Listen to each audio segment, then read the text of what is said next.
Yeah, hello everybody. Sorry about that. I don't know why my mic decided apparently to update no BS, but anyways, welcome in. My name is Wax Philosophical. I like to wax the philosophical, and today is Friday. Yes, it is Friday, the 31st of July. We're more than 50% of the way through the freaking year, guys. We're more than 50% of the way through the year. How crazy is that? It makes me think of just like Wednesday, was it? We were talking about like how China saved the world and how the country with the largest amount of oil reserves is China with a year's worth of oil reserves. And I was just like, a year goes by so fast. Like, what would be the plan there to, like, within a year develop other forms of sustainable energy and completely switch your country over as much as possible to sustainable energy options? That doesn't even solve all of the problems because, like, I was thinking about it, I'm like, if we ever had some sort of, like, solar flare catastrophe that they often talk about in science happening with the sun and stuff like that, because apparently it happens, like, once every couple hundred years or something like that, we're due. What would we do if we weren't able to like recoup our access to oil quickly enough? Because there are some places that don't have any oil reserves at all, right? Like Cuba, for example, they're constantly working in a deficit, unfortunately, and it's like a humanitarian crisis now because of the sanctions that the United States are implementing on Cuba. If you're unaware of what's going on there, go look up Boy Boy's video on YouTube on their trip to Cuba. There's lots of other people as well, but they did a really good job, so I'm giving them a shout out. Go check them out. Otherwise, I'm sorry I'm late. I'm late today. What can I say? I was feeling under the weather earlier today, so I decided to sleep in. Kind of. I slept a lot. I took a nap. I had to take a nap. But I'm here now. And we're going to talk about a couple of different things today.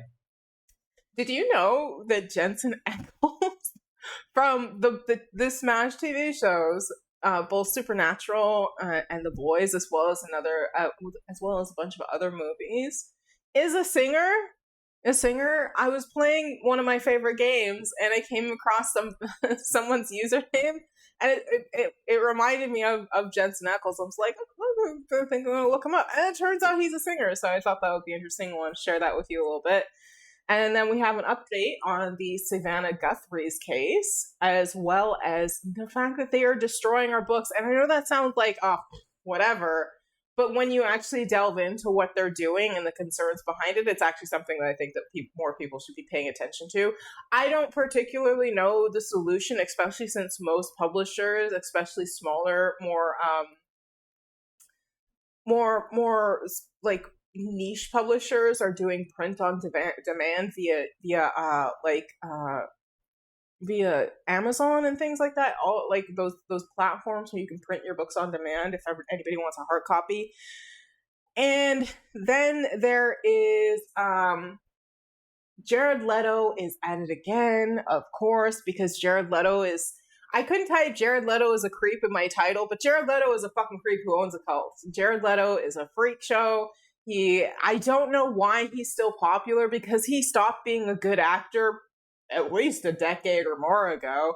That I don't understand why people are still attracted to him because of his personality. Like, I've never really been like super attracted to Jared Leto, but like because of his personality and his behavior, it's just kind of like, I don't get it. I don't understand why people want to go to his island retreats where he's essentially just a creepy pervert at you all the time. But like, teach their own, I guess, except for the fact that he's been accused by multiple women on multiple occasions of sexual assault, and now there is a new sexual assault allegation coming out against him. So we're going to be covering that as well, and then if we have time today, we will do the Destiny. What is it called? Destiny Likes Genocide. Just give me a second. Yeah, Destiny Loves Genocide. We might do that later if we have enough time. For now, though, because I'm running late, I'm so sorry. So sorry. We're going to switch it over to... hopefully this pulls up the right window. We're going to get right into it. There we go. Hello. Right down here. We're going to get into it right away. I don't know where my glasses are, so I can't see anything, really. But this is the wrong video. We're going to start with something about Hey, everyone, Jensen Ackles, and then we'll move on to this stuff. But yeah, I was playing Outlast Trials, and then there was like, somebody's username was Jensen Stinks. I'm like, Jensen Ackles? What the heck is going on? So I thought that was funny. So I was like, oh, I might as well just Google him real quick. But like, the synopsis on him is Jensen Ross Ackles is an American actor and musician. He gained recognition for his portrayal of Dean Winchester in the WBCW dark fantasy drama series Supernatural, and appearing in television series such as NBC's Days of Our Lives and Eric Brady, which earned him several daytime Emmy nominations. I wonder why there's like separate like daytime Emmy nominations and like why can't, like, if he's a good actor, why not just give him a freaking Emmy? Plus he did like an amazing job in The Boys of Soldier Boy. I don't know if you're aware of his role. If you've ever seen the TV show The Boys, if you have not, how have you not seen The Boys yet? It is so fucking funny. It is so fucking good. Season 3, obviously, like all seasons, it's kind of but it picks up after there. And the ending, they did this as they could. It was actually a pretty funny ending. Elon Musk did not like it at all, I don't think, especially given the reference to him in the final episode that I'm not going to spoil. And then they brought back a lot, like in the last season, they brought a lot of the Supernatural cast back into one of the episodes, which is actually pretty funny also. I highly suggest you check it out. I don't know how you could not. But yeah, The Boys is fantastic. But yeah, Jensen Ackles was on it. And I saw that. And then I was looking at this like little part down here where it has like he was born in March 1st, 1978. And he's 48 years old. Dallas, Texas, his spouse. And then I came across this little tidbit here. Music group. I was just like, what? Jensen Ackles is a singer, and I was just like, no way. And his group is called Radio Company. I was just like, okay, I'm curious what's going on here. And so I looked up his YouTube, and I haven't watched any of his videos except for one of them. But apparently he's been singing for 6 years in this group, at least posting to YouTube, maybe for longer. I don't know who's a part of his group, but I was just like, okay, this is interesting. And he's actually a singer, and he's actually pretty good. So I figured I don't know what kind of like rock, he's into rock singing, like it's a rock band. Radio Company was formed in 2018 in Austin, Texas as a collaboration between Jensen Ackles and Steve Carlson. I don't know who Steve Carlson is. I am very much not tapped into the ethos of what like pop culture and who is not famous. I'm so sorry if I don't know who you are. It's just because consider me living under a rock basically all the time. Anyway, we're going to watch one of his music videos. We're going to watch, let's see, Quarter 2, Angelus? Interesting. Different Town, I Can't Stand the Rain. Okay, let's try I Can't Stand the Rain, and then we'll move on to actual news. But I figure this would be a funny intro. Let's see how it sounds. All right, this is Radio Company, live from Analog, Nashville, Texas, 2022. Y'all give it up. This is Cherie Smith on lead vocals. Not Jensen? Uh-oh, I might have picked the wrong one. Sorry, guys. Let's see. He's still there, right in the center. There you go. Is he singing at all? I can't stand the rain. Okay, that's pretty good. Bringing back sweet memories. A window pane. Say, do you remember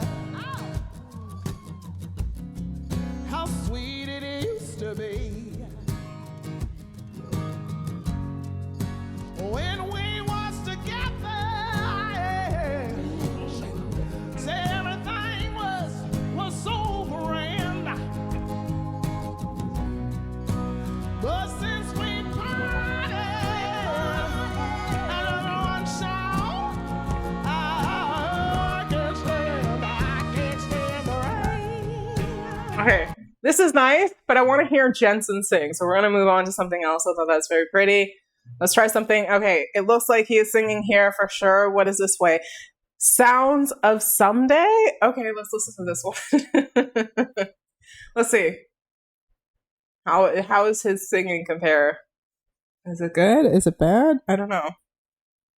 Okay, what am I This is a doing? little song called Sounds of Someday. I was looking for my phone, but I need my phone to be able to see. Damn it. I wonder what it's like living in Texas.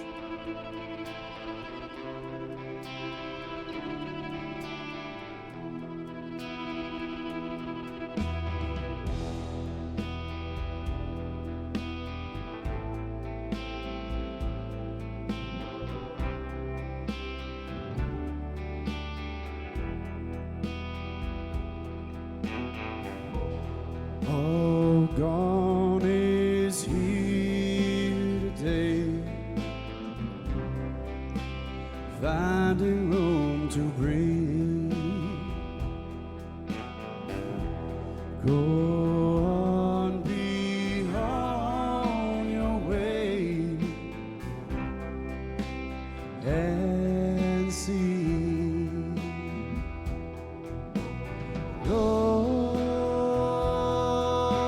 It's so hot. Oh my god. The sounds of Sunday. He's not bad. He's actually pretty good.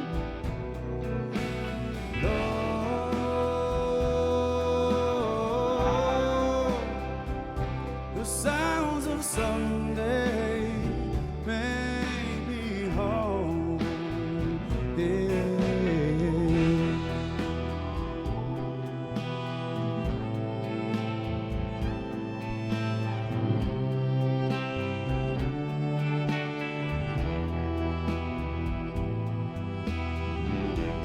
Even the fires on the road, trying to get away. I didn't know he had a tattoo either. They must cover it like when he's acting. On a road, out of control today. I wonder why he decided upon that. Interesting.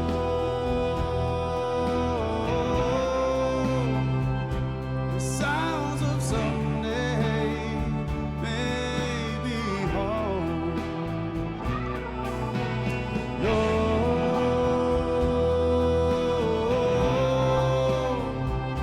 The sounds of Wiping the sweat off my face. Excuse me. may be home.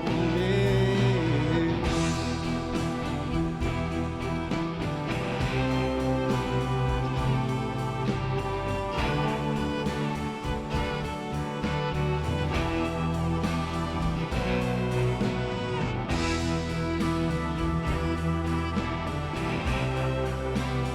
I'm so bad at keeping time. I can't play music. You have to be able to tell like 1/8 and further in timing, and you have to have it really well timed out. The sounds of Sunday may be home. Yeah.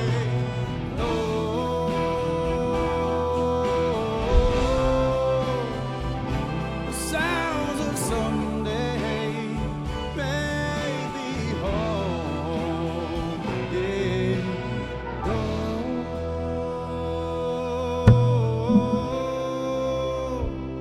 The sounds of Sunday may be home. Very good. Good job. Very nice. Very nice. That's unexpected talent from one of the major stars out there now. I thought that was interesting, so I figured I'd share it with you guys.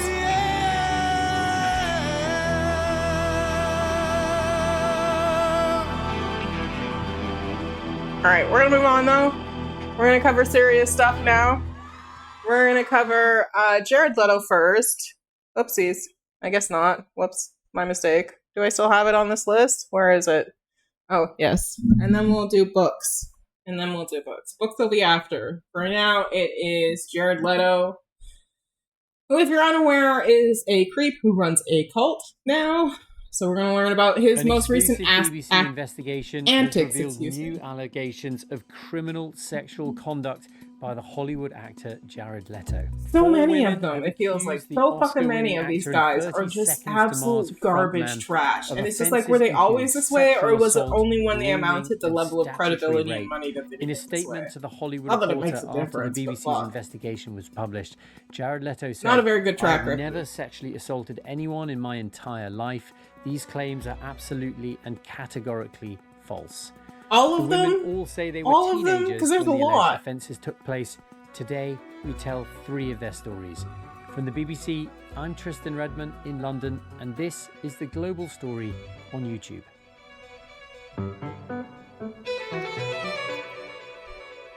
Before we go any further, this episode contains details of alleged sexual offences and misconduct. So please take care while listening. Alice McShane is a documentary director with a background in investigative journalism. In recent years, I've made films that look into allegations of sexual misconduct or predatory behaviour, often involving high-profile people. Alice directed the documentary Into Russell Brand that's led to a criminal investigation in the UK. But it was just over a year ago when her team first started working on their latest exposé. Well, in April last year, we noticed a post going up on Instagram, and it was written by a woman called Ali Teals, and she is based in LA. She's a DJ. And she'd shared on her Instagram story a Facebook status that she'd written back in 2012. And the status read, "You're not really in LA until Jared Leto tries to force himself on you backstage." Oh my After she God. posted that, she started getting a lot of responses. Women started messaging her privately and saying that they'd had similar experiences with him. Ali reposted about 40 private messages with containing allegations against Jared Leto. So 40? this was quite a significant moment. 40. And we thought we should really start looking into the story. Well, we're going to come to the women's allegations in some depth with you today, Alice. But before we do that, for our listeners who aren't familiar with Jared Leto, who is he exactly? Well, he is, he's a big player in Hollywood. He's an actor. And I think he's in his mid-50s now, and he's been around for a long time. It depends how old you are, but I remember him from My So-Called Life, which was a TV drama based in the US. It was set in a high school, and he played the kind of dreamy heartthrob. But sort of since then, he's been in a lot of big movies, Fight Club, Panic Room, Requiem for a Dream in the early 2000s was a big one for him. I think the first one that I saw Jared Leto in was in American Psycho, where Christian Bale's character, the psychopath, ends up murdering him. Really kind of put him on the map, I'd say. But also he has a really successful band. Whip it up right now, people. It is so good to welcome to the stage 30 Seconds to Mars! I don't know if I've ever heard any of his music, I've 30 got to be Seconds honest to with Mars, you. and yeah, he's quite unique in that way that he has this kind of dual career as a musician and an actor. I think it's actually quite rare for somebody to be able to do that and do that successfully. Okay, so you first came across these stories and allegations about Jared Leto with that post by Ali Teals. Was that the first time that these allegations had emerged publicly? Actually, no. Allegations against Jared Leto have been circulating for many years. I think the first time anything was published in the sort of more in the mainstream press was 2005. There was an article in the New York Post which alleged that he was approaching teenage models at a hotel in New York and getting their numbers and then texting them. But actually, there's a huge amount of allegations that exist online on forums like Reddit and other social media platforms. And these date right back to the early 2000s, actually. I think we counted 120 allegations. At that stage, he's already an established actor, but that's already also around the time when his band 30 Seconds to Mars, as you mentioned, really takes off. How much did his moving from acting into music kind of change the way that he was seen by fans around the world and the way he interacted with them? I think he's always had quite a solid female fan base. But I think what we noticed, his band, they formed in '98. His band is made up of just him and his brother. Their debut album was 2002, but when they really kind of hit the mainstream was in 2005 with this album, A Beautiful Lie. And on that album was a song called The Kill, which was massive. And I think it was at this point that their fan base really exploded. And a lot of the fans at that point I'm was trying to remember young if I've teenage heard girls. any of these songs, and I don't think I have. And he's always had a very close relationship with the fans. They actually refer to themselves as the Echelon, and he sort of embraces cult-like imagery around his band and his fan base, and he really cultivates that connection. Okay, well, as we've discussed, there have been a lot of online allegations, but the work you have done has brought to light some allegations of people that you have spoken with. Around this time in 2006, Jared Leto met a woman at a gig.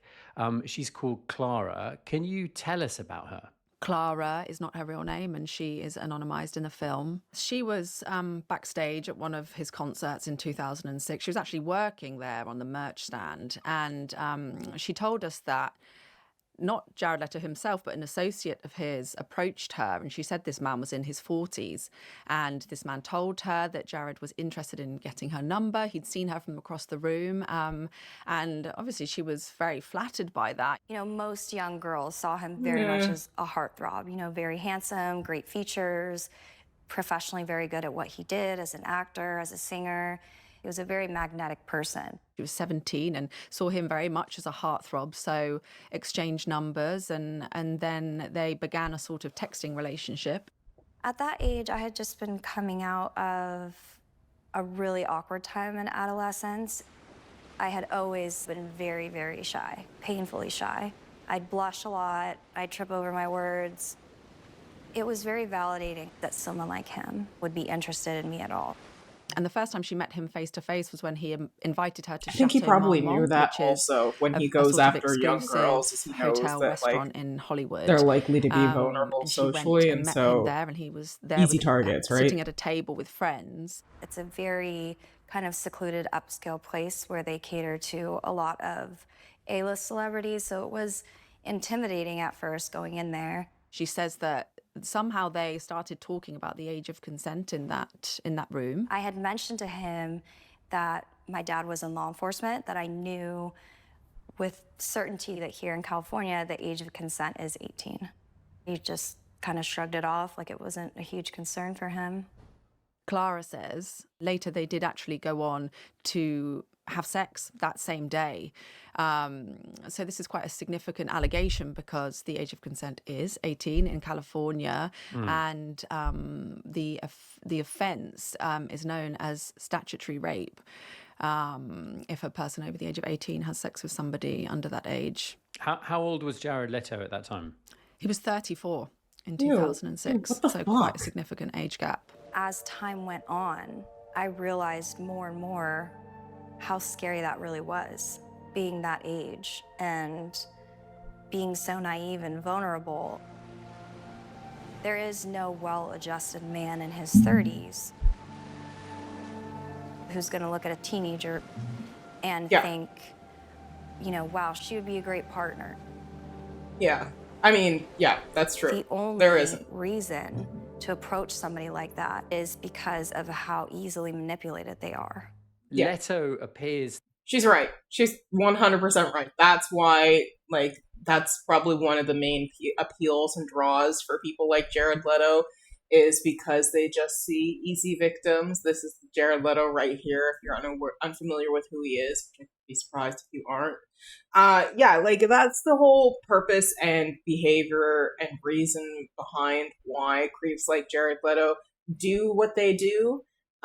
It's because they want easy targets, and they know that, the older a person is, the wiser they are likely to be to the tricks and bullshit that, he might be trying to play on them, right? And the easier the target, the better, because not only are they creeps and freaks, they're also fucking lazy. therefore to have known that Clara was under the age of consent when he begins that relationship with her.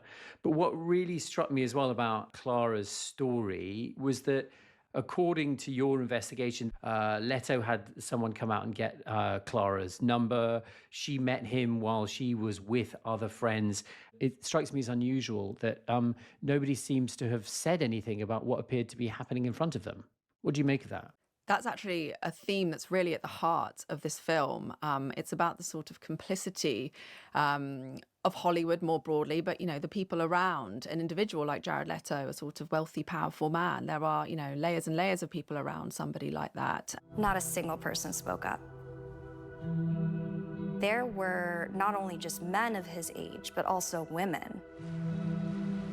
These dozens of people who were traveling with him, touring with him. She remembers, people that were traveling with him, touring with him, friends around the table. Not a single one said anything to myself about looking out for him or being concerned about how young I looked hanging around him. Nobody said anything. And I think it's a really, really important point to highlight, that, the behavior of somebody like Jared is completely enabled by the people around him not speaking up. So in the 2000s, he sets up this band, which gains more and more success, and he takes a break They probably from acting to really don't focus want to on risk that. their jobs, right? He becomes better known around the world. Because ultimately, Jared Leto, above all things, is a cash cow, right? Because he is a very well-known, very popular, although hopefully that is diminishing, both musician and actor. And he is very, very wealthy, and he gives a lot of people different jobs, and it's not likely that these people would be quickly able to find replacement jobs, and so that is likely their motivation.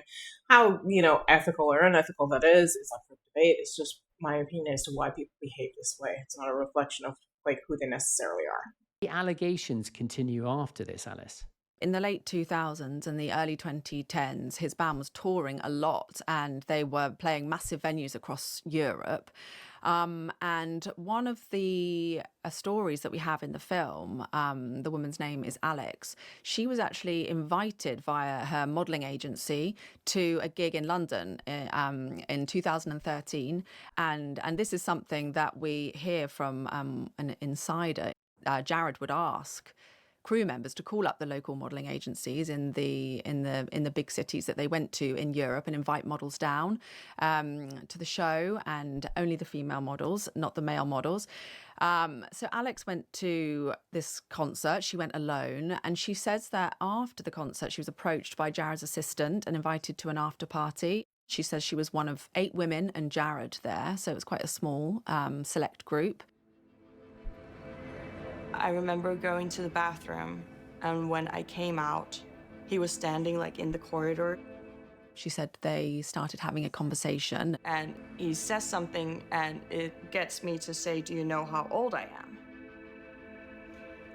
And then he says no, and then I lie, and I say, "I'm 17.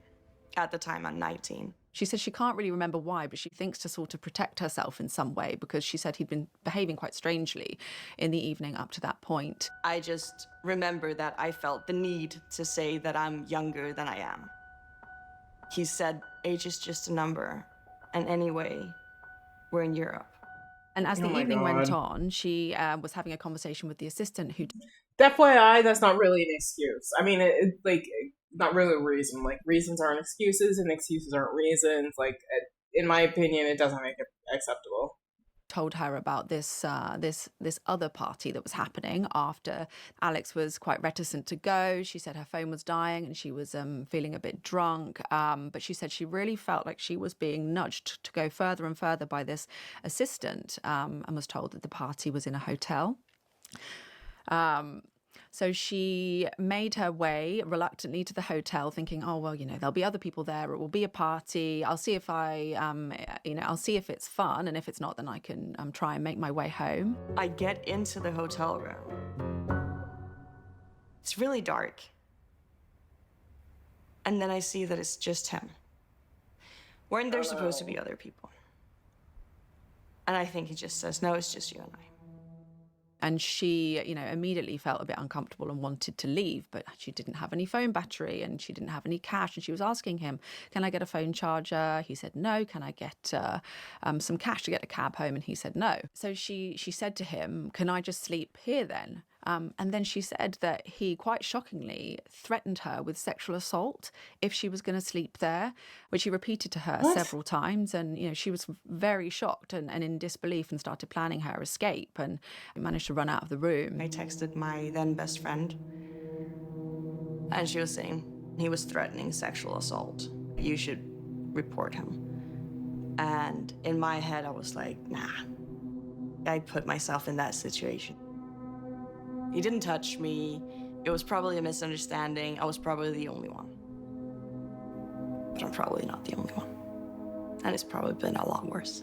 But what she's really left with, and what's very important about this story, is just what a significant role the assistant played, I think, in getting her into that room. And every time that I had an excuse for not going, I was getting nudged to go further. The assistant knew what to say to lure me into his hotel room. It seemed that it was planned out. And I think it just goes to show, again, the sort of complicity of the people around him.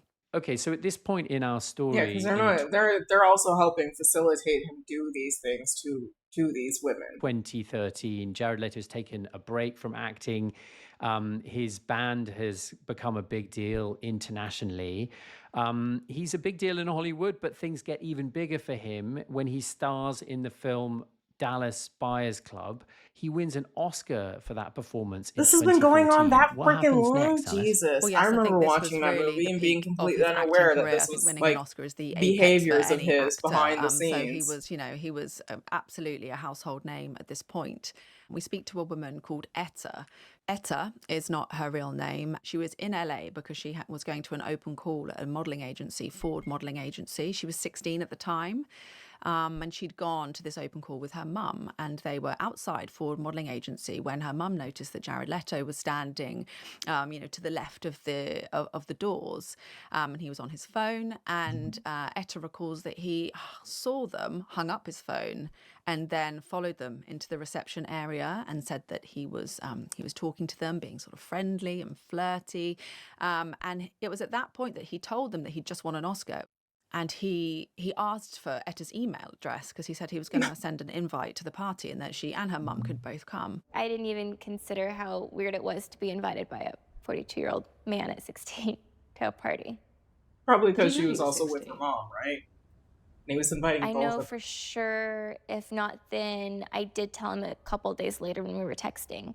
And then after that, she said that to start with, he was just sort of friendly and seemed interested in how she was getting on with her modeling career. Who did you sign with? And, how did it go? He never would call me without making it a private number. I think he did his best to make sure there was no proof. But then quite quickly, the questions turned very sexual. He'd ask her things like, are you a virgin? Do you have any kinks? He did at least once mention him and I having sex at some point. How did it make you feel, him asking you questions like that? I remember feeling nervous, a little anxious, a little uncomfortable, but at the time I remember I had a really hard time saying no to things or putting boundaries up.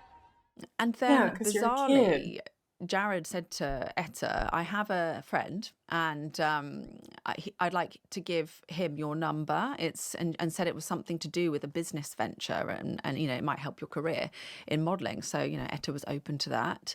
And then a man started calling her that who said his name was Christian. And similarly, Christian would ask her very explicit questions. And he said that he was a porn producer and wanted to shoot porn with her and told her that it didn't matter that she was underage. Gross. And we spoke to other women throughout the course of our research that had quite similar experiences to Etta, these strange phone calls and receiving calls from other men at around the same time. And many of them also believed those men that they were receiving calls from could have been Leto playing other characters. And the last bit of contact... So it was he's behaving exactly like Donald Trump.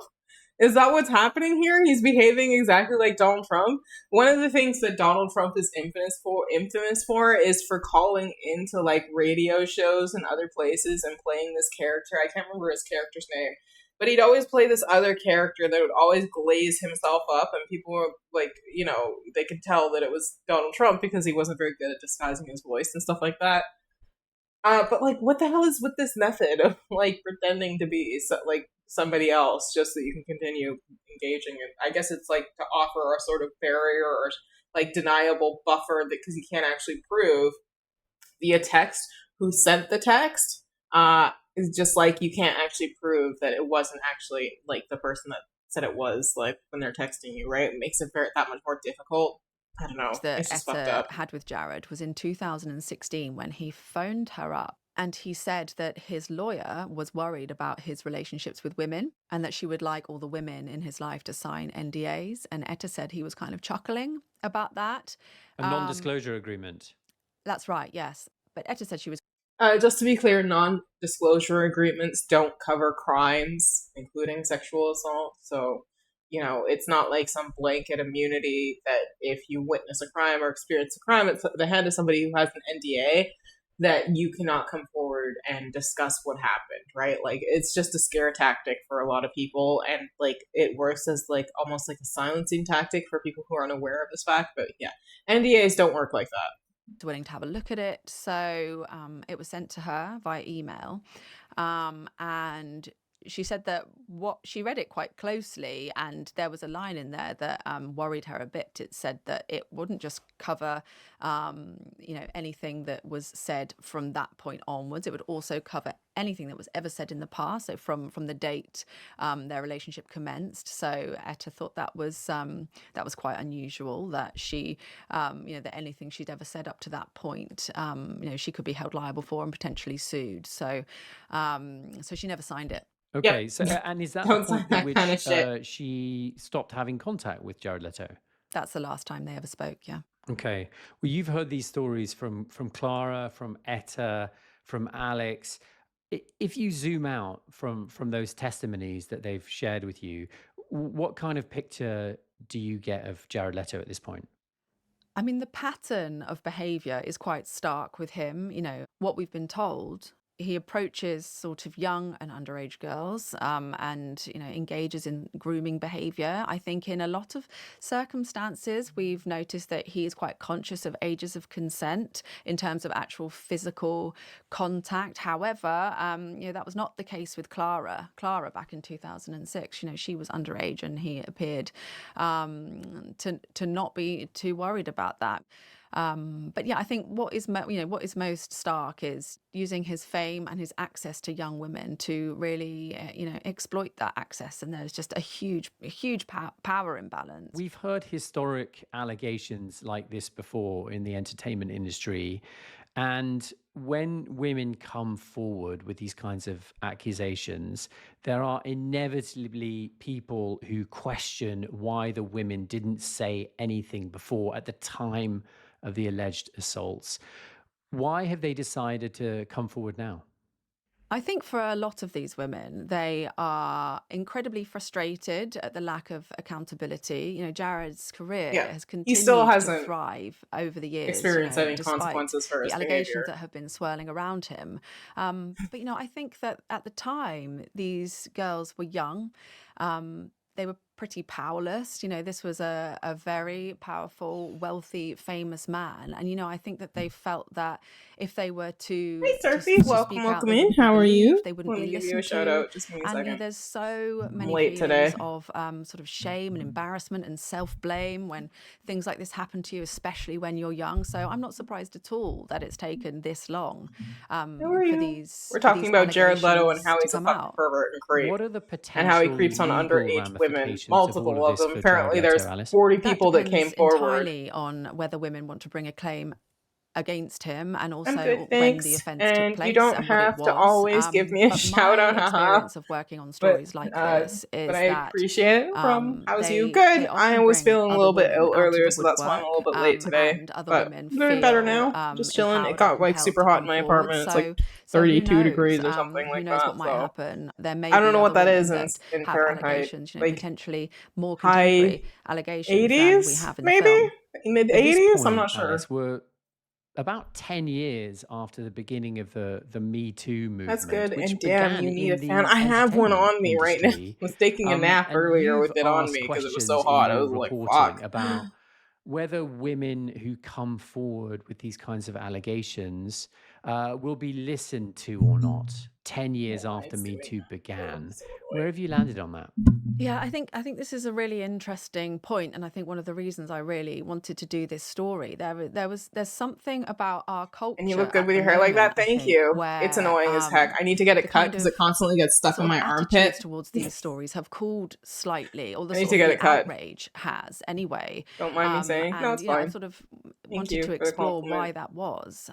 There was an Probably article be a that was little hurt if you were published, like, you look like shit. which contained Like, 9 oh, women's thanks. stories about Jared Leto, 9 women's allegations about sexual All misconduct right. by him, and that went There we go. live shortly after Ali Teals's post. And that you'd think was a big kind of watershed moment for Jared and his career, but actually he was on the red carpet, not long after promoting his upcoming movie, Tron Ares, and he seemed to be Terrible completely movie. unaffected Terrible. by No those offense. Not a allegations. good So movie. 10 years on after Me Too, I feel like in a way it's almost as if we've regressed. It's quite difficult, certainly more than it was 10 years ago, to really get people. I don't think that we've regressed since the Me Too movement. I think that the Me Too movement just didn't represent as much progress as we might like to believe that it represented. I think that we still have very, very far to go. So I don't think that we've regressed past where we were in the Me Too movement.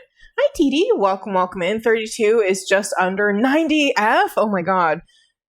Hi, TD. Welcome in. How are you? I don't know why my chat is not working. What's up, TD? Just give me a second. I'll give you a shout out. I think I made you master mod as well, TD. I think it finally worked.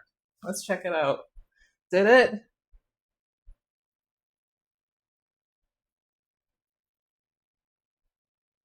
Yes, you should have master mod powers. Uh-oh, my chat is not working. Hey, Duncan. Welcome in. You have arrived? What did you do? What do you mean?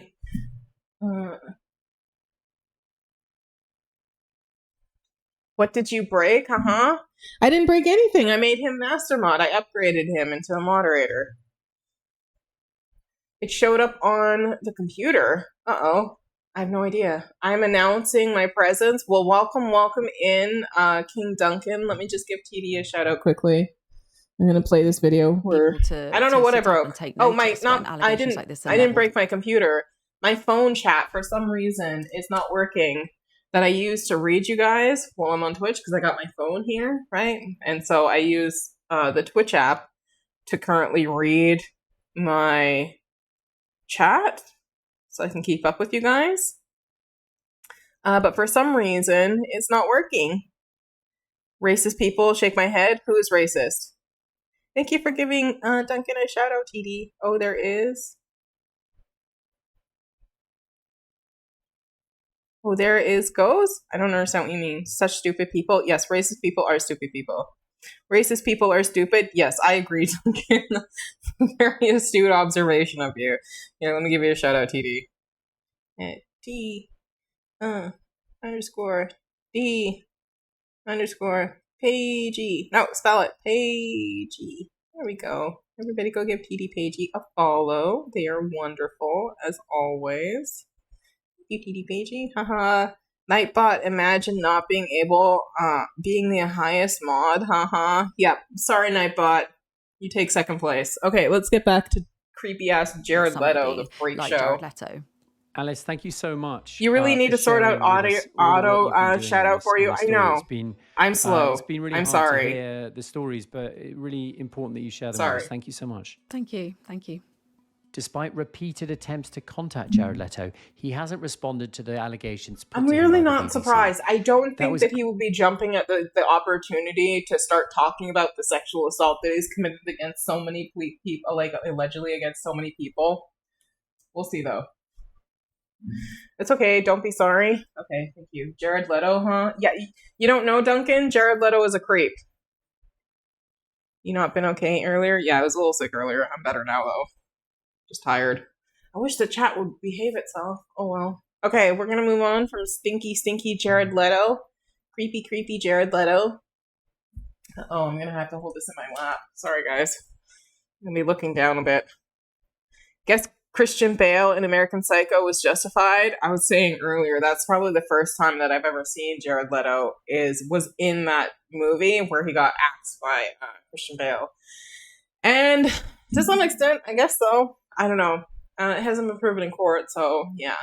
We're going to move on, though. We're moving on to, they're literally destroying our books. And although this seems like a boring-ass topic, it's actually really, really important that we pay attention to it, because it seems like the elite have taken a new tactic to lock behind closed doors information, and this is explaining how, because as a synapse to the video that we're about to watch, AI companies have been scooping up large portions of rare books, scanning them into the computer, and then mulching them, essentially destroying them, and so that the general public does not have access to them forever, right? Unless they somehow manage to get access to these AI databases, which and print off a copy. So yeah, we're gonna go over that and discuss what's happening there. Paul Allen. Wasn't Paul Allen just a piece of mega crap at the end of the day, if I remember correctly? Ew, why? That's so stupid. Because one of the most powerful tools that human beings ever invented was literature, right? Regardless of where it is, the ability to pass on knowledge without needing to recite it yourself offhand, right? It allows acts learning how to read is such an upward mobility thing that keeping the public stupid is a method of controlling them, right? Because if you can control the it's like on Dune, right? You control the spice, you control the universe, you control information, you control the population. So that is my guess is what their motivation is. Plus, then they can sell these books at a premium and only let certain people have them. He was Leto in American Psycho. Yeah, I know. Yeah. Paul Allen was? Oh, that was his name. I thought you were talking about the guy from what was it, Home Improvement. Welcome everybody to another Okay, let's get into it. Here's a link to this video. I'm your disheveled goblin host Daniel Green, and today people have been begging me to bring back the fantasy. This will be useful for info for my final plan. Oh goodness. Has officially reached maybe we shouldn't watch it. 100% on his Mistborn adaptation screenplay for Apple TV Plus, the largest streaming service in existence. We have also seen that Jeff Hayes has officially been cast as Princess Donut for the Dungeon Crawler Carl TV show. And it turns out that AI companies are deliberately destroying millions of books, often targeting rare ones so that they can better train their AI models on them. And I mean destroying. They are slicing them up, scanning them, and then throwing away books by the millions. Millions. The same company that's currently being thousands, sued millions. and lost lawsuits to authors and others. And here's another concern. It's let's say they scan in all these books and then the company goes defunct. What happens to all this information? It would still technically be under their, they would still technically own it, right? Oh my God. It makes me want to hoard books. Just with how PlayStation is getting rid of solid media. When I think about Audible, you're technically just renting books, right? Because if Audible ever goes out of business or decides to take a book down from its platform, you no longer have access to it. That's why I think that one of the most upcoming valuable things that you can invest in is actually hard media.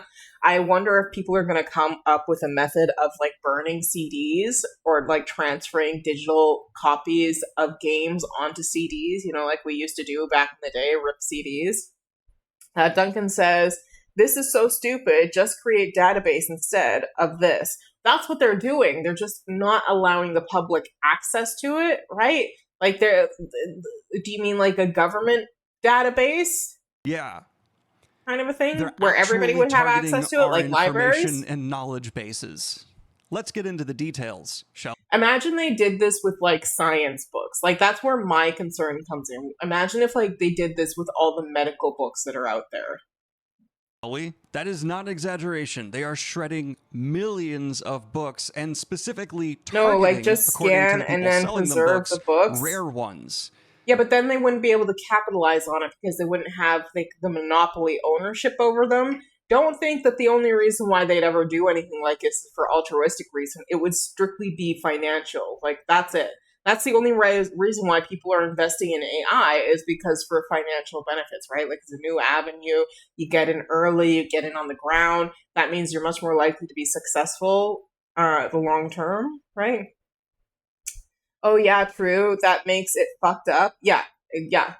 And then they not only do they control who has access to these books, they also control how much it costs to get access to these books and access to this information. Then when you take it to the broader scope, because most people probably think, oh, they're just picking up random novels and stuff like that. It's just like, no, they're gonna pick up like whatever avenue they think that they like, whatever sector of information they think they can get the most money from, completely cut off access to it except through their digital channels, charge as much as they possibly can per book, right? Like, and then never let you have like a hard copy of the book. I don't think that they like the only rate. And then there's like the effect, like the concerns about like, what if you don't have access to the internet? Does that mean you would never have access to these books? Like, books are a very useful tool. And so that's why this is also concerning, because imagine if they sucked up all of the medical books, right? All of the medical books required to understand how to do certain basic procedures so that when it comes to training any future doctors or anything like that, they have to go through these people first in order to get their textbooks. In order to get their textbooks to become more educated, right? And then they could do this with any future publisher or any future information. They could just suck it all up because they've got the money now, and they become a resource monopoly, right? A resource monopoly that they've now put behind this massive paywall, making education, turning education back into an elitist concept. So they could theoretically destroy multiple last texts of various books so that their AI can be trained on it. An internal document even stated that Project they don't need to train, they don't need to destroy all these other books to train their AI. They just need one book, and then they need to scan that book, and then that's it. There's no reason why they need to destroy all the other books. Use a soft code name for it because we don't want it to be known that we are working on this. Okay. Court filings unleashed in connection with a copyright law against Anthropic detailed Project Panama, which began in early 2024. An internal planning document stated that Project Panama is our effort to destructively scan all the books in the world. The same document added that we use a soft code name for it because we don't want it to be known that we are working on this. That's pure, like, dude, that's like evil villain shit. All the books in the world, I'm not surprised that that's their goal. This document is visible to all Anthropic employees, but you should avoid talking about it in public areas. And the fact that we are working on this should not be shared with anyone outside Anthropic. Anthropic hired Tom Sturvey, the former head of partnership of Google Books, and to obtain books.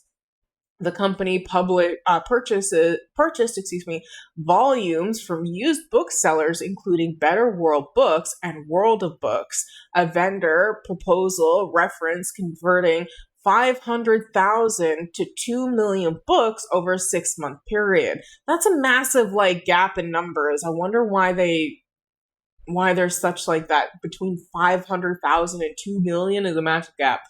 The process uses a hydraulic power cutting machine to remove pages, followed by industrial scanners, after which the physical materials are disposed of or recycled. This document is visible to all Duncan Anthropic says, employees, dating but you should apps avoid talking about are it in so public areas. crappy. And the fact that we are working on this You're should trying not to be find shared somebody to anyone date, outside Duncan, and you're Anthropic. having a This rough has come to light time? due to documents being unveiled on an ongoing lawsuit with Anthropic. Surprise, they're being sued. Artificial intelligence labs are in a new arms race to buy up millions of rare books, slicing them up, scanning the pages, and pulping the remains.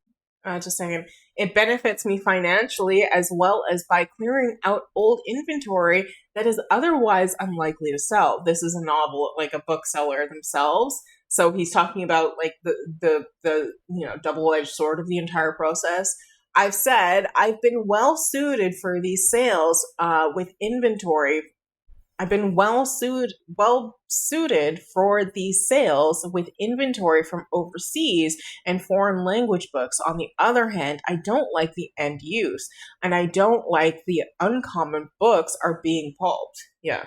Sparking concerns that the last remaining copies. No, I was watching of some guy do it, and it's so shitty. Literally just looking and swiping at people like they are cattle. Shake my head. Yeah, I mean, I guess that's kind of what dating is like generally. You look at somebody, you decide whether or not you'd be interested in them, and then you move on to the next person if you're not.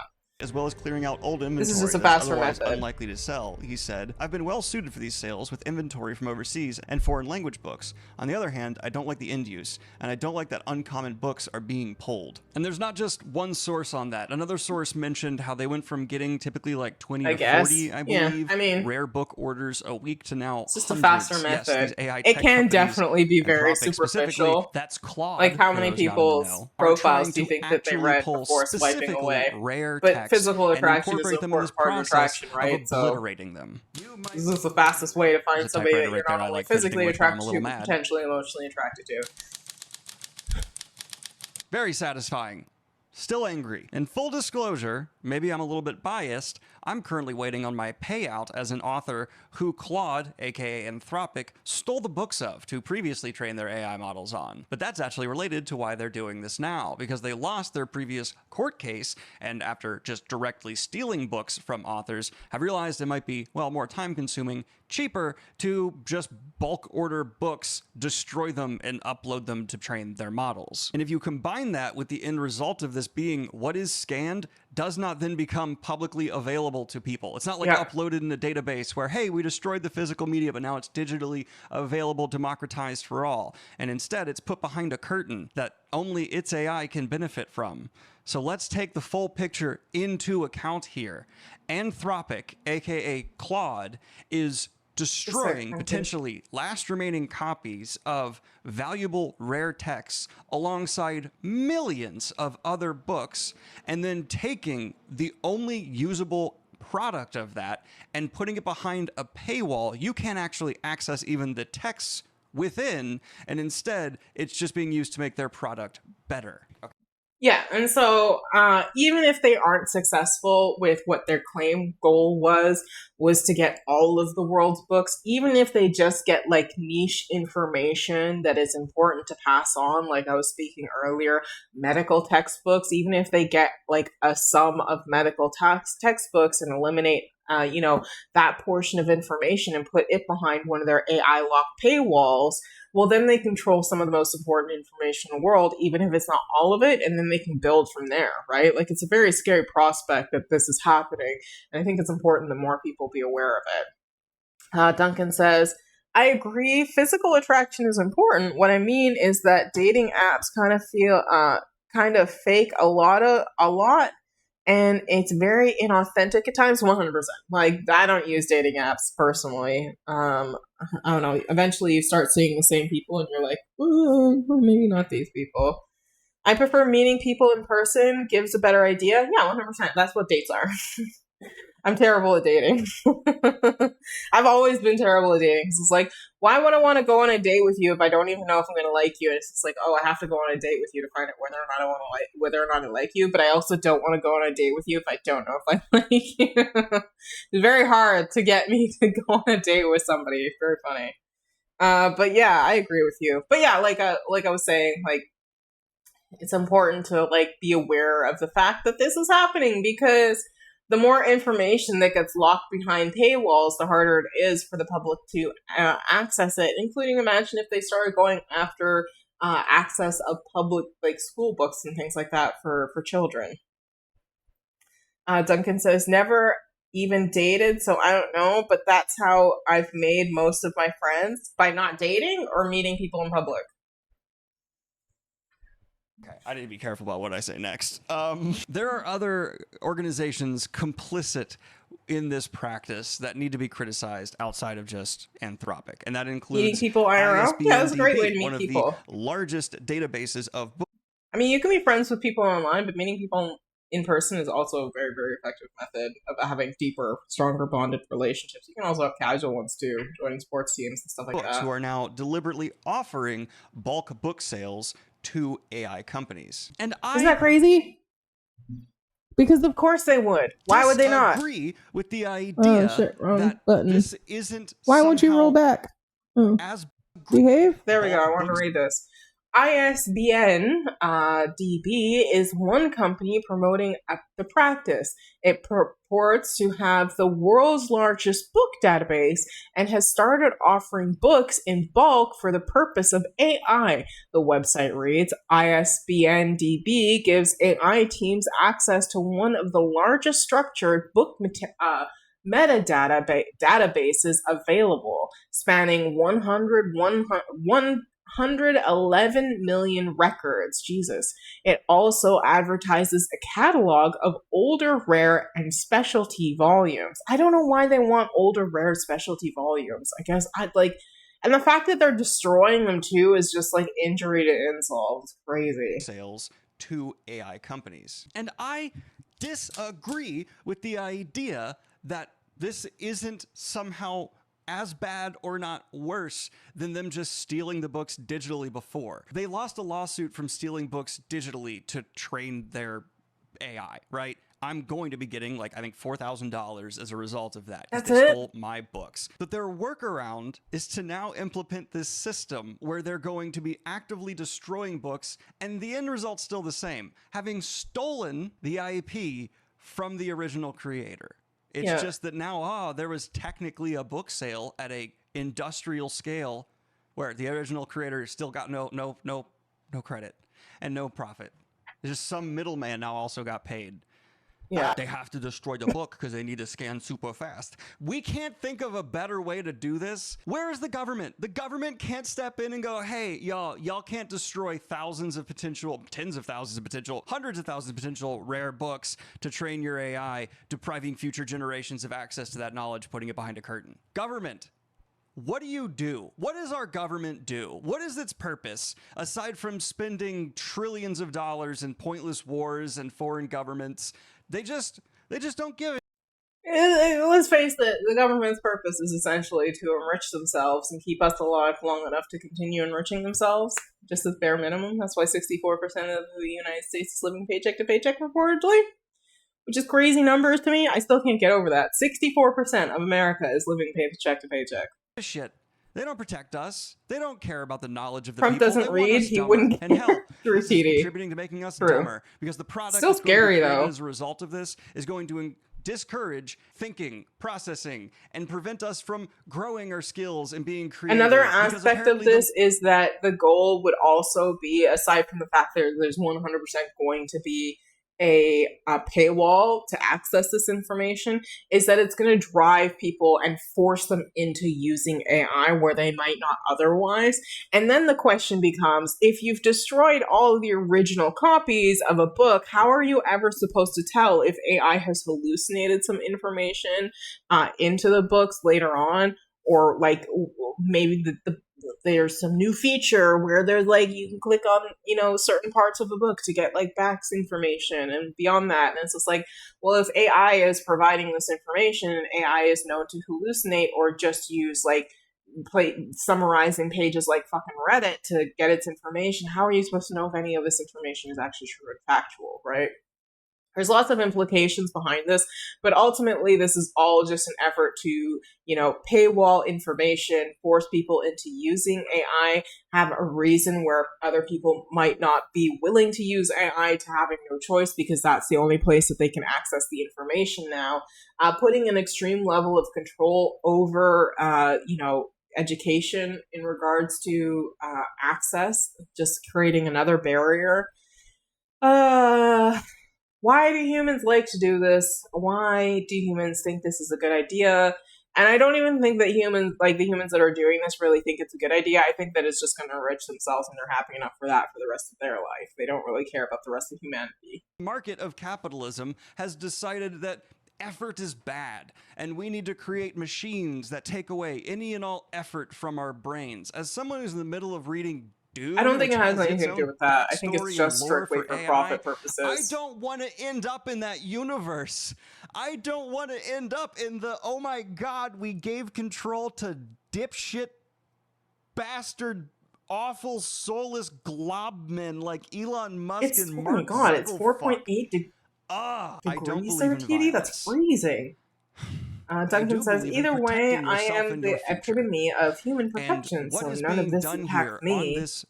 I would love to live in your world, Duncan. I would love to live in your world. Is an act of violence against people. Do this. It is genuinely a removal of resources, of cultural creation that we all and our ancestors literally for millennia have put together and made into a thing, and exploiting it, loopholes through the law to create a tool that we don't want, that most people are repulsed by, and is going to rely on data centers that poison the water and air because profit. And it's being done by people like Don't worry, all humans would.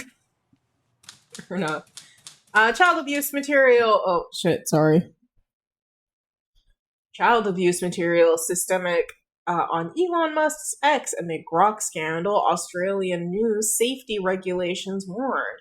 Accounts peddling child abuse content flood some X hashtags and safety partner cuts ties. Why am I not shocked? Thorn, a nonprofit that provides dedication and moderation software related to child safety, said it canceled its contract with X after the platform stopped paying it. I hope that X, just eventually just dies. Ew, what the fuck, Grok? Yeah, Grok is frequently used and exploited to create CSAM. Because Elon doesn't believe in actual regulations and things like that. And the only reason I'm sure why he stopped CSAM from being, rampant on his platform to any fucking degree is because he knows he would probably end up in jail. That would probably end him up in jail if he was just like, this is a CSAM permitted platform, which thankfully is illegal in most places. He would probably definitely end up in jail. Then again, there's Donald Trump, so who actually knows what that would result in. But yeah, he stopped paying these people. I wonder if he's doing worse financially than he'll ever say. Twitter was such a shitty deal. I mean, Twitter was a shithole before Elon Musk got in there, but then once he got his shitty little fingers all over everything, he definitely made it that much worse. It's like a shit playground. I don't know why anybody goes there. The entire thing is literally made of crap. If you imagine a playground made of poo, that's what X or Twitter is. That.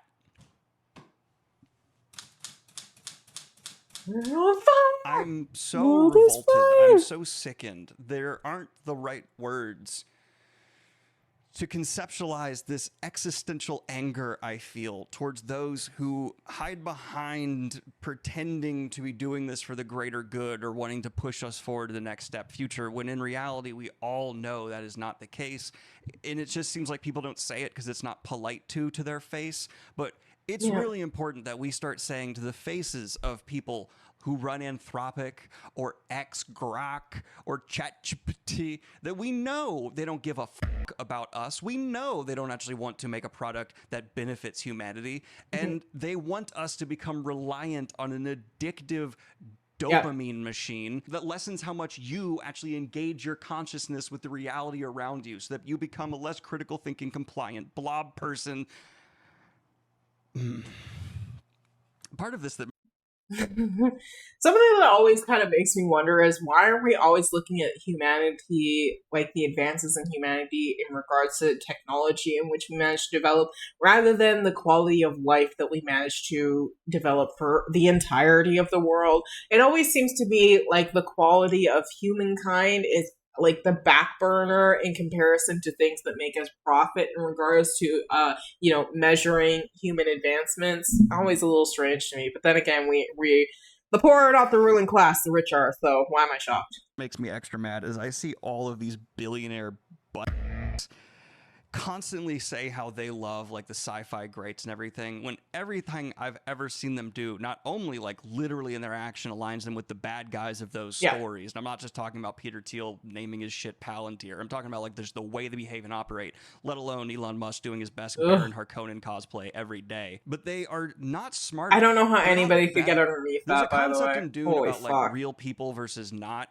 And Frank Herbert is clearly putting this forward as like a gross, corrupt thing. And I've seen billionaires reference this as like, I'm one of the real people and you're not. Do you not get that in the text, Frank Herbert's saying that that's dumb? Like, Frank Herbert's saying that that's bad? That anyone who puts... I'm feeling a little Mario today.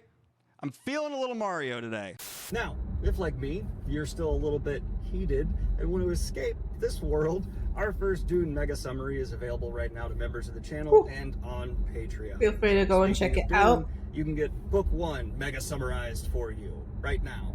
And they'll be released every couple of weeks until we're done with the series. And of course, then it'll be publicly available in one gargantuan video. Basically what we did for Wheel of Time, but now YouTube also has channel members, and I want to give everyone who's signing up for the extra early access. Excuse me. We accept feedback. It's kind of a ATP, I'm literally just gonna go to some monastery and become a monk. Wow, Are you giving up on your endeavor of like becoming the world leader? Are you giving up on your endeavor to rule the world and send everybody to Siberia, Duncan? Has it finally reached that point? Uh-oh. Okay, we've got the Savannah Guthrie'S. If you're unaware, Savannah Guthrie'S is a news anchor whose mother was kidnapped some time ago, and there's just recently been an update, so I figured we would cover it quickly. And unfortunately, it is Megyn Kelly, but like, whatever. We'll see what she has to say. Duncan says, yes. People too unimportant to bother me nowadays. Oh, well, I appreciate that this person right here, me, is not unimportant enough for you to not spend time with. I thank you very much. Okay, so we're going to hear Samantha Guthrie speak out as her mother, Nancy Guthrie's, is missing for 6 months. It is alleged that kidnappers have, left notes saying that unfortunately Miss Guthrie's has, passed away. But they are unconfirmed, and apparently those were fake, so there's no real update on what happened to Mrs. Guthrie's as of yet. 6 months since Nancy Guthrie went missing. Authorities believe the 84-year-old with a known heart condition was forcibly taken from her Tucson area home in the early hours of February 1st. On February 10th, the FBI released video and images of a masked man at the entrance of Nancy's I hope she's home alive, but yeah, it's not looking good. 6 months is a really long camera. time. It's amazing to me that that was 10 days after she was taken. When that broke, it felt like we'd been on this case for a month. It's incredible, like how much happened day to day to day in the early weeks of that investigation. Since that date, however, there have been no major breakthroughs in this case, at least that we know of, and we believe we know the latest. Pima County Sheriff Chris Nanos releasing a statement today, however, that says the, quote, investigation remains active and ongoing, but offering little else. He did say that presently a task force of investigators from the Pima County Sheriff's Department and the FBI remains committed Whoever to that guy was Nancy, deserves the worst. I mean, you're kidnapping, like, apparently there was a ransom note for like a couple of $1 million, but then nothing ever came of that. FBI director Kash Patel, of course, fumbling things again, going on fucking vacation rather than taking care of this case. And it's a high profile case too, but like Kash Patel has seemingly disappeared after, the Charlie Kirk shooting and how poorly he fumbled that. we haven't had any updates on that trial. It's got to be coming to a conclusion soon. It's been going on for a little while now. It can't be going on for that long. So I'm curious to see if Tyler ends up getting convicted or not. He encouraged anyone with information about the case to call 1-800-CALL-FBI or 88-CRIME. This week, Sheriff Nanos sat for a 30-minute interview with 17-year-old Canadian journalist Wyatt Sharp, where he expressed hope that Nancy's still alive. Watch. It's a question that I'm asked often. And I guess my answer to you would simply be this. I understand Speaking of why that, people would say... just a second. Let me check that out, Duncan. What is this about? My brain forgot. Oops, all I wanted. This is what I wanted. There we go. Let's see what you say.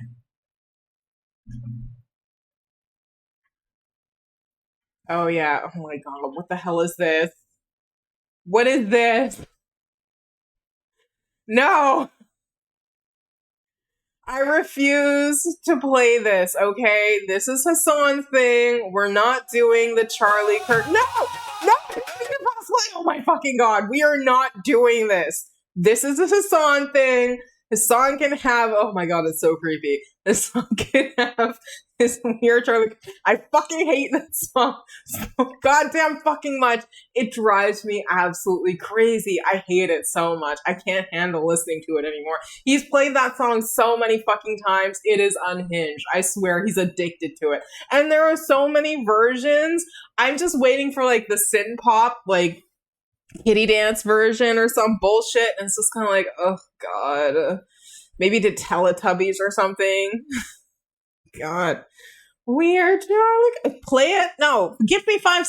Here's the rule, okay? You want me to play Charlie Kirk bullshit? Give me 5 subs. All right, that's the rule. I'm sorry, I can't do it. If you want me to suffer through any more of this Charlie Kirk bullshit, I need to get paid a little bit. Ugh. I'm putting Charlie Kirk behind a paywall. I don't ask for subs very frequently, but this is one of those times when this is my rule. No. God, no. No. I can't do it. I'm sorry. Okay, we're getting back to Savannah Guthrie'S.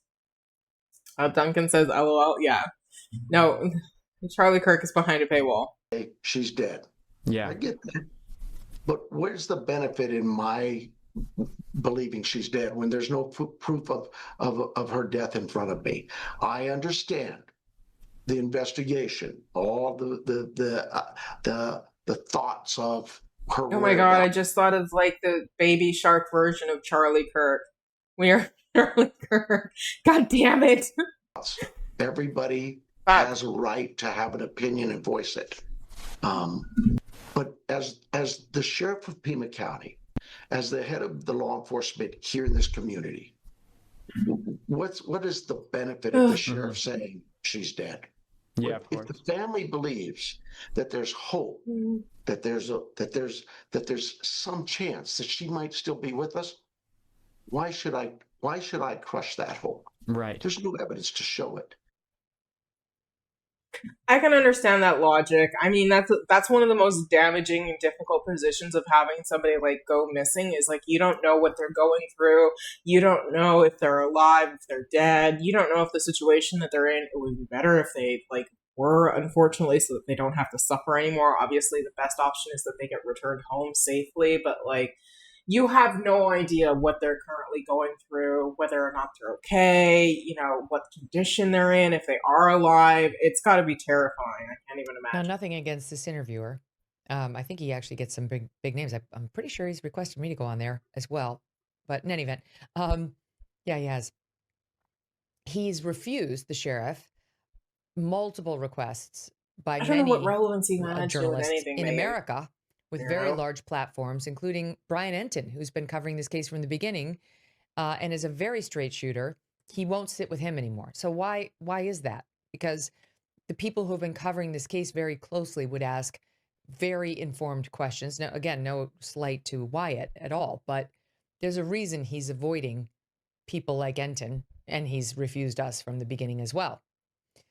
Nancy's daughter, who of course is Today Show host Savannah Guthrie, releasing a new video seemingly out of the blue on Instagram on Monday with a message to the person who took her mother. Watch.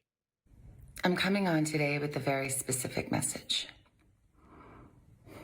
It has been months since our mom was taken from us. Our family is in agony. We are in a nightmare that will not end. Nothing about our situation has changed.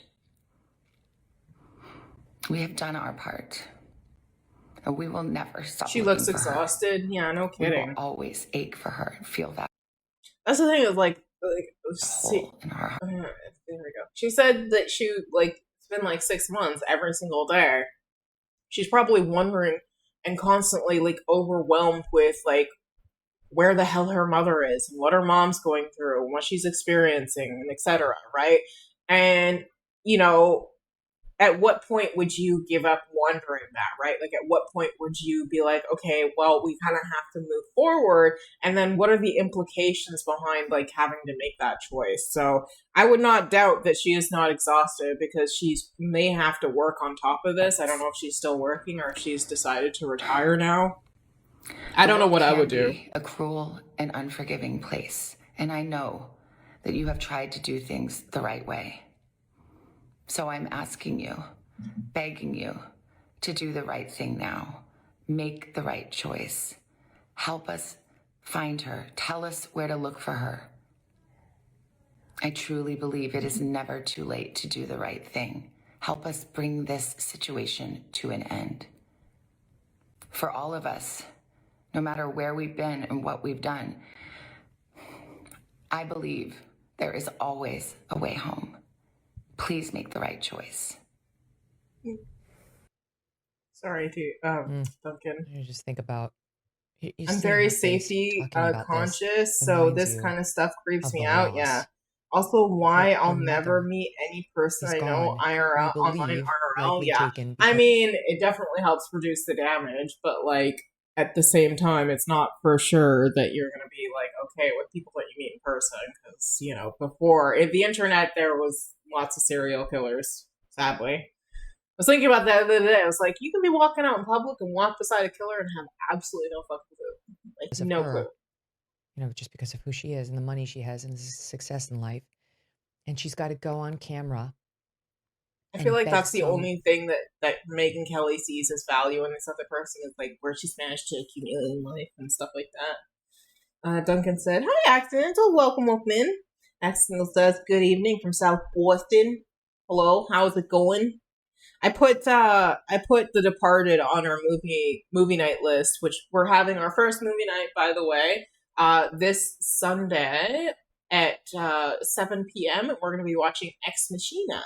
So if you want to stop by then, we'll be watching Ex Machina. It'll probably start about like half an hour after I start stream in case you need a little bit of time to get in and settle in. Evil criminal Thank you for doing the shout out, TD. To return her mom to her or her mom's body. It's beyond belief. Yeah, you like never get being closure. In that position where your mom is gone. And the only way to get her back is to beg How are you, some Accidental? deranged stranger to tell you where she is or what he did with her body. I mean, it's just, I believe her that they are still in agony. I believe her that her children are feeling that. That's their nana. They have no idea what happened to her, that Savannah has to live with the... Duncan says, I agree with Megyn Kelly here, although I don't agree with her on anything else. Yeah, same here. Like, yeah. Clock is right, like, broken clock is right twice a day, which, by the way, that does, if anybody understands what that thing fucking actually means, it doesn't make any sense to me. How can it be right twice a day if it's broken? The guilt? Because it's broken on the same time, and the same time passes, like, twice a day at least? Is that what it is? Unfounded but guilt. That it was her celebrity or money success that led to her mother being taken. Same with Hair of the Dog. And we've got more for you on that today. It's just, I'm glad she came back and reminded people because as we all must do, we must do it mentally, emotionally, and otherwise, we move on. We have to move on with our lives. But she's there to remind us that Nancy Guthrie was taken on February 1st of this year, has not been found, and that someone out there knows exactly where she is. There are new clues that we can discuss today, including the DNA and what the sheriff said in that statement in a longer interview. We're going to Broken talk about clock is that. Fitz and usually Maureen never are right, here, but and when we'll pick it it's up right right twice after a this. day, For the it's by first time chance. since Okay, World similar War to II, this. our national debt Okay, has fair enough. exceeded the gross domestic. Excuse me, guys. All right, enough of you. We don't need to watch preview to your next stuff. No. Sheriff at heart of Nancy Guthrie's disappearance investigation shares new details on the case. Investigators looking into Nancy Guthrie's disappearance are sharing new details nearly 6 months since she vanished. The mother of Today Show host So this is Savannah. Nancy Guthrie's. She is on the left, and her mom is on the right. Guthrie went missing in the early hours of February 1st. CBS News national correspondent Jonathan Vigliotti sat down with the sheriff at the forefront of the investigation. Even when a case goes cold, we don't give up on it. God forbid this ever take 50 years, but it could. That statement from Pima County Sheriff Chris Nanos, who said potentially critical evidence recovered from Nancy Guthrie's Tucson home, hair, came back inconclusive. It came back with no results. No results. Yeah. Was there blood that is still being analyzed right now that could belong to the suspect or suspects? I know that there was blood at the scene. That blood and other DNA, Nanos says, has yielded no results. No new video has been recovered, and it appears the suspect or suspects evaded traffic cameras. Do you think that the suspect or suspects could be local? Sure, absolutely. You do? Absolutely. Do I have evidence of it? No, but let's look at crime across the country. 95% of your criminals are where? So right here locally. Our family is in agony. We are in a nightmare that will not end.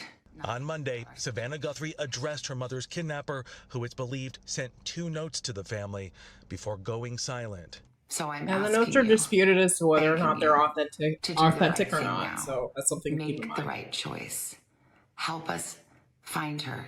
You say you are optimistic, you're positive that there will be a resolution here. Is that based on any evidence that you have before you, or is that driven by your gut? It's based on all the evidence before me. The bottom line here is this.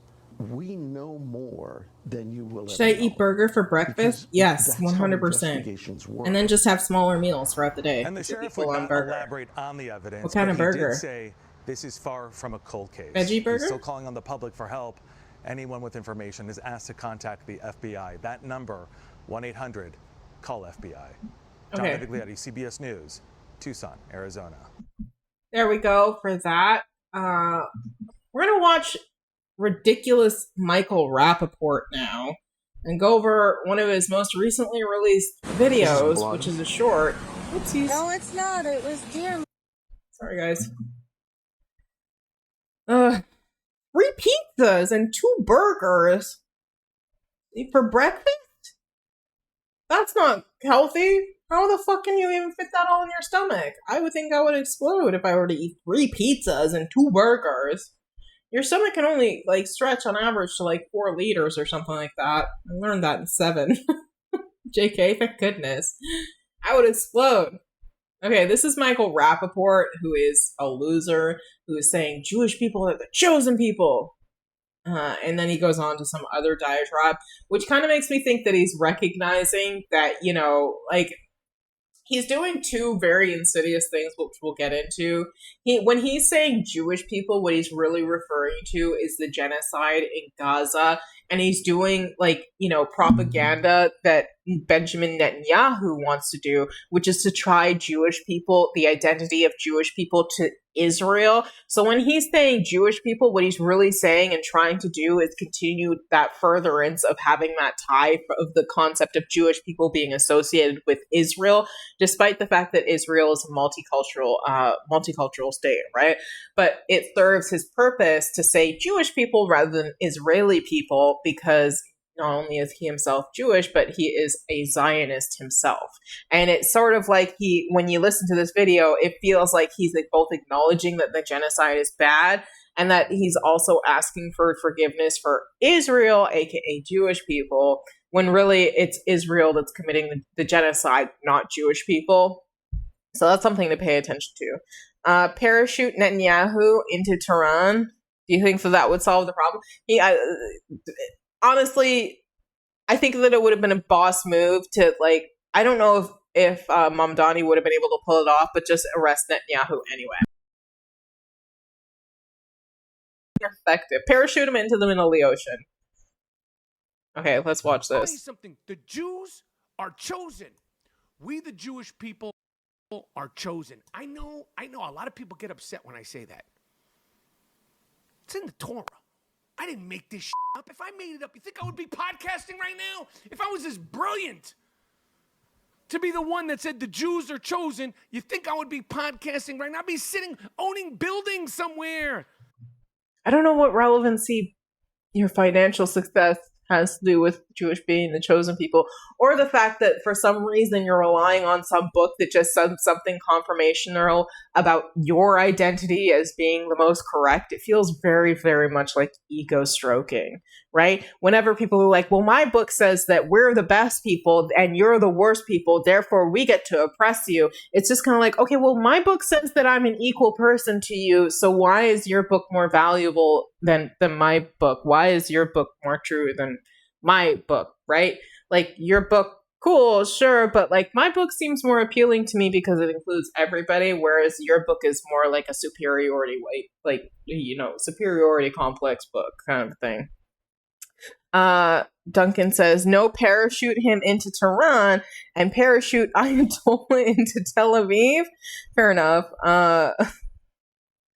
I don't know. I like the middle of the ocean because then nobody's culpable for it, and like it gives them a chance. If they manage to survive and swim back to shore, maybe that's, I don't know. No, I'm just kidding. Accidental sense. This fellow seems to be a bit unhinged. Yes, he is very much unhinged. He is very much a Zionist. He is pro-genocide. Although this video is propaganda in an effort to tie Jewish people to Israel and the genocide, and it sort of makes this like quiet link between the two. He's just a genocidal Nazi, essentially. It's in Torah. The Jews are the chosen people. I didn't make it up. There's plenty of other people, namely Hashem, that you could take it up with. The Jews are chosen, but we're not perfect. No one ever said the Jews It's not our perfect. fault. Most importantly, We're not responsible for the genocide, which technically true. Jewish people are not responsible for the genocide, although there may be some Jewish people who are partaking in the genocide that is occurring in Israel, Palestine, Gaza. This whole, we're not perfect. What did you expect from us? Hello? Obviously, we're going to commit a little bit of genocide every now and again. Come on, we're not perfect. Like, can you get off our backs, please? Like, hello? Look at what we went through. We're just making a little bit of an upsy-dipsy here. Hello? the Jews never said that we are perfect. Why we are held to unattainable standards of perfection more than any other race, religion in the history of race, religions is beyond. I feel like being anti-genocide is like one of the lowest bars of standards that you can hold somebody to. It's essentially saying don't murder people, right? And he himself seems to be able to observe this without issue, as far as we know. I don't know, maybe he has some skeletons in his closet. I'm just saying he's saying it's not perfect. And the topic of discussion, veiled topic of discussion, is the genocide that's happening in Palestine.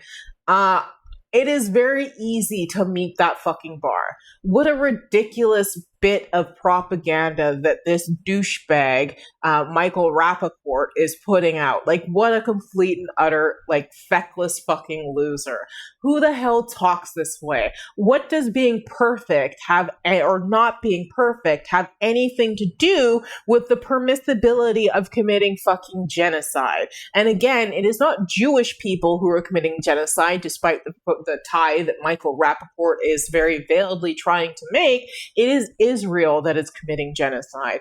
Israel is not a Jewish state, despite the fact that that is the identity that it would like to incur, because it allows it a level of protections, of social protections, and allows them a level of permissibility in some people's mind to like do these things, right? Because, you know, if Jewish people are viewed strictly as Israeli, and that Israel is a Jewish ethno-state, which it is not because it's multicultural, then you can't really attack Israel without also, quote unquote, being attacking Jewish people, automatically making you anti-Semite in some people's minds.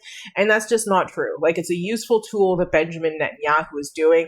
I don't think that he cares, Benjamin Netanyahu or actually Michael Rappaport genuinely care about Jewish people. I think that he just cares about having power over other people, and these bullshit, oh, we're not perfect, crying nonsense just is absolute, like, obvious propaganda nonsense. Like, it just doesn't hold any water or any real validity behind it at all.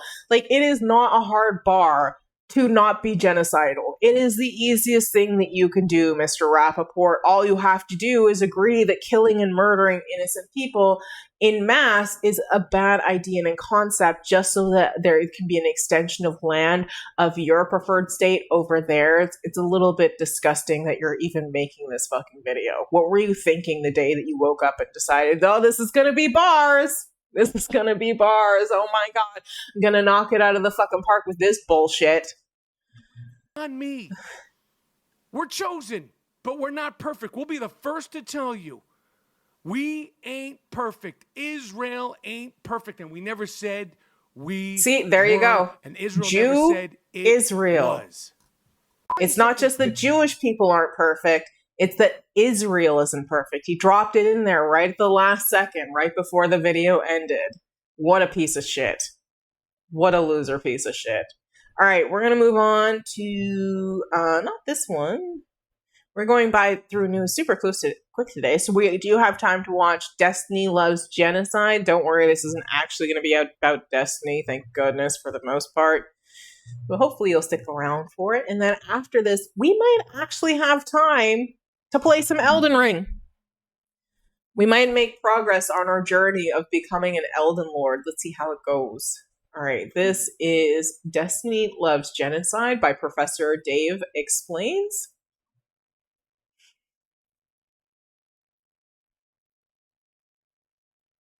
All right, let's go. So, I'm a science communicator who explains science and debunks science-denying frauds. Quite the Venn diagram exists between anti-science propaganda, predatory capitalism, Christian nationalism, and Zionism, which means I end up bringing up Israel from time to time. Zionists hate that, so they attack me constantly, like what happened recently with a guy named Destiny. Let's talk about him. If you don't know who Stephen Bonnell, aka Destiny, is, he's a media personality who takes to defending liberal and progressive viewpoints on most political topics. He sounds smart enough when debunking MAGA talking points, and if that's all he ever did, you'd be hearing nothing negative about him from me. But that activity is dramatically overshadowed by his unrelenting Zionism and support for the never-ending parade of human rights violations being perpetrated by the genocidal ethno-state that is Israel. Whether he is being paid by Israel or is genuinely just dumb enough to have fallen for Israeli propaganda and is in too deep now to admit it, I can't say. But he recently decided to poke the hornet's nest by doing a particularly slanderous live stream about me, accusing me of being a Jew-hating neo-Nazi. It's called Professor Dave Goes Mask Off. And the thumbnail says, "These fucking Zionists," where Zionists is covering the word Jews, implying that I really just hate all Jews. In it, he's reacting to my third and most recent video exposing Avi Loeb, the astrophysicist and charlatan, in which, amidst breaking down his endless lies about science, I point out yet again in passing his ties to the Zionist lobby and how he employs Zionist tactics of gaslighting and playing the victim to deflect when his fraudulence is exposed. I'll just play you Destiny's intro stinger to his video so you can get a sense of it. The blatant manipulation, opportunism, and perpetual victim complex is par for the course when dealing with disgusting Zionist frauds like him. Anyway, science as much as they want, and if anyone exposes those lies, they're automatically an anti-Semite. What, bro? This guy reaches so hard. Holy shit, he's obsessed.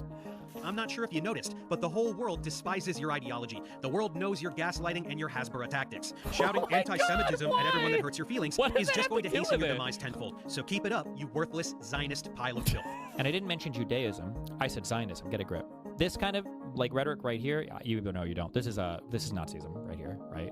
Deception and victimization are like the two key pillars of kind of neo-Nazi belief. It's the idea that Jews are secretly behind the scenes controlling everything to deceive you, and they deceive you about that control. And then the self-victimization is they constantly harp about the Holocaust. Oh my God. What?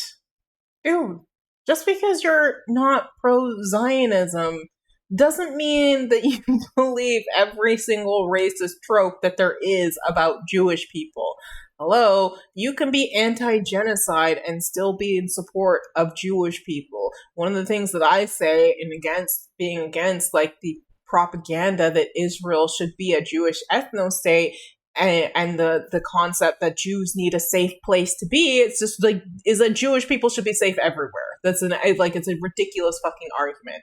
And of course, Bonatelli or whatever the fuck his name is, I can't quite remember. He constantly like makes these like leaps despite accusing other people of making leaps in logic and just making blanket statements about people if they like have any sort of, because, you know, what is his name? Fucking Destiny. I can't remember his actual name. I don't really care. Destiny in and of himself is a genocidal Nazi himself. So it feels like endless amounts of projection whenever you hear Destiny talking, because I don't think that he actually gives a shit about any of these topics. I think that he's just talked about them so long that his audience expects him to delve into the usual, like, you know, pro-genocide Zionist bullshit that he spews on a regular fucking basis. Liberal, LOL, yeah. We get it. But the reason why they have to harp about the Holocaust is because they have to center their victimhood so that they have an infinite blank check, basically, to deceive you and to control society. It's kind of crazy to just, but whatever. Yes, he is literally calling me a Nazi. Deconstructing this farce will come at the end of this video, but we have a lot of context to set up and information to get through first. Honestly, so many people have asked me to make a video formally summarizing my stance on Israel, and this was an excuse to do it, while also highlighting what a douche this guy is. Beyond his nauseating defense of Israel, he also has some really bizarre skeletons in his closet that I was able to come across. Hornet's Nest, remember? But we will get back to him in due time. Now, many of you are aware that this is not the first time I've been harassed and slandered by Zionists. Liberal. Right after the genocide began, for several months I was spending... I don't have that pull up very quickly, but I know exactly what you're talking about. That's Alex Jones, right? Liberal. Happy fun, la la la. You're gonna take over the world or some bullshit. Yeah, I'm familiar with that one too. I'm not very good at impersonating. I'll have to work on it. Way too much time on Twitter, relentlessly combating Zionist propaganda being disseminated by hordes of paid influencers whose job it was to brainwash the masses and manufacture consent for genocide. You've never seen propaganda anywhere in your life like what was being vomited up at that time. A fabrication of 40 beheaded babies, which Joe Biden himself publicly claimed to have seen photographic evidence of, only to later walk back and admit that no such evidence exists, since it's not a thing that happened. Fabricated claims of a baby being cooked in an oven. Endless claims. This one? Oh, yeah. Liberal.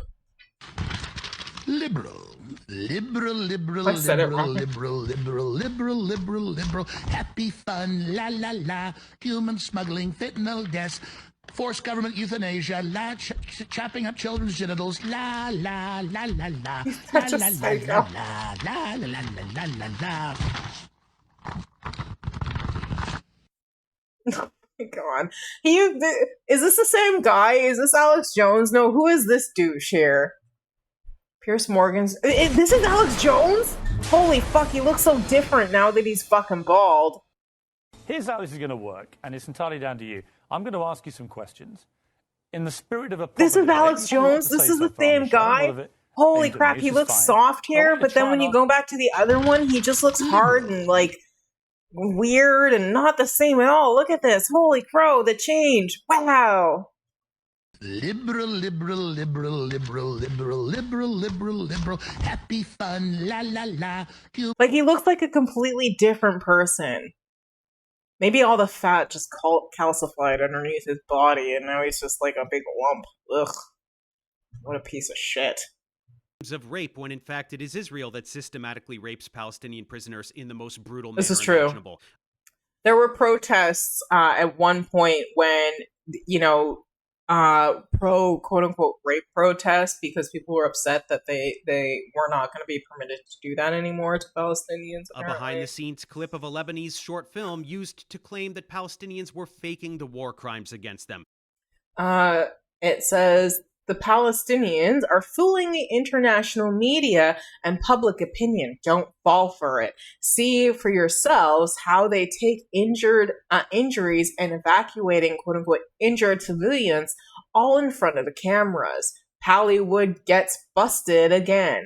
Hamas deception. The Palestinians are fooling the international media and public opinion. Don't fall for it. See for yourself. Like, it's the same thing posted over and over and over again. This whole concept of Pallywood is absolutely disgusting. This is what I send people who talk about liberals like Alex Jones. Okay, let's see it. Duncan. Just a sec.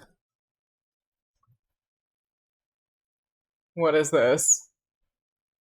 What is this?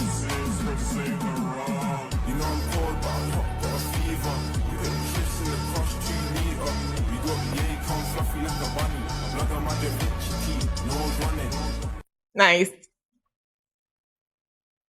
Liberalism edit. Nice.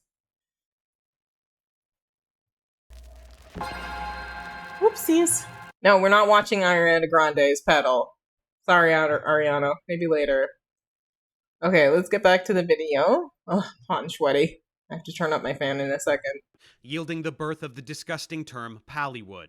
Claims of immense networks of Hamas bases underneath hospitals to justify the bombing of...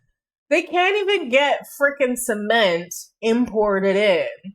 Like, they can't even get sugar, but apparently they have, like, these massive tunnel systems that have, like, schools and offices and all this other crap. Who believes this shit? Honestly, who believes this propaganda?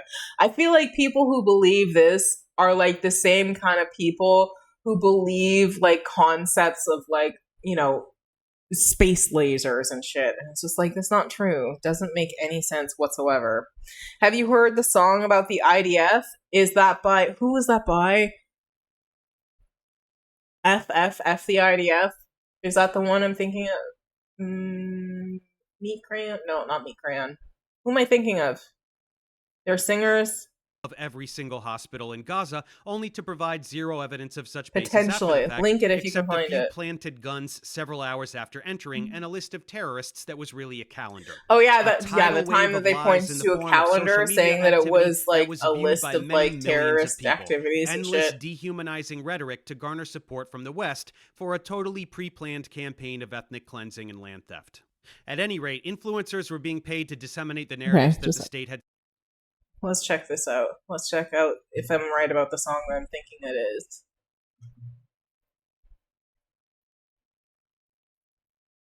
Uh-oh, I haven't seen this one. The Human Shields, an American satire song mocking the IDF. Soldiers of the IDF, the world's most mortal army. Oh my god, what is this? We have discovered a solution to a most perplexing quandary. Oh, my headphones died. Shield, my headphones died. Right time. Okay. A human shield. What do you do? Let the terrorists go? We say no. Human shields are expendable because they're animals. So we propose to go and shoot the shields. We should shoot the shields with human shields. Well, they ain't humans, so it's really okay to shoot the shields. Oh my god. You're dancing, PD? Oh my goodness. Patrolling Gaza the other day, I shot a human shield as she kneeled down to pray. One more terrorist shield out of the way. Oy vey, let's party. Shoot the shields, we should shoot the shields. The human shields. No, they ain't human, yeah, we blow them away. So shoot the shields, shoot the shields. God. Shoot the shields, the human shields. What do you do there? Come on, don't be ashamed. I was driving my Merkava tank. A half a dozen shields got stuck under my tread. No.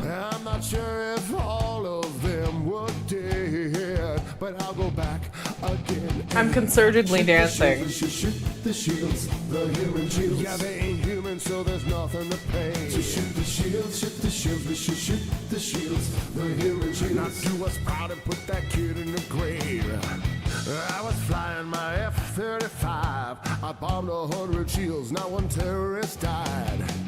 That ain't what I call no war crime. No way, it's fine to shoot the shields. We should shoot the shields, the human shields. They can't be human cause I don't feel a thing. So shoot the shields, we should shoot the shields, the human shields. Oh, it ain't murder, power, whatever they say.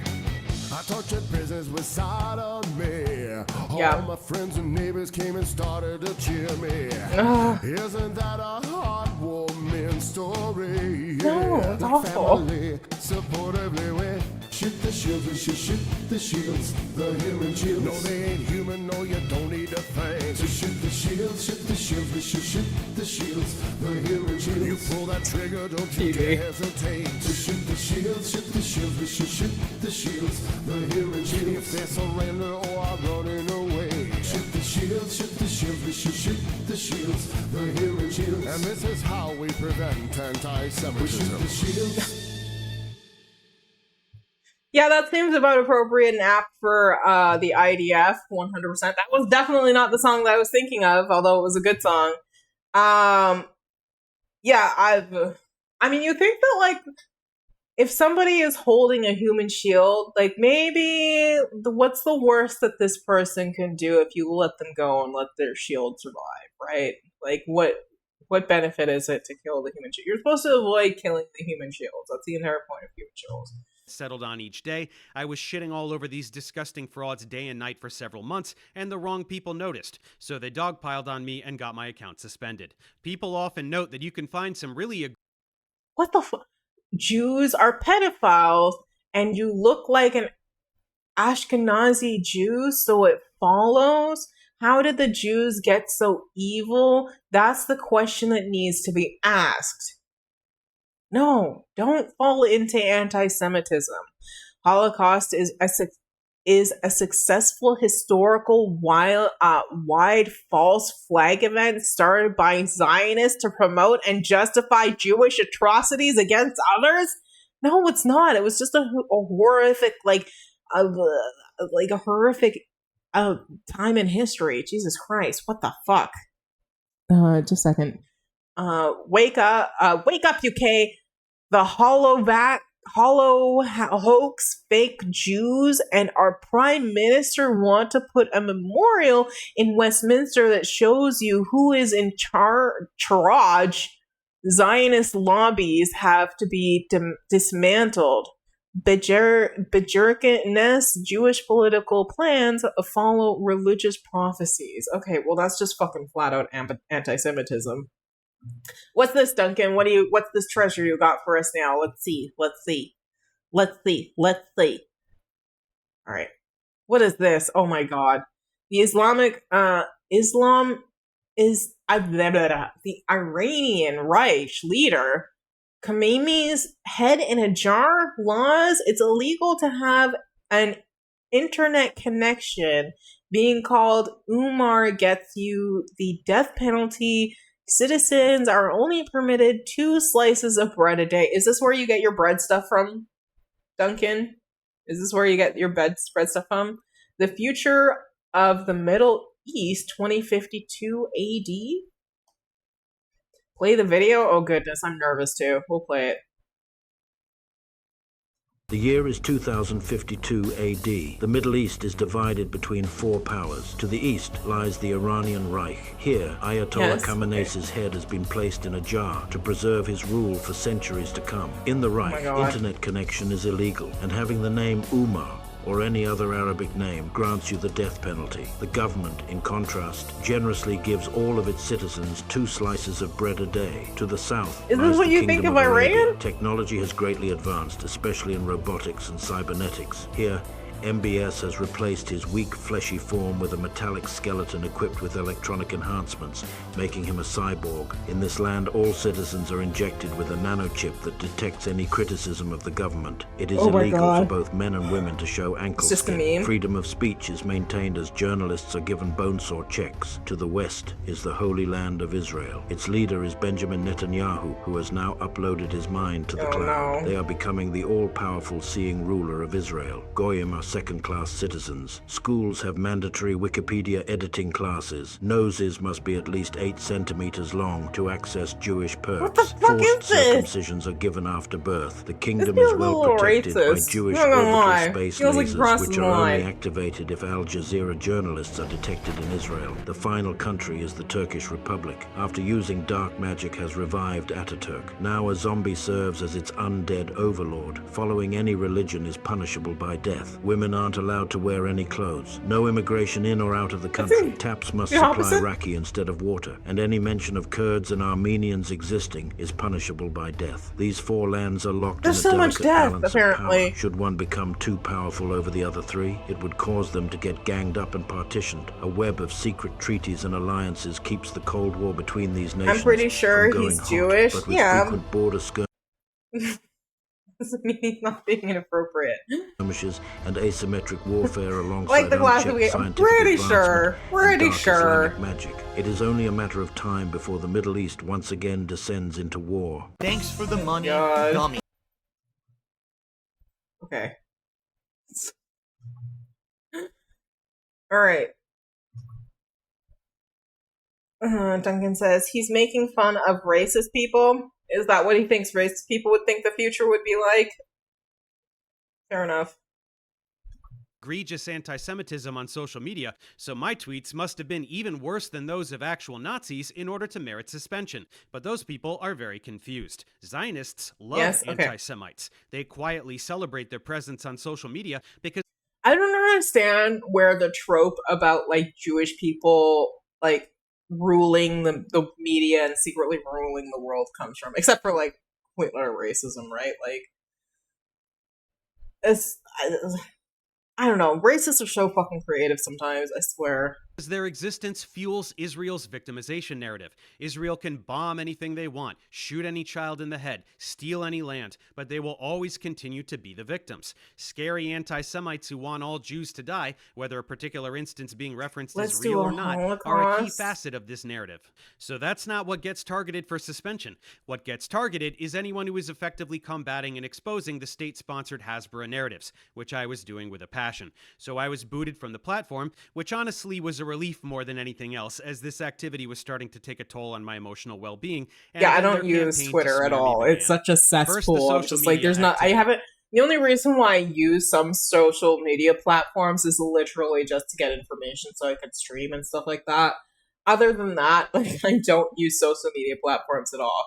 But Dora Cohen says, it's quite disappointing to read Dave's content. He's someone I've followed for a long time, and it's disheartening to see someone who claims to be a scientist driving into conspiracy theory without taking the time to understand the actual facts. Regrettably, I've chosen to unfollow him. I find it disheartening to read Dave's content, so it's the same thing over and over and over again. It's so disappointing to read Dave.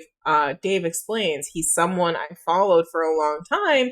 I wonder if these are bots, because one of these comments is like pretty much verbatim the same. They're all saying the same stuff. This actually started before my account was terminated. The guy's Hundreds of Iranian, tweets like but pretty very much just makes compilations of everyone, including Iran, and makes fun of racists. Okay, regrettably, they must unfollow because I'm a Nazi. It's all quite unconvincing. They do this all the time. You can always find clusters of scripted copy-paste tweets, like this recent campaign that Destiny would probably enjoy. Then came the harassment on YouTube. thousands, and I'm not joking, literally fucking thousands of these. Same kind of message. These came from the bot farms that Israel employs to shift the narrative on every platform they can. Optics are everything, and even this very blatant artificial activity we'll can have to skew look up things how in their bot favor to farms some work degree. at some But point. that's just the beginning. Organizations like StopAntisemitism.org and Canary Mission are a form of weaponized retaliation against those who speak up for Palestine on social media. I was named Anti-Semite of the Week, along with countless actors and activists John like Cusack. He's a goat. Susan I love him as Sarandon, an actor. Mark Ruffalo, Roger Waters, Cynthia Nixon, Nice. Greta Thunberg, Yep. Bassem Youssef, Mamdani, Yep. of course. Yeah. Basically anyone who draws significant attention to Israeli crimes against humanity, thereby posing a challenge to the Hasbara narrative. You know, horrible, vile Hasbara, by the way, if anti-Semites you're like aware, Miss just use Rachel, propaganda. the children's content creator who scandalously requested on social media that Israel stop bombing children, and who can be found singing Aw. songs with Palestinian double amputee toddlers. How dare she humanize children who have had their legs blown off by inhuman monsters? As part of these smear attempts, founder of Stop Anti-Semitism, Leora Rez, and other wastes of human life enact brutal campaigns to ruin the lives of whomever they target, doxing them and doing whatever they can to get them fired from their jobs, especially for medical professionals. For me, I'll there be was right not back. much I'm they just could gonna do. turn my I'm fan up and grab self-employed. a snack. They tried to smear me on LinkedIn, but nobody gave a shit. Eventually, they move on. But perhaps with how much I've finally been talking about Israel in my YouTube content, as opposed to simply tweeting about them, a second wave of attention is coming my way. To demonstrate how no amount of criticism of Israel will ever be enough, we're going to talk a lot about how awful Israel is. Truly, they are the most potent force of pure evil in the world since the Nazis, ironically. The level of disdain they have for human life is beyond comprehension. Not simply the ability to murder tens of thousands of children like they're termites, but the delight they express in doing so, and the overwhelming support that is expressed by Israeli citizens for this genocidal activity. More than 80% of Israelis support the complete annihilation of the Palestinian people. It is a twisted, psychotic society that celebrates the destruction of innocent human life. They proudly announce it openly, their desire to wipe Palestinians and other Arabs from the face of the earth. אבל בוא נאמר... תעשי את זה, אני מכיר אותך קצת, תעשי את זה אם תוכלי. יכול להיות, אבל בוא נאמר ככה, הצבא צריך לגמור כמו שעבד בצפון, הוא צריך לעבוד בדרום, ולהשאיר את עזה ללא ערבים, Like legit. She's an evil person. She's well known. ביישובי העוטף שרוצים לראות את הים. Just like I'll roll it back and read it for you. Their desire to wipe Palestinians and other Arabs from the face of the earth. Gaza must be erased so that the settlers can see the sea, because obviously that's a priority over other people's lives. בוא נאמר... תעשי את זה, אני מכיר אותך קצת, תעשי את זה אם תוכלי. יכול להיות, אבל בוא נאמר ככה, הצבא צריך... The situation needs to end. What we did in northern Gaza, we must do in south of Gaza. Evacuate Gaza of Arabs. And build Jewish settlements in all of Gaza. Because of the settlers of the Jew... Sorry, it went too fast.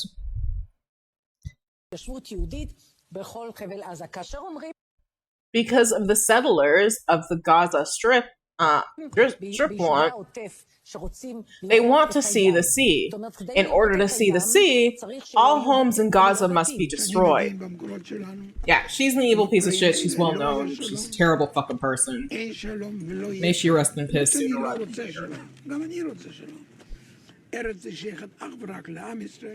וכל עזה וכל לבנון, כל זה צריכים לשאוף לנקות את הארץ מרוכבי הגמלים. Is I don't care about Gaza.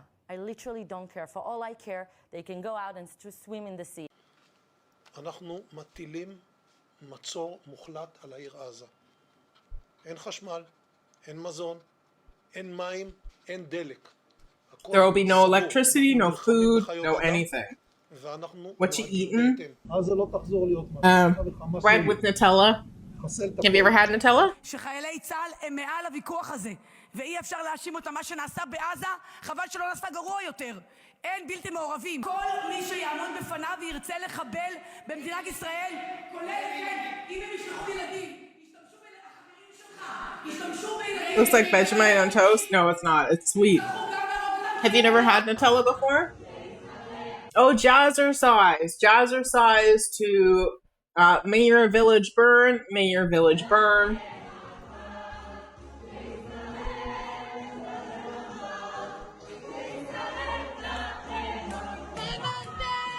Have you seen enough? No, I don't think you have. Israeli lawmaker Yitzhak Kreuzer says there are no innocent children in the West Bank, defending the bloodthirsty behavior of settlers that murder helpless Palestinians and steal their homes on a regular basis with total impunity.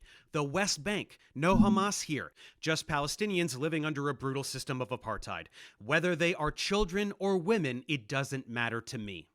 Okay, just like, oops, I'll go back and read that for you guys. System of apartheid.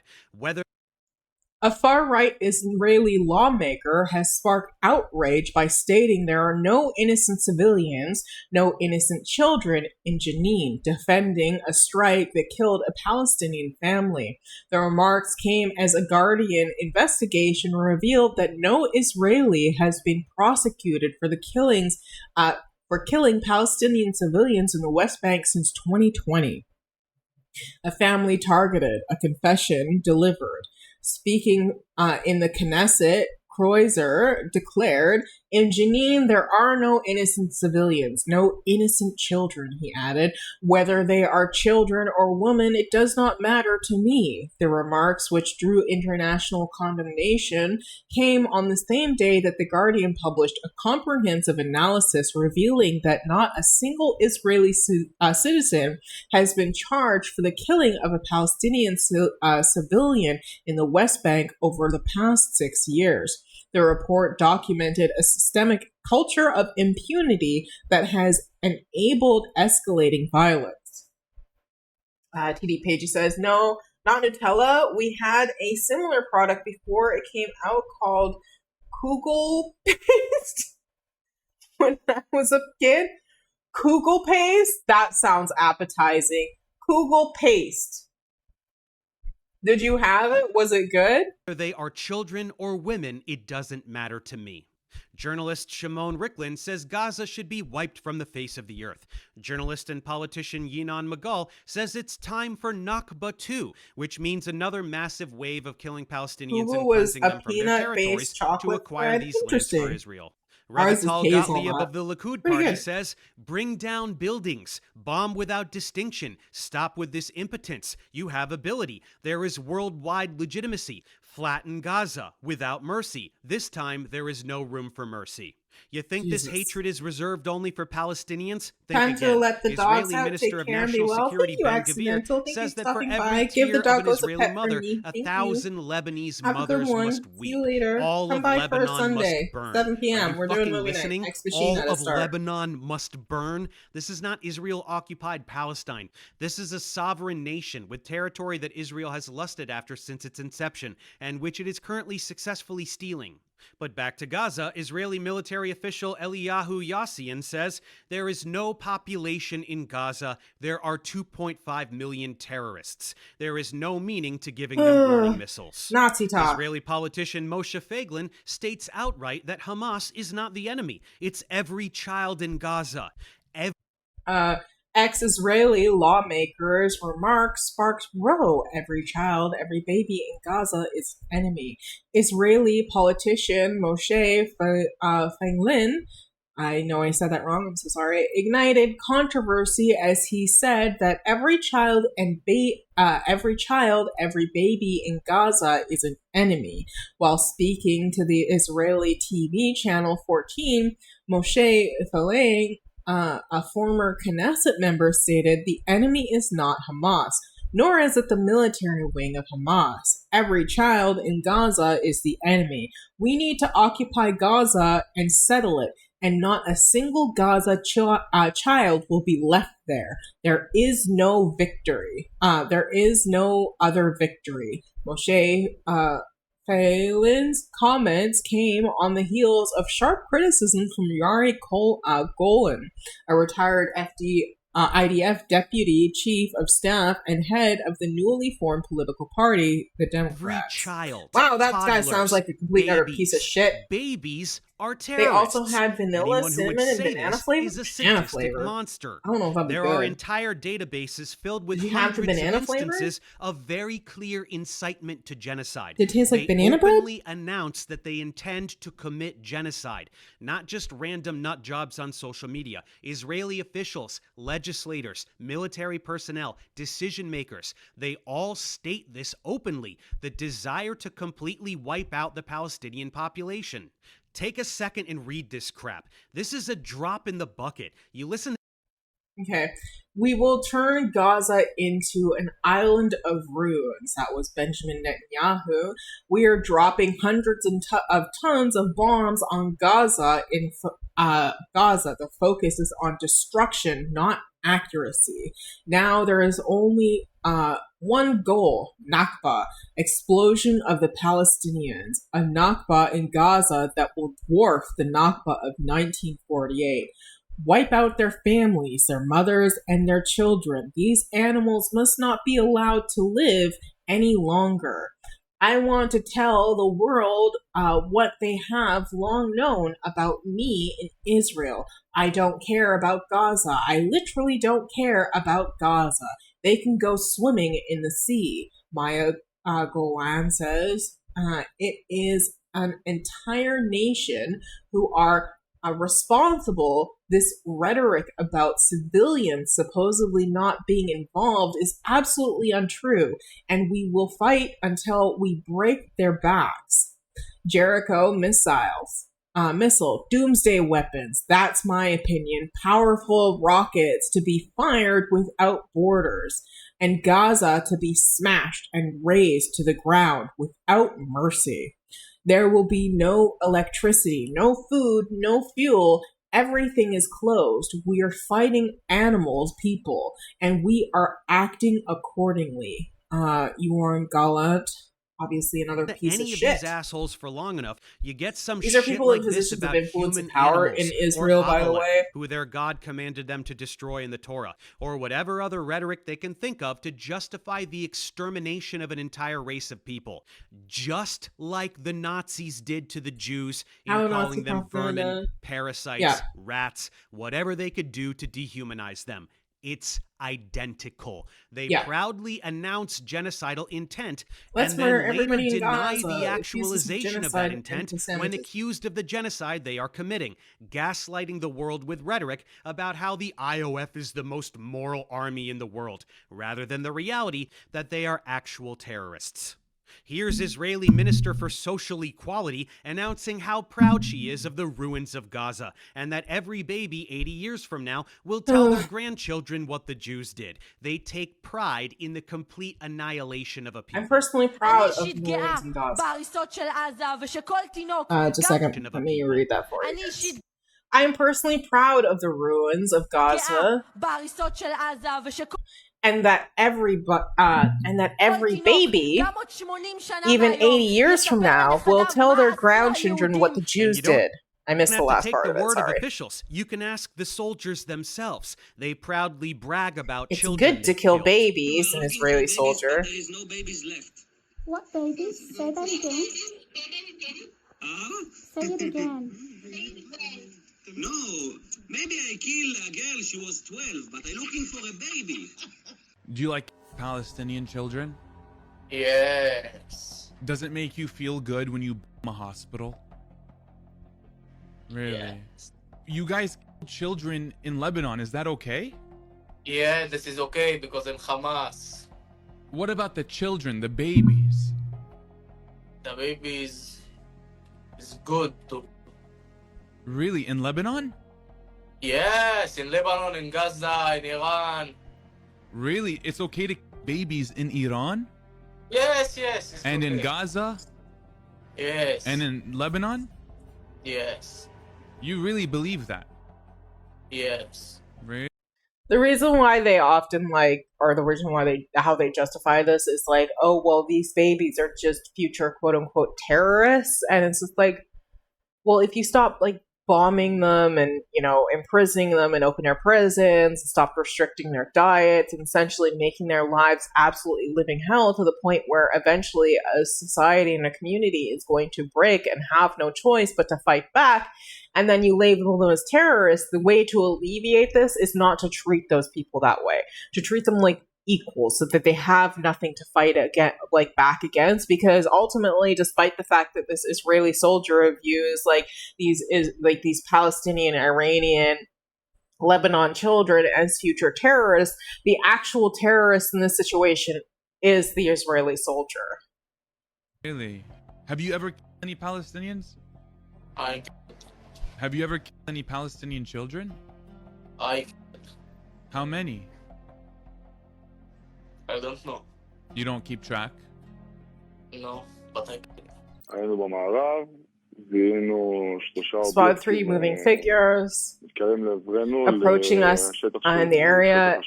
Is it considered a kill zone? That is considered a kill zone. And we received orders to kill 3 individuals because they entered our kill zone. So they don't even know if these people are actually dangerous. It's just because that they entered a quote unquote kill zone, then they have permission to kill them. They don't need any other information except the order that once people enter into a kill zone, which is vast and large throughout all of Palestine and Gaza, that they get to kill them with impunity.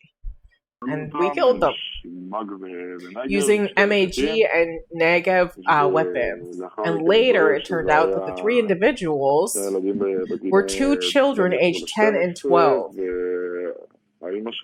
and their mother.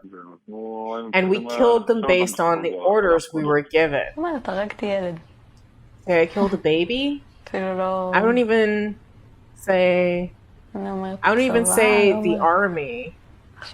It's hard to think about it now. The time I would think about it a lot. Now we just laugh about it as much as I can, as much as one can. What the fuck? Now it's just there, like it's part of me. Savannah is not coming off. Why won't it come off me? You don't understand. I keep trying with soap. Former Jewish Israeli soldier confesses she murdered a Palestinian child while smiling. She's still laughing and smiling every time she remembers shooting the child. Why won't it come off, Rotem? Blood off my hands. I have blood on my hands. I don't know what to do. Of course, this is a drop. I mean, in it's the bucket. possible it's nervous laughter, but I doubt it. Gaza have been targeted and executed by snipers. There are so many accounts from both local and international doctors who received child after child with a single precise bullet wound to the head. Again, soldiers state outright that they intentionally murder children and that they're specifically ordered to do it, while officials continue to put on a show and act offended when it is suggested that soldiers do the things they openly admit they are doing. This is the definition of gaslighting. And how do Israeli soldiers and officials justify this grotesque behavior? Naturally, they have divine permission for it. They state this openly all the time as well. They are the chosen people, so they can do whatever they want. They say Israel is allowed to ignore the directives of international law in any field it desires. International law doesn't apply to them, so they should be able to commit genocide. They say they are entitled to violate the sovereignty of foreign countries. This means that any land they desire is theirs for the taking. This is announced proudly, publicly, and supported by a citizenry that has been brainwashed into believing that they are genuinely superior to other peoples. What happens when you meet an Arabic kid? What do you feel? Angry. I want to kill them. And what happens when you meet an unreligious Jewish kid? We feel sorry for him because he is secular. Why do you feel sorry for him? Is it because he was not born religious? What did he lose? He's not moving in the right path. How do you see Jerusalem in the next 10 years? Everybody will be religious Jew. And there will be Arabs, but they will be slaves. Oh my god. Who the heck is teaching these children? Oh, because the Messiah said so? What do you say? There will be massive war, and all the Arabs will die. Jesus. And part of them will become slaves. Good, you got all the information. Thank you, kids. Keep up your education here. Arabs will be slaves. They are inferior. Babies are terrorists. This is Israel. This is not some fringe political group. This is the whole fucking country. This is how they justify the slaughtering of countless innocent people, a thing that has been going on for almost 80 years now, but never with such ferocity as the past 2.5. And because the media will never show you these victims or describe their This is a famous photo, by the way, if you're unaware, from close to the start of the most recent insurgents of Israel that happened after October 7th, 2023, of children starving and desperately reaching for food and water. Slaughter with accurate language, I will. This is who Israelis are talking about. Duncan said, just saw the most cursed video ever. Oh no, share it with me. That anyone could look at these children and call them terrorists that deserve to die is beyond comprehension. Israeli officials who carry out this activity are rotten to the core and beyond saving. They are twisted and evil. But any member of the global public that can listen to these politicians or their puppets on social media say these things and look at these children and remain resolute in supporting Israel is also a lost cause. Anyone who supports Israel is either completely brainwashed or a racist piece of shit. They bought into the brown people bad narrative that has been pushed in the media and entertainment for decades in order to justify American imperialism in the Middle East. They fell for precisely the same dehumanizing rhetoric that led to the Holocaust. If you support Israel, you are a Nazi. There is no meaningful distinction between support for Israel today and support for Nazi Germany in the 1930s and 40s. Given the age we live in, the horror show that is this genocide can be viewed by anyone with the courage to see it. It is the first genocide in history that has been broadcast globally in real time on a daily basis. It is undeniable unless you deliberately look away. So-called what even liberal is this Zionists, LOL? Okay, just a second. I'll check it on another page. I'll check it on a hidden page while I let this play. Uh-oh.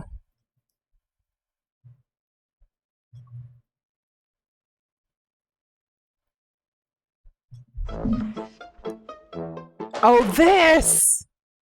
This! Yes, I am very familiar with this. I've seen it before.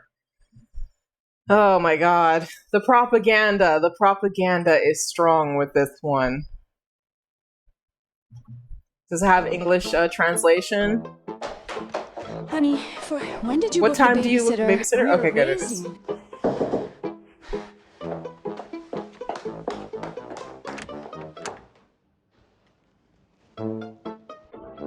They are her days. What an honor. What are you doing here? Did you order a babysitter? You got a babysitter? Where are the kids? Another person I would never let any child around, not because I think that he would molest them, but I think that he would have absolutely no problem snapping their fucking neck because he's such an evil piece of shit. Well, him and Donald Trump are a danger to children. I don't think that that's deniable at this point in time. You're the prime minister. You'll watch our kids. Look, it's either me or CP and Bougie. Bougie, our kids would have to watch him. So by the time we get back, we won't have a house. He'd even give away the rugs. And Zippy, 2 hours in one place. By the time you get back, she'll probably move to the neighbors. In the upcoming elections, you'll choose who will watch our kids. In the upcoming elections, vote only Likud.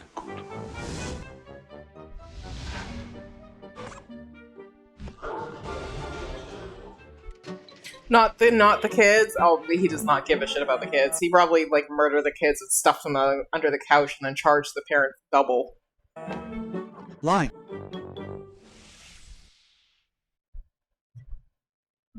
All right. Yeah, I'm familiar with that one. Okay. An oxymoron, are in denial of this reality. Their everyday lives consist of endless mental gymnastics He's not to avoid talking of witnessing no the kids. carnage. Their social media He's feeds not are filled with taking of no propaganda kids? What do you peddlers mean? convincing them that none of it is real. Genocide isn't real. If you don't go and look at it yourself, then you can pretend it doesn't exist.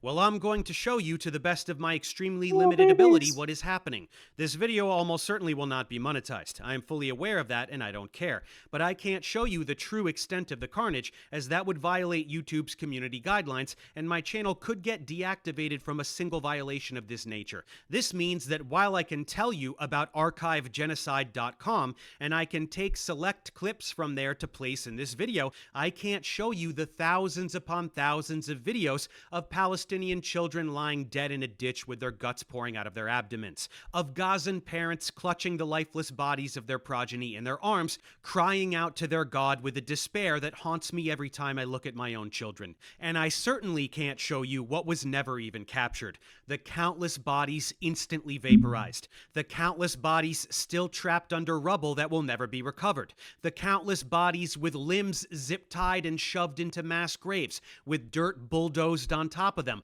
often still alive, shrieking as they get their last glimpse of daylight. There is no way for me to physically illustrate for you the true extent of this genocide. And that brings us to the main point of this video. Dickheads like Destiny deny the fact that Israel is committing genocide. This is beyond comprehension. Any honest person with the courage to look can instantly see what has been going on in Gaza for nearly 3 years now, and it is objectively genocide. Anyone who wants to complain about how woefully unqualified I am to make that assessment, they can shut their dumb fuck faces, because you don't have to take my word for it. Every single human rights organization in the entire world has labeled this a genocide. Let me play a short clip from Mehdi Hassan, since he will be able to get this point across quite succinctly. Gaza has been cut off from the world for almost 3 years and subjected to war crimes, ethnic cleansing, genocide.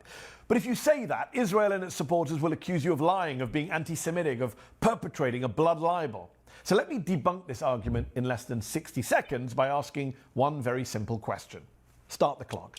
Do you believe Benjamin Netanyahu, Itamar Ben-Gvir, and Bezalel Smotrich about what's been happening in Gaza, or do you believe the UN Independent Commission of Inquiry, the UN Special Committee, the UN High Commissioner for Human Rights, the UN High Commissioner for Refugees, the UN Special Rapporteur for the Occupied Palestinian Territories, 14 other UN Special Rapporteurs, the former UN Humanitarian Chief, UNICEF, Amnesty International, Human Rights Watch, Bet Salem, Gisha, Physicians for Human Rights Israel, Doctors Without Borders, Oxfam, Save the Children, Christian Aid, Action Aid, the NGO Air Wars, the NGO Action on Armed Violence, the International Association of Genocide Scholars, and its President Melanie O'Brien, the editor of the Journal of Genocide Research, Dirk Moses, the author of the book What is Genocide, Martin Shaw, the leading Israeli Holocaust scholars, Omar Bartov, Amos Goldberg, Daniel Blattman, Raz Siegel, Shmuel Lederman, the Norwegian Refugee Council, the Danish Refugee Council, Refugees International, the International Rescue Committee, the former head of Israel's military, Moshe Yalon, the former head of Israel's Shin Bet, Ami Ayalon, the former deputy head of Israel's Mossad, Amran Levin, and the former Prime Minister of Israel, Ehud Olmert. Who do you believe, them or the Israeli government? Who do you think is lying? All of them? No, all of them are lying, obviously. Or Benjamin Come on. Netanyahu?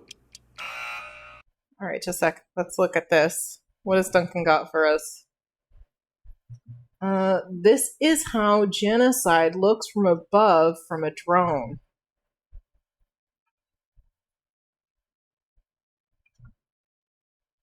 Drone footage shows widespread destruction in Gaza, Associated Press. There is no sound, just in case you were wondering, guys. This is Rafah, the Gaza Strip, or what was left of it.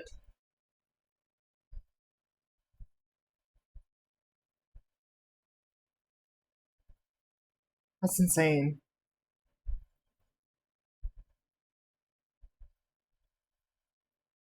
That's maniacal levels of destruction to commit onto one people simply because you want their fucking land.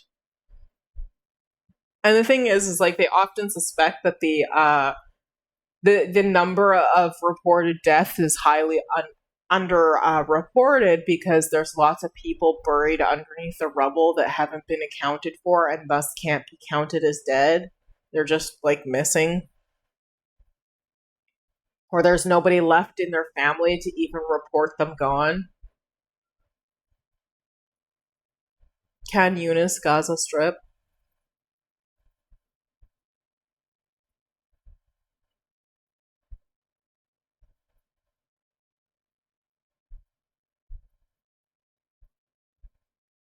Yeah, like the destruction is unprecedented. Whoops. Okay, let's keep on with the video. But Mehdi, didn't you know that all of those organizations and all of those people are Hamas? The entire world hates Jews. Only Israel is telling the truth. Everyone else is a lying anti-Semite. Case closed. Anyway, more effective than just listing organizations, we can go through the specific details which demonstrate that this is objectively genocide.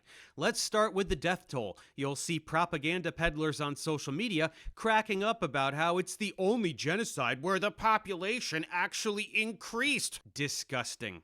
It's impossible to get a true count, but any official numbers you'll see that hover around 70,000 killed are so far off the mark it's insane. And anyone complaining that these are fabricated Hamas numbers is brainwashed. An independent study in The Lancet estimated well over 180,000, half of which are children, and that was in July of 2024. 2 full years ago. Previous estimates had been much lower because they only took into account bodies that were identifiable and directly correlated with airstrikes or gunshots. But thousands of bodies have been totally vaporized, leaving nothing identifiable behind. And thousands more bodies are still buried under rubble from all the carpet bombing or in still undiscovered mass graves. Additionally, so many people have died from wounds, from general poor health, from starvation, from freezing to death because they sleep through the winter in paper-thin tents, from disease because there is near zero health infrastructure. All of these are victims of genocide. They are deaths caused by the total and complete destruction of a territory and everything a society needs to survive. And Israel hasn't stopped bombing Gaza for a single day since July 2024, ceasefire or not, so the number is much higher now. Israel has murdered hundreds of thousands of Gazans, likely at least 20% of the Gazan population. That's genocide. It is a maximization of casualties while still maintaining their version of plausible deniability. They also specifically targeted hundreds of journalists, well over 1,000 doctors, and other key personnel publicizing the genocide and keeping citizens safe. That's genocide. The continued use of white phosphorus and other illegal weapons as documented by Human Rights Watch and Amnesty International. That's genocide. It's very easy to get much more granular with it as well. Francesca Albanese of the UN Refugee Agency published a report way back in March of 2024 that outlined a determination of genocide, and she has continued to update that report ever since. It documents explicitly stated intent for genocide, the long list of violations of international law, systematic torture and sexual abuse of prisoners with no legitimate charge against them, a total erasure of culture, the stripping away of any sense of dignity for an entire people. Israel really hits every single point on the genocide checklist. For writing these reports and sharing these determinations with the UN, Francesca has my life has become a roller coaster, Francesca Albanese, on death threats, danger, and dread after accusing Israel of genocide. For her public stance, Albanese's life has been threatened and her family put in danger. She has faced the prospect of arrest in Germany for her choice of words. Donald Trump's administration has named her a specifically designated national, a term usually reserved for terrorists, drug traffickers, and the occasional murderous dictator. She is the first UN official to have received the designation. It was bad.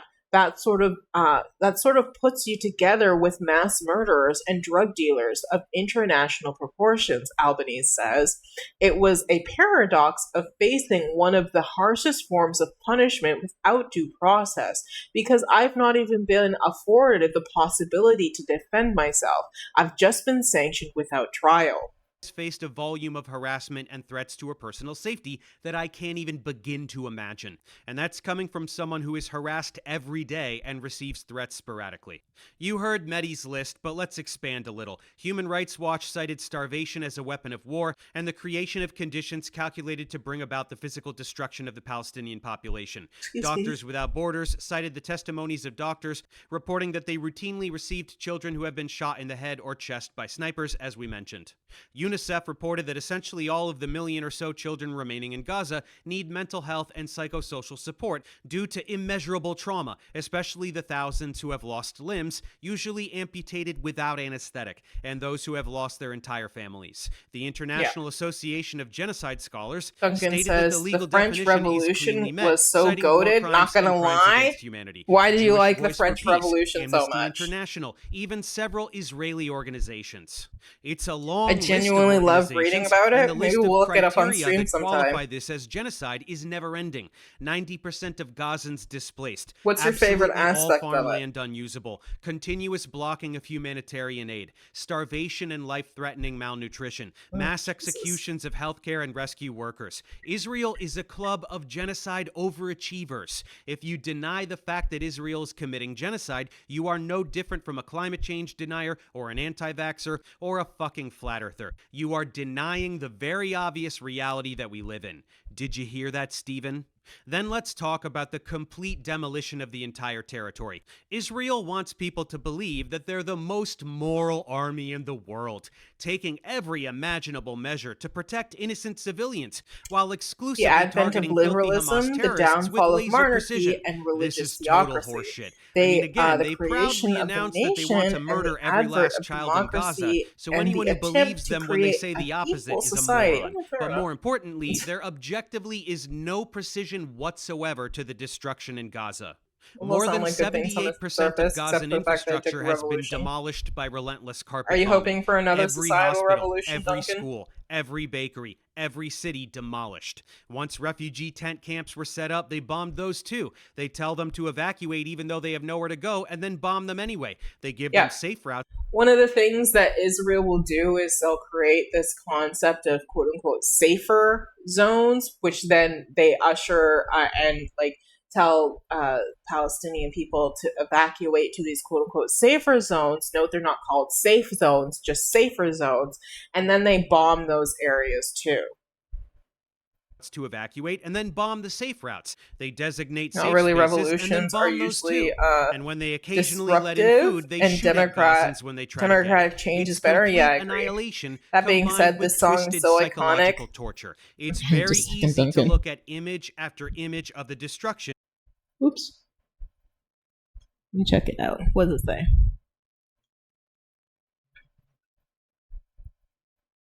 All right, let's see. The Guillotine prominent French Revolution song. It's only a minute and 20 seconds. All right. Very expert and very smart. Made of medicine. To purge the French body of all of those with projects. It's the guillotine, hurrah! It's the guillotine. To punish treason, the high robbery, those lovers of blazon, those people that came can guess, those who we made it for, that we know of the effect. It's the guillotine, hurrah! It's the guillotine. By dint of plotting, the munitions horde gained without thinking of it, a malignant migraine to heal these gentlemen. One day we will lead them, oh my god, to the guillotine, hurrah, to the guillotine. From France we have punted, the noble vermin, have raised everything, broke everything, and laid it to ruin. But the nobles are prepared to die with one's neck severed by the guillotine, hurrah, by the guillotine. By the guillotine, hurrah, by the guillotine. Oh my god.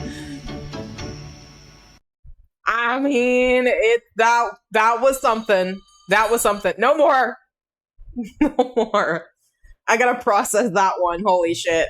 To see that there was zero regard for precision. They weren't aiming Is for that your some favorite song, imaginary Duncan? terrorist. They were never doing anything but destroying Gaza from day one. You're not convinced by these images? Too small in Yes, scope? nice. Let's get a broader top-down view. So this is the before and after. January 2024 is the before. September 2025 is the after. All farmland destroyed. Everything destroyed. as much destruction as they can possibly manage. This is Gaza City.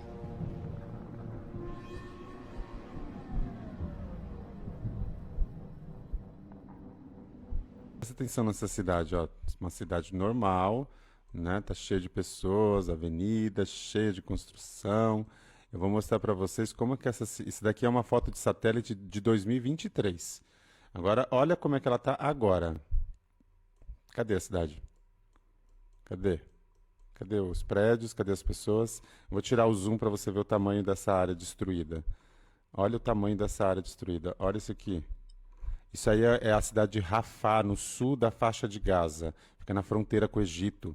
Essa área destruída, só nessa área destruída ao sul, toda essa área cinza, toda essa área que eu der um zoom aqui, eu vou ver uma área destruída. Essa área aqui é maior do que a área que foi destruída pela bomba de Hiroshima. This area destroyed is larger than that Qualquer destroyed lugar in que eu Hiroshima aponte bomb. aqui, eu vou ver casas destruídas, destruição. Uma das coisas mais horrendas da história humana. One of the most Isso aqui horrific vai things in assombrar a human humanidade history. por muito tempo. And this will haunt E o humanity for a long holocausto da time. Segunda And the Guerra se Holocaust of the repetiu. Second World War has Infelizmente, repeated e itself, ninguém conseguiu unfortunately, impedir. and no E one até was able agora to os stop it. responsáveis por Until esse now, crime those contra a responsible for humanidade this estão crime against rindo à humanity are toa. still getting away Fica with aqui it. esse registro, This porque é uma record coisa remains here assustadora, because como it is something o olho que horrifying, tudo and sabe, since tudo all vê, the não all-knowing, all-seeing apaga eye does a not imagem, erase the essa é a image. imagem real This is the real contra image. fatos, não Facts speak for argumentos. O que themselves. aconteceu aqui foi What happened here genocídio. was a It genocide. doesn't get any Yeah, it's clearer than ongoing. this. Gaza is now an uninhabitable wasteland. Absolutely nobody can keep a straight face and say that this level of destruction had anything to do with targeting terrorists while keeping civilians safe. We can know this with even greater certainty by looking at what they're doing in Lebanon.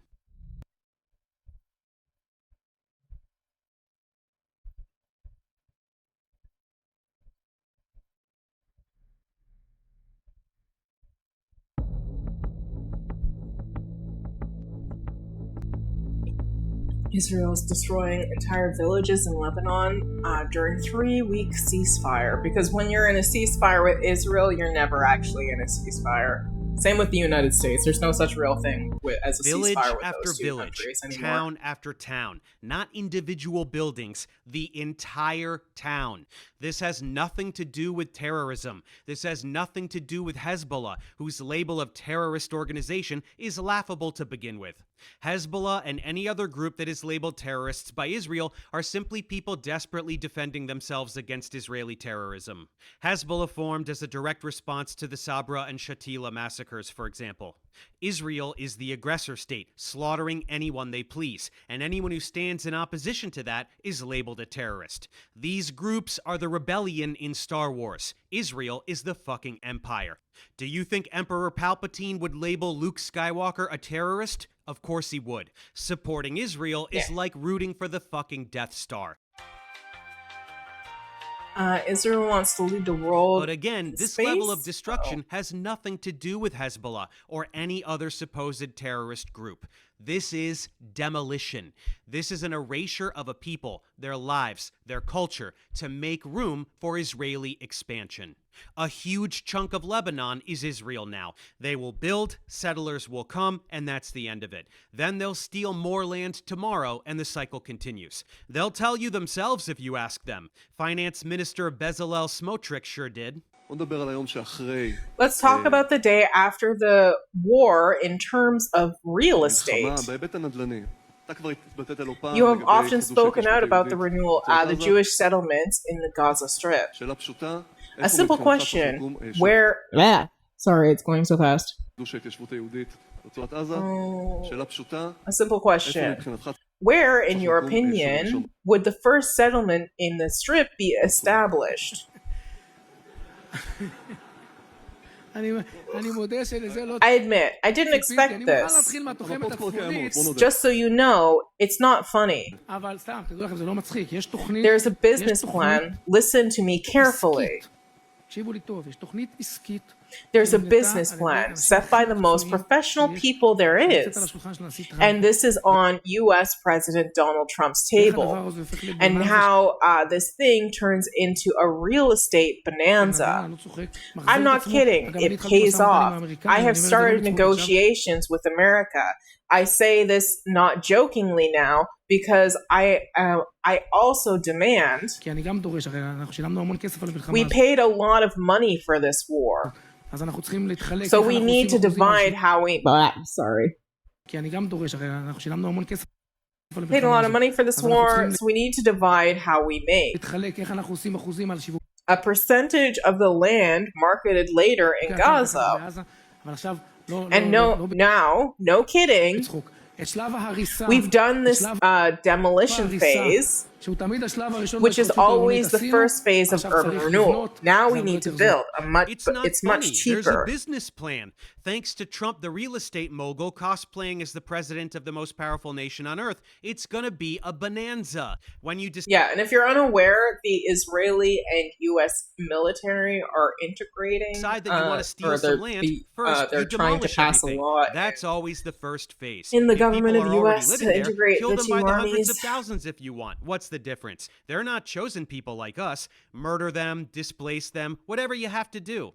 Destroy absolutely everything in the region until not a single building is left standing. Then go in, clear the rubble, and build luxury condos or whatever the fuck you want. Easy peasy.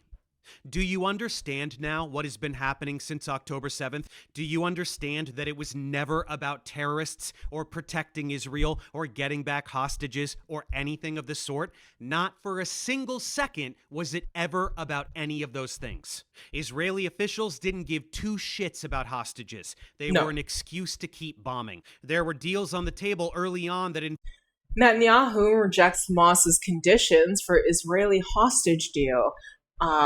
By Emily Rose on January 21st, 2024. Jerusalem, January 21st, Reuters. Israel Prime Minister Benjamin Netanyahu on Saturday rejected conditions presented by Hamas to end the war and release hostages that would include Israel's complete withdrawal and leaving Hamas in power in Gaza. As Israeli planes resume bombing in Khan Yunis in the southern Gaza Strip, senior Hamas official Sami Abu Hazari told Reuters the Israeli leaders' refusal to end the military offensive in Gaza means there is no chance for the return of the Israeli captives. Netanyahu rejects ceasefire for hostage deal in Gaza, sources says.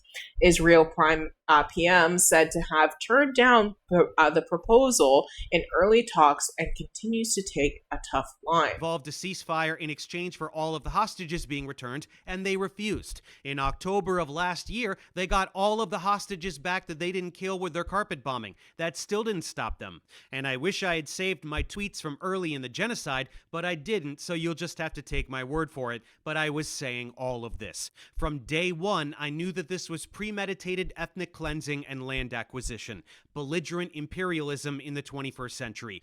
Everything I was saying came true. That Gaza would become Israel, that they would do it to Lebanon too, and I was silenced for it. Anyone who didn't have their head up their ass could smell it, but if you couldn't see what was happening then, do you see it now? Smotrich says they paid for this war. They paid money to fabricate pretense for a military operation with the singular goal of clearing out Gaza to keep it, with Lebanon and Syria to follow shortly after. Now that they're most of the way there with Gaza, an American military base is being built within the territory, and plans are underway to round up remaining Gazans and put them into concentration camps while they clear out the rubble and start to build new Gaza. Oh, I missed it. Damn it. Before we buy so fast. Israel presses ahead with Gaza, quote, concentration camp plan despite criticism. Plans first suggested by Defense Minister propose keeping 600,000 Palestinians in area and not allowing them to leave except for abroad. So, and I have a feeling that if they left, they probably wouldn't be permitted to return. Concentration camps while they clear out the rubble and start to build new Gaza. You heard that correctly. Zionist Jews are going to put people in concentration camps. And you heard the other thing correctly, too. New Gaza is already being sold to the American public. Jared Kushner, Ivanka Trump's husband and haunted marionette, unveiled the plans for New Gaza, which will be luxury resorts as far as the eye can see, with some land carved out for Trump as a thank you for greenlight. 100 skyscrapers for Gaza. Trump's son-in-law Kushner unveils the master plan for enclave's reconstruction. All of this. And guess what? If you were one of those folks thinking that Israel's actions are way over the top, but what are you going to do because October 7th? Well, I'm going to take that away from you as well. Israel almost certainly knew what was going to happen, and they did nothing to stop it. The music festival taking place just 3 miles from the Gaza barrier was moved there from its original location at the last minute. Just a second. It says, Shelley Burrell, who sells jewelry and clothing at music festivals throughout Israel, had been on the site since Thursday, October 5th. At the time, the outdoor space was hosting another Psytrance festival, Unity, with the Supernova Sukkot gathering starting on Friday. Supernova Sukkot was only moved to the Reims site 2 days prior, after another site in southern Israel fell through. Hamas had not planned to attack music festivals, Israel report says. The first police investigation of Supernova Festival also found Israel forces responsible for some deaths. 3 miles from the Gaza barrier was moved there from its original location at the last minute. Military response to initial activity was delayed for hours in a way that is difficult to justify. Israeli soldiers were even ordered to cancel all patrols along the Gazan border on the morning of October 7th, with no justification given. 6:30 בבוקר, 7 באוקטובר, אתה במוצב. אצלנו ה-7 באוקטובר מתחיל לפני 6:30. אני הייתי לוחם במחלקת מרגמות בגדוד 13, גולני, ובאותו לילה... And then I myself, Yitom Saru, my sergeant Tamar Ben Yehuda, may they rest peace, the three were all... sorry. במיוחד, לעשות לילה לבן עד לכוננות עם שחר, ואתם יודעים, יש לנו זמן לישון מחלקת מרגמות עד לכוננות הבאה. We're sitting by the radio as not to wake the radio operator.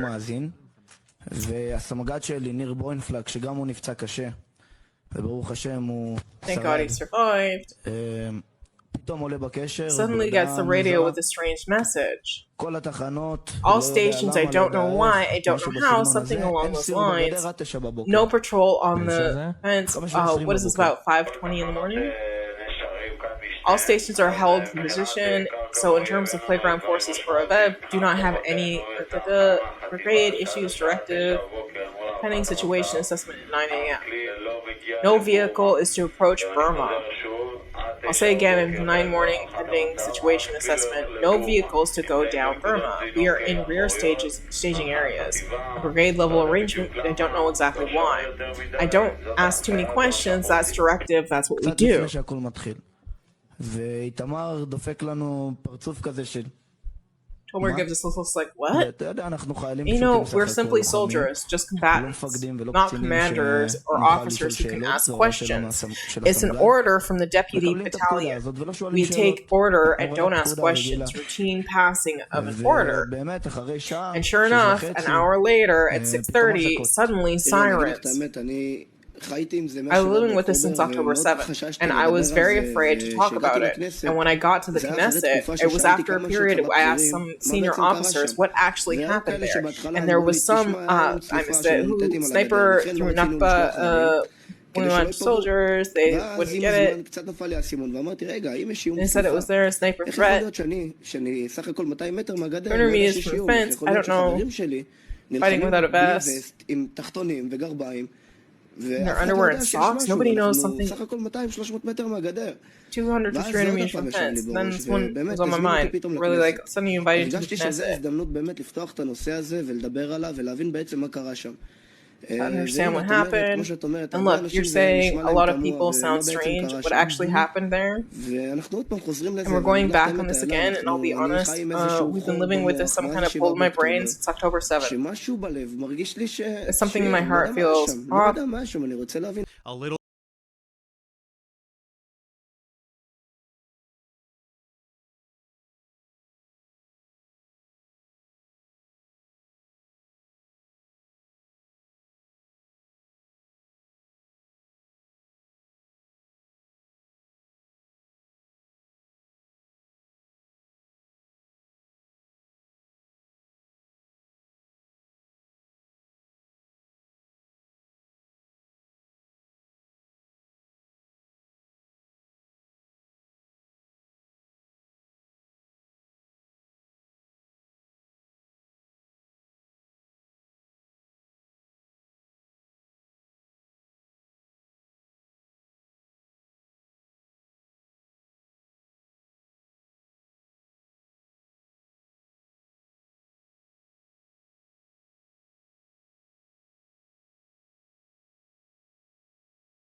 From the home, from the hearts of the loved ones, I had to go away, and away from the circle of friends. Whenever I think about it, I feel the pain of sadness. I feel it in my chest, the glow of anger so warmly. I am a soldier, but only against my will. I don't like the blue king's uniform. I do not like the bloody weapon life. To defend myself, a stick would be enough. Oh, tell me, what do you need soldiers for? Every people loves only peace and quiet, solely from the lust of power and to the harm of people they tread over. The golden fields. What the fuck? I'm a soldier, and I must march day and night. Instead of working, I have to stay at my post. Instead of being free, I must salute and see the arrogance of impudent comrades. And if I go to battle, then I must murder brothers, none of whom has ever done me any harm. Therefore, as a cripple, I will wear a ribbon and a medal, and starving, then I shout, I was a soldier. What? Whether German or French, or Hungarian or Danish, in the Netherlands, whether green or red, or blue or white in your uniform, instead of giving each other something, brothers hand. This is the most recent one. Okay, let's check this one out. Oh my god, there's so many. Let's check this one out. Let's see. Oh no, what's this one? Russian soldiers sing, "Just don't tell mom that I'm going to Bankmut."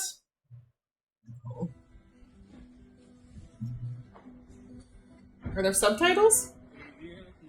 Hello baby, hello dear, how are you?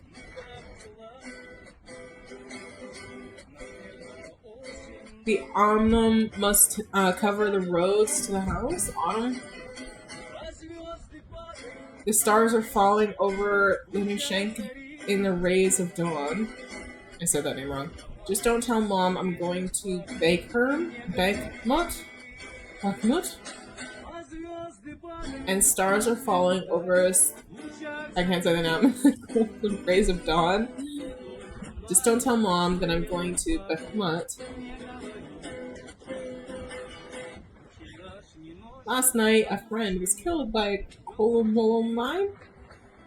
The tourist brother in a black tulip is flying home. With my friend Maxine, I made a bet that he will return. Just don't tell mom that I'm going to Bakhmut. I don't feel a lot of sympathy for Russia for starting this war, but it's still haunting. Bakhmut is where he is at. Yeah. I mean, I got mixed feelings about war and people who participate in it. It's not. I'm not a blanket, like all bad, all evil, all whatever. Right?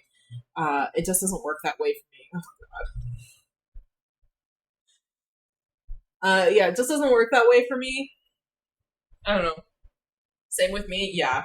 I just got like the hugest craving for pasta that I've ever had, but I already went to the grocery store today, so I'm gonna have to wait. The fault of Israel due to let's both get through friendly this, 'cause I fire wanna from play some Elden incompetent Ring if we have teenage time. pseudo-soldiers, as well as the Hannibal Directive, which involves killing their own citizens on purpose to prevent their captivity, including a tank firing on a kibbutz. This is how much Israeli officials value the lives. If you're unaware of what like a kibbutzim is, it's essentially like a peaceful, non-violent, or supposed to be non-violent communal living setup. They're not like included in war at all, pretty much. Lives of their citizens. When you remove military and police casualties, which are absolutely fair game, as well as friendly fire and Hannibal Directive deaths, you're left with a number of civilian casualties that are exceeded by Palestinian deaths on any decent day for Israel since October 7th, and countless days before as well. Gaza was the most heavily monitored population on the planet. Israel knew that this was their opportunity to get 9/11 levels of support for murdering Arabs, and they took it, plain and simple. Now, if you thought that Israel was only a menace to its Middle Eastern neighbors, think again. Israel is a threat to the United States and every single American too. Let's go over the countless ways that Israel is specifically ruining the U.S. Let's start with some recent news. Israel. This is what I was talking about earlier. Congress quietly moves to integrate U.S. and Israeli militaries. In the first step towards shifting aid further into the shadows, the House's 2027 NDAA would all but fuse the two countries' armed forces together. At a time when American public is expressing unprecedented levels of distrust in the Israeli government, Congress just proposed tying the U.S. to the Israeli military more than ever before. Buried in the House's version of the 2027 National Defense Authorization Act, NDAA, released on Tuesday, is Section 22.4, entitled United States-Israel Defense Technology Cooperation Initiative. The provision would arguably do more to intertwine the U.S. and military with the Israeli military than the more than $200 billion inflation adjusted in military assistance Israel has received from the U.S. since its founding in 1948. The result could well be a U.S. political system even more susceptible to the whims of the Israeli government that seemingly has no qualms about drawing the U.S. into military conflict in the Middle East. This unprecedented level of U.S.-Israel military integration stands in stark contrast to the traditional aid model of defense cooperation, in which Israel already stood out as the top recipient of U.S. military assistance. As laid out in the recent Quincy Institute brief, authored by Stephen Simon, this shift from an aid model to a military integration model has troubling implications, namely, and then the article goes on, which we don't see, but one of my thoughts and questions is if there is further integration between the United States and the Israeli army, what does that mean in terms of spending? Would it be put in position where, the U.S. would no longer, classify it as aid and just be sending money, and Israel could just tap in and get whatever money it wants to? And then the second question is about the permissibility of IDF, working on U.S. soil as well as U.S. Army working on Israel soil. Would that be dissolved also? Would they be able to integrate that way militarily with boots on the ground?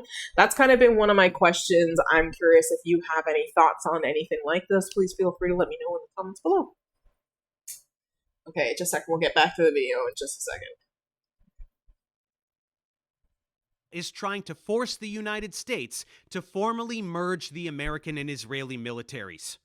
Did you hear what I just said? Israeli officials are trying to force America to merge its military with the military of a foreign country, the one because if they're merged together, moving from would they then be able to, have boots on the ground on either country without question or it certainly authorization? brings up some issues of sovereignty, but we'll have to work that out later. While you're sitting there thinking about how incredibly fucked up this is, let me explain how it's way more fucked up than that. First, all those billions of tax dollars that we send to Israel every year, the ones that are used to murder children, now that money will not require congressional approval. It's just part of the federal budget that the executive branch can arbitrarily provide at any time and in any amount. This policy is downright the government stupid, is but it trying would to be bring back the military draft.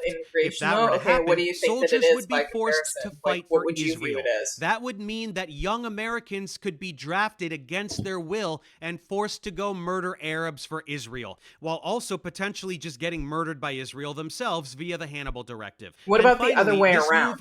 This is something that I've been thinking about. What if this goes the other way around? Not just U.S. citizens being drafted to fight for Israel, but what about Israeli IDF soldiers being drafted to fight for Donald Trump in his civil war when he doesn't get his fourth term and he doesn't want to leave office? That is a terrifying prospect that I think that people really need to pay attention to. If you have more information about this, please drop it down below in the comments below. Thank you. I have to make videos. What would you call it if not integration? Totally dependent on Israel. Israeli AI systems would be integrated into all the highest classification functions of the U.S. military. So no American intelligence could be withheld from Israel, including that on its own citizens, and any attempt to defy Israel's wishes by any future president could be regarded as a military coup. I need you to really wrap your head around the treachery here. Israel is another country, a totally separate country from this one. If it were suggested that the American military merge with that of Switzerland, that already would be fucking insane. Now replace Switzerland's army with a literal terrorist organization that rapes and tortures and murders civilians every single day to expand the borders of a colonial ethno-state that violates international law. This is not a dystopian novel. This is real life, and it is happening. Zionists in Congress are trying to sneak this bill through as part of a defense spending bill. Just a second. It says 2027 National Defense Authorization Act proposes to integrate U.S. and Israeli militaries. The House Armed Service Committee has unveiled its proposed 2027 National Defense Authorization Act, which would see a record-shattering $1.15 trillion spent on the U.S. military over the next fiscal year. Amongst the bill's many provisions in Section 224, entitled the United States-Israel Defense Technology Cooperation Initiative, the provision would bring the U.S. and Israel into an unprecedented partnership covering technology sharing, the co-production of weapon systems, and bilateral research and development across multiple domains of warfare, including biotechnology, autonomous systems, AI, cyber warfare, and more. Congress are trying to sneak this bill through as part of a defense spending bill.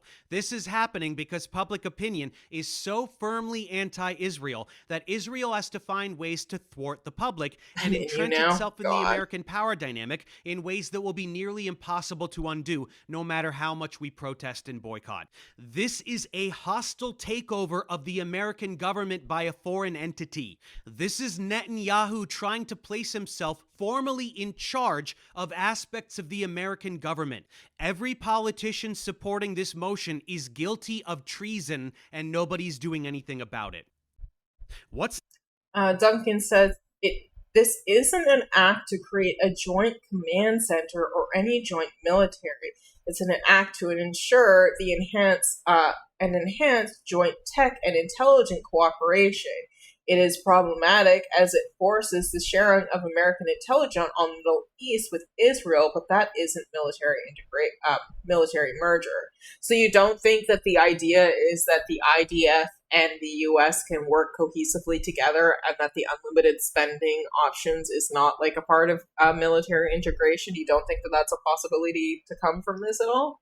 Or do you think that that might be further down? Next, well, it is common knowledge that Gaza is a testing even if it ground isn't for this one, it might be experimental something weapons. coming up. New weapons are routinely tested on Palestinian guinea pigs. Who will they be used on next? Whoever Israel wants, including American citizens. The techno-fascism that is taking over the American government is nearly indistinguishable from the Zionist lobby. Take a look at Palantir, co-founded by Peter Thiel and Alex Karp. Viewers of my channel need no introduction to Thiel. He's a disgusting gremlin who directly finances an overwhelming percentage of the anti-science propaganda I debunk, whether coming from puppets like Eric Weinstein or Christian theocrats promoting intelligent design. CEO Karp proudly describes himself as the most publicly supportive CEO of Israel and never shuts up about how awesome Israel is. Thiel is right there with him. Palantir has a strategic partnership with the Israeli Defense Ministry, providing AI models for the IOF. Basically, Palantir is a key component of Israel's ability to commit genocide. Guess what else Palantir is up to? Huge contracts with the Department of Homeland Security to give ICE the exact same tech that Israel uses in order to perform its own human rights violations, while also lending its tech to federal agencies who use data mining software to aggregate information from every single American. Palantir is a major entity pushing us towards an Orwellian police state here in America. More on that in a moment. Let's see, who else? Elon Musk. Duncan says, it is cooperation to an extensive degree, and this is problematic as it does legislate defense cooperation with Israel, but this isn't a military merger. Yeah, what I'm saying is, like, do you think that despite the fact that this bill isn't an actual military merger by your definition, do you think that, like, in the future this is a step towards that becoming a possibility and a reality?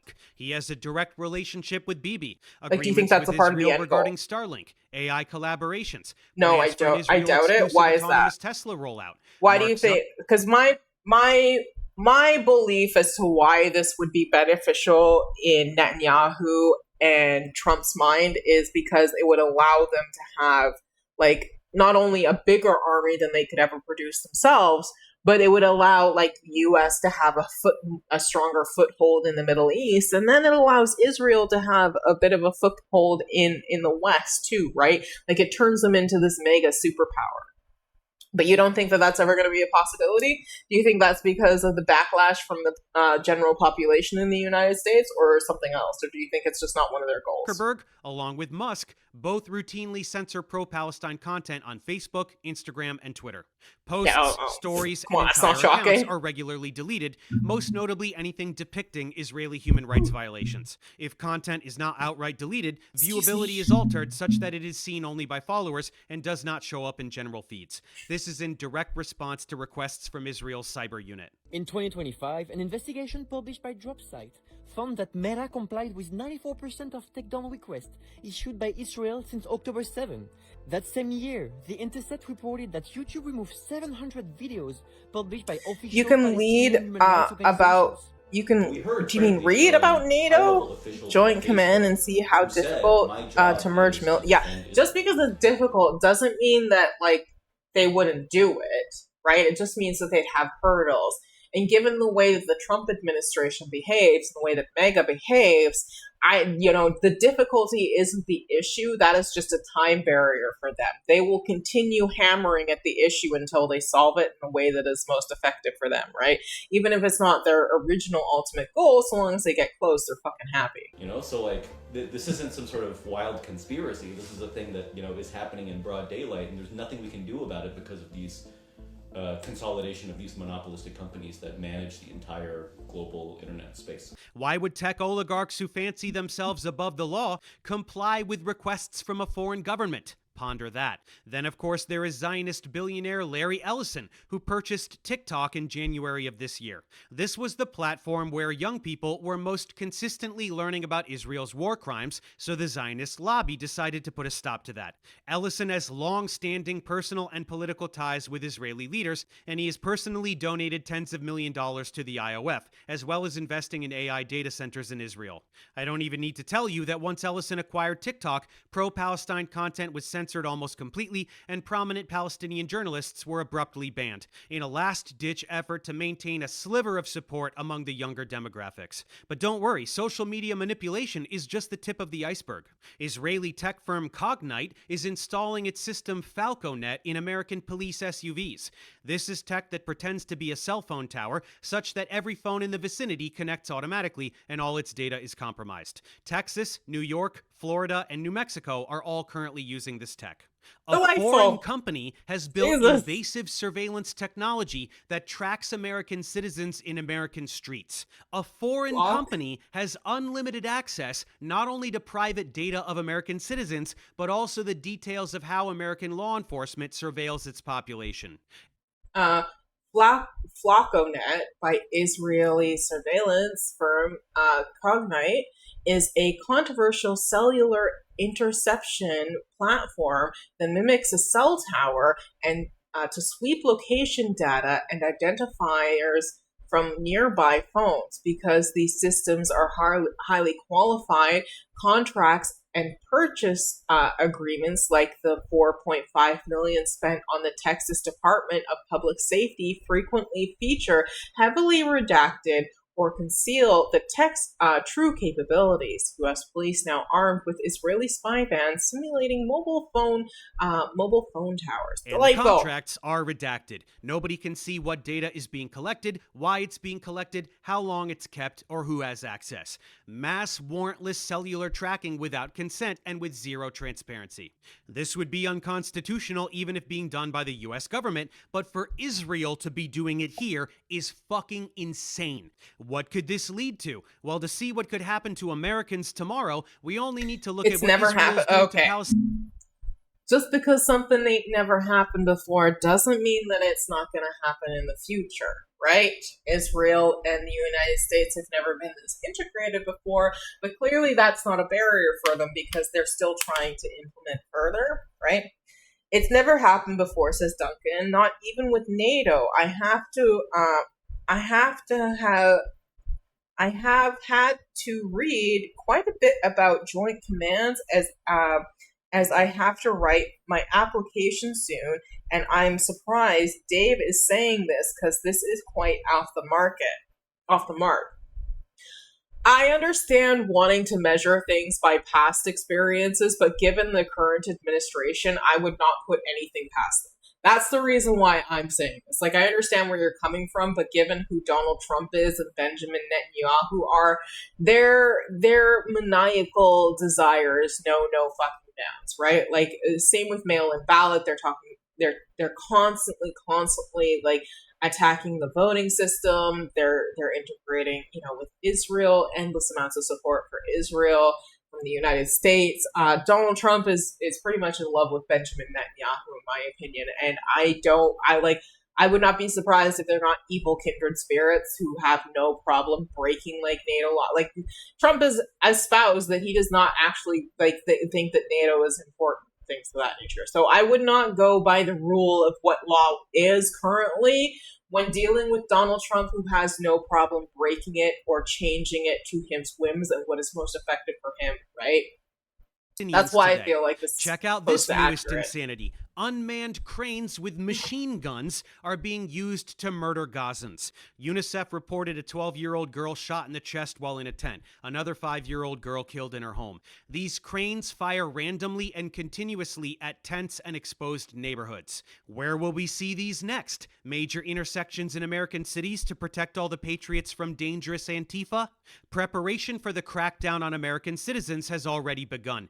Anyone who criticizes Israel is being monitored by the FBI. Oh, just a second. This reflects on us, but thankfully we're not American. Regardless, I'm sure we're still on a list somewhere. Pro-Palestine activists are the government's next surveillance target. The FBI was not monitoring individuals. The FBI was monitoring entire communities. In recent years, the tension between national security and civil liberties has grown increasingly apparent, especially when it comes to the government's surveillance of American citizens. The use of intelligence and law enforcement powers designed to combat terrorism and criminal activity often collides with the fundamental constitutional rights. While the need for security is undeniable, the practices of widespread surveillance and political profiling have created a chilling atmosphere, particularly for Muslims. Who criticizes Israel is being monitored by the FBI. A new legislation known as the National Security Bill grants the government broad powers to prosecute almost anyone under terrorism charges simply for doing routine journalism or peacefully protesting. Countless supporters of Palestine have been arrested under such pretenses already. Same with protesting ICE. 8 anti-ICE protesters were recently each sentenced to 30 to 100 years in prison. One of them wasn't even at the fucking protest. He just moved a box of pamphlets. And yet they will spend their lives in jail. Why? To establish precedent for labeling the activity of individual protesters as part of large terrorism networks. This is the blueprint for the legal framework being built around criminalizing protests, expanding terrorism rhetoric, and cracking down on any dissent from the twisted goals of those in power. This is how you transform political opposition into a security threat, peaceful protest into terrorism. Want to jail subversive individuals with zero basis? Just shout Antifa and your wish will be granted. This is an arbitrary category that can be expanded at will to encompass any political affiliation deemed unsavory to those in power. Doesn't matter what you did or didn't do. You're part of terrorist Antifa because they say so, and you go to jail for life.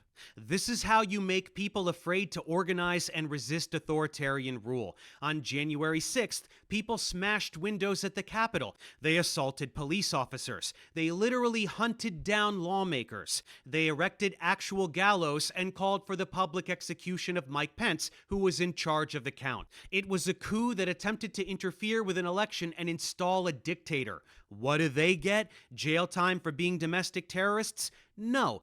Trump pardoned them all and then tried to award them billions of dollars of taxpayer money for damages. Yep. What serves the state... Still trying that, by the way. He's still trying to make that happen. When questioned recently if, the bill was dead, there was no confirmation. Hey, Drake, it's not domestic terrorism. Insurrection attempting to overturn democracy, election, and arbitrarily install a dictator? No. Protesting a genocide or the murder of innocent people by domestic terrorists? And that's terrorism. On stream. This is the bill. It's a quick read if you want to go read about it on stream. Sure, just give me a second. I'm not saying that the bill is like, I'm not talking about necessarily this bill on an individual basis. What I'm thinking is long-term goals. So even if this bill does not achieve the goals of complete and utter merging of the two armies, that doesn't mean that in the future there won't be more. Okay. Not 119th Congress, second session, HR 750-40, to enhance bilateral defense cooperation between the United States and Israel, and for other purposes. Other purposes is incredibly broad, but let's keep going. In the House of Representatives, February 12, 2026, Mr. Jackson of Texas for himself and Mr. Davis of North Carolina introduced the following bill, which was referred to the Committee on Armed Services and in addition to the Committee on Foreign Affairs for a period to be subsequently determined by the Speaker, in each case for consideration of such provisions as fall within the jurisdiction of the committee concerned. A bill to enhance bilateral defense cooperation between the United States and Israel and for other purposes, be it enacted by the Senate and House of Representatives. 2. What the fuck? Tithes? I don't have my glasses on, I'm so sorry. I'd suggest skipping over to page 2. Okay. Oh my god. Have I gone too far? Page 4? Okay, page 2. Where is it? 2. Section 2, sense of Congress. It is the sense of Congress that 1. The United States and Israel, are bound by shared democratic values, strategic interests, and deep cultural and technological ties, and can benefit from further joint innovation and rapid technology deployment in facing common and evolving security challenges. Well, given that Palestine and that's another one of my concerns with this bill is Palestine, Gaza, West Bank, all of it is considered a security threat to Israel, which is making me wonder about the integration of the two armies. Would that give cause for the U.S. military then to go over to, Israel and then fight for the IDF on behalf of Israel? If you were a U.S. military member, would you want to go overseas and fight for Israel in their genocidal efforts? I don't think so. Anyways, evolving security challenges. Israel is a strategic and capable ally of the United States that advances United States strategic interests, strengthens United States military capabilities, there it is right there, and bolsters the United States economy. As a global leader and innovator in the development of defense technology, Israel is a close foreign defense partner of the United States. On September 14, 2016, the United States and Israel signed a 10-year memorandum of understanding, reaffirming the importance of continuing annual United States military assistance to Israel and cooperative missile defense programs in a way that enhances the security and bilateral relationship between the two countries. The United States Israel Defense Partnership through sustained joint research and development has yielded critical advances in both countries. National security capabilities in areas such as missile defense, directed energy, counter drones, anti-tunneling, counterterrorism, and emergency technologies to maintain Israel's qualitative military edge while deterring adversaries and ensuring mutual security. United States and Israel must expand cooperation in emerging domains and to grow American technology supremacy.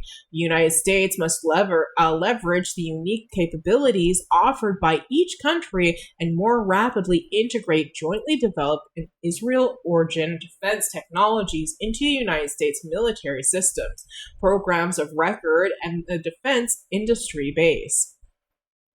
Establishment of the United States-Israel Defense Technology Cooperation Initiative. Establishment. The Secretary of Defense, with the concurrence of the Minister of Defense of Israel, shall establish a cooperative initiative to be known as the United States-Israel Defense Technology Cooperation Initiative to expand and accelerate bilateral defense technology research, development, testing, evolution, integration, and industrial cooperation by identifying jointly developed or Israeli origin technology with operational utility for integration into United States systems and programs of record. Okay, I know this is just technological, like speaking on the technology integration, but that's still a massive level of integration. Because who's going to be teaching the US how to use these things? It's just further integration, right? This is still outrageous, though. Yeah, 100%. It's insane. It's just that's my thing. Is like, even if this doesn't achieve the goal of having, the boots on the ground from either territory and either party's territory, that doesn't mean that that's not what this is trying to lead to, right? Because the thing that Donald Trump loves to do the most is the boiling pot method, right? Stick a frog in a boiling pot, but you don't put it in when the pot is already boiling. You put it in when the water is cool and slowly turn up the temperature until it boils to death and it doesn't realize what's happening to know to hop out. Conducting collaborative research initiatives involving government, private sector, and academic institutions in the United States and Israel in a manner that protects sensitive technology and information from the national security interests of the United States and Israel. Facilitating the transition of technologies from research and development into procurement and acquisition pathways, establishing frameworks for joint ventures, licensing agreements, and United States-based co-production or manufacturing partnerships with Israeli industry.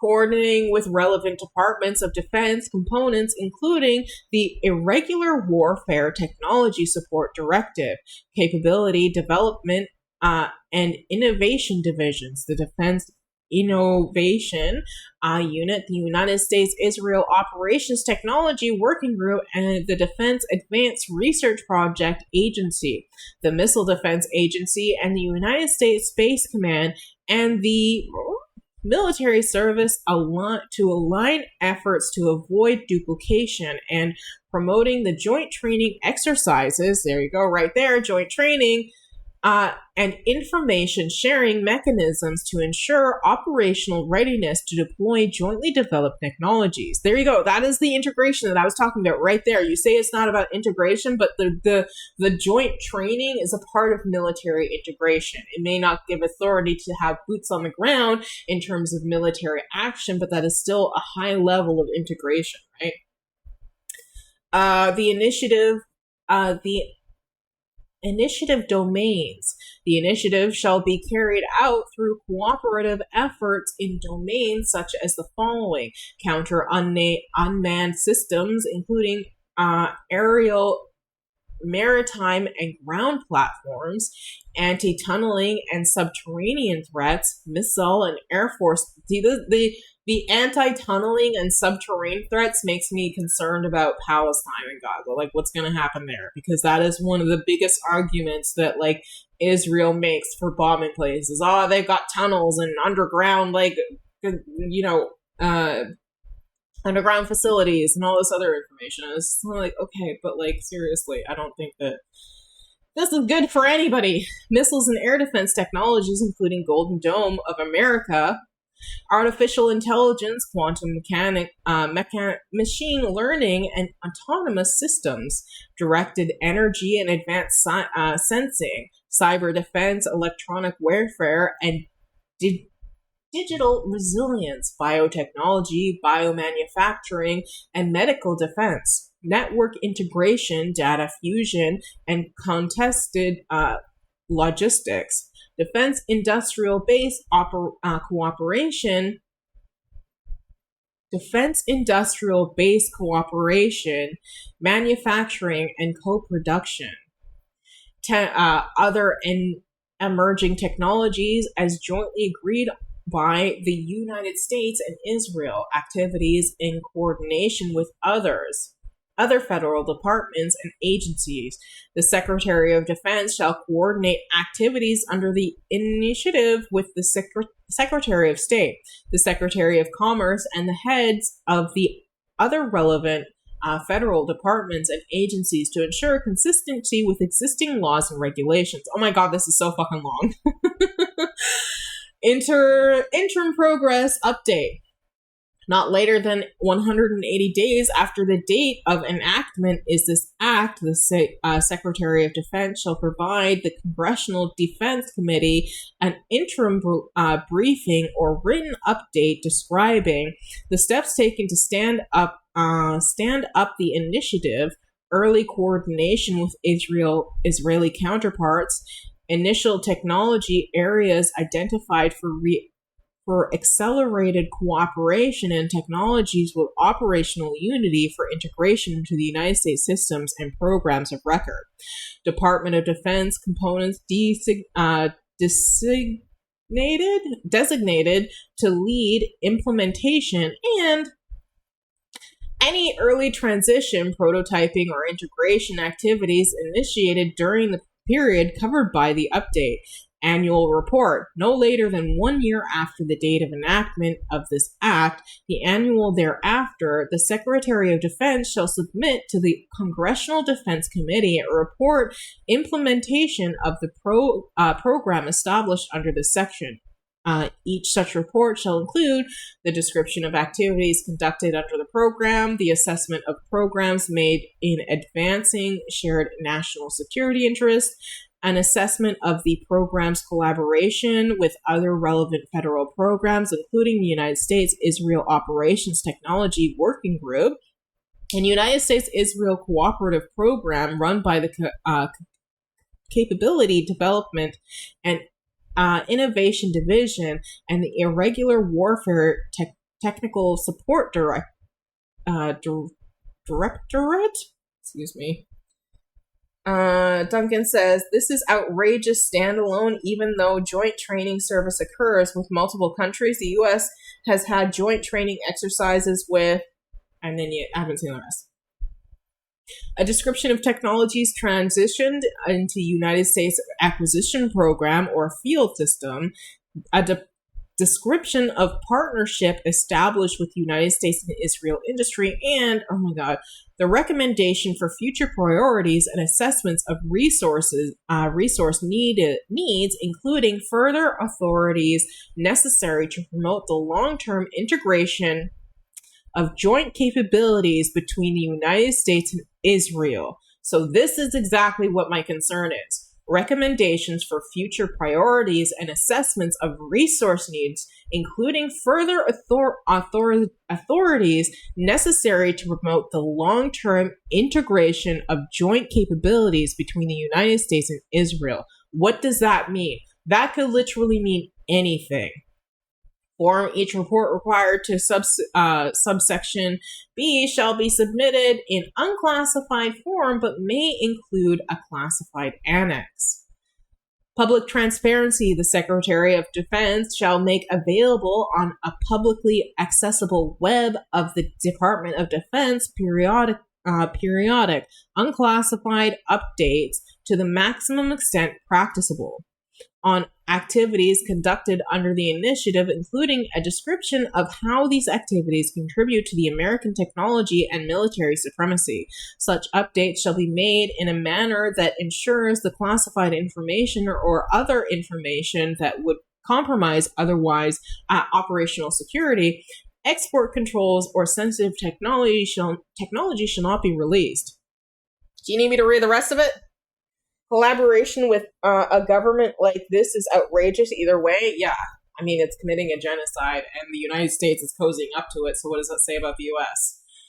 Congressional Defense Committee defined in this act. The term Congressional Defense Committee means the Committee on Appropriations and Armed Services to the House of Representatives and of the Senate.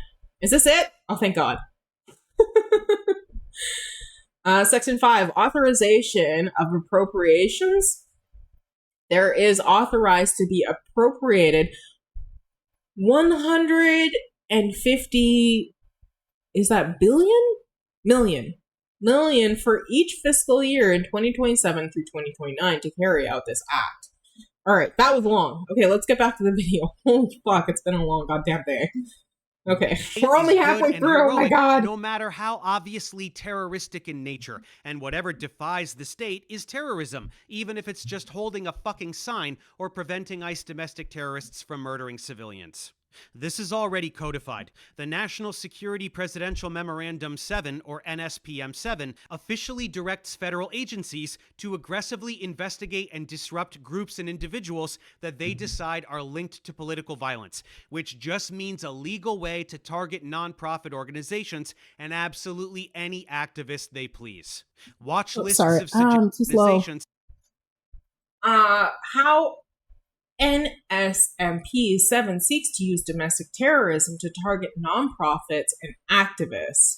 What President Donald Trump's latest memorandum targeting civil society does not, and cannot do. Nonprofits, their donors, and activists striving for a more equal, just, and fair country and world are core components of America's civil society. Yet on September 25th, President Donald Trump issued a national security presidential memorandum, NSMP-7, called Countering Domestic Terrorism and Organized Political Violence, essentially adding them to an ever-growing list of what he calls the enemy within.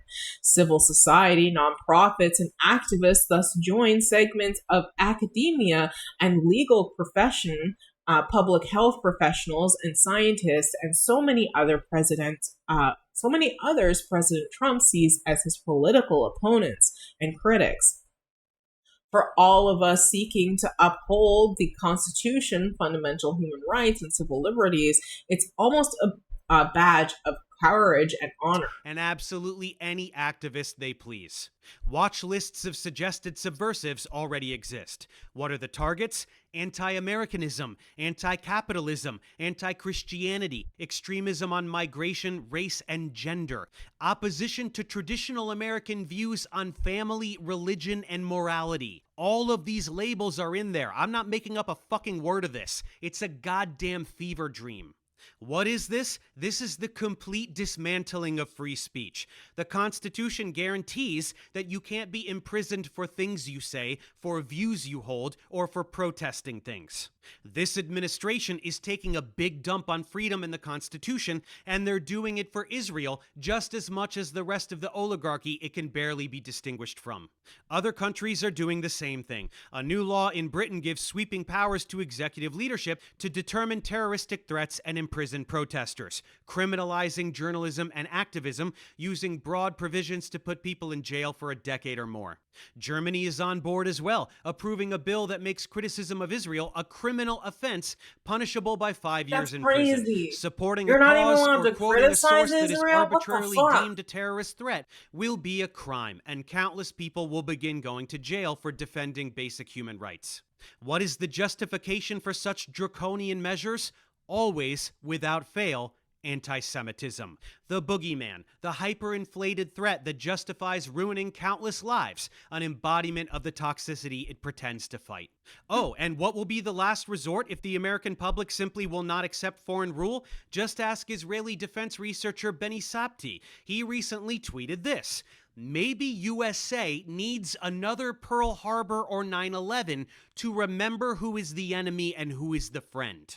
Sounds like a threat, doesn't it? Yes, Israel can and would commit a terrorist attack on American soil, blame it on Arabs, and gaslight the world into supporting a renewed wave of violence on whomever they please, with full American economic and military support. I don't know if this part Sounds is too true. far-fetched? I don't know. Think again. A little bit. Israel has a history of this behavior. Oh God, I'm In about to be corrected. 1967, Israeli aircraft and torpedo boats attacked the USS Liberty in nearby waters and killed 34 Americans. They thought it was an Egyptian warship, of course, since those usually fly American flags. This was an attempt at precisely this type of false flag operation. Sink an American ship, blame it on Egypt, and lure America into war on their behalf. Benny knew he fucked up by saying the quiet part out loud, so he edited the tweet to seem less obvious, but it was too late. The internet never forgets. Anyone who thinks that Israel would only massacre Arabs and never white people clearly isn't paying attention. Look at what they did very recently to the European aid flotillas. Hundreds of European activists were detained, beaten, tortured, and raped. Israel did it proudly and brazenly with full knowledge that there would be no consequences for them. He's And if serious speculating a lot, consequences yeah. ever did befall Israel, they can always resort to the Samson option. This is I mean, I'm Israel's speculating military too when I strategy think of about massive boots on the nuclear ground in either retaliation as a country, last but I just resort also if the wouldn't country is put it past facing Trump, imminent right? destruction and existential collapse. Basically, if Israeli officials think everything has gone irreparably south for them and they are about to be destroyed by literally anyone, they will just nuke everybody. Israel refuses to confirm or deny having nukes, and they refuse to sign the Nuclear Non-Proliferation Treaty, which means they aren't obligated to be inspected for nukes, which means they absolutely have nukes. Meanwhile, over here in America, every effort is being enacted to ensure that nothing can slow Israel down in its quest to destroy everything. Anything deemed a threat to unchecked belligerence and imperialism must be eliminated.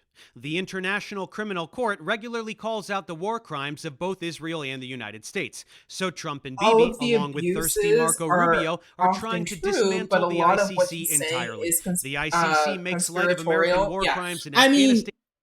my whole theory that the reason why the United States and Israel are integrating is so that they can actually boots on the ground merge each other's army is also conspiratorial.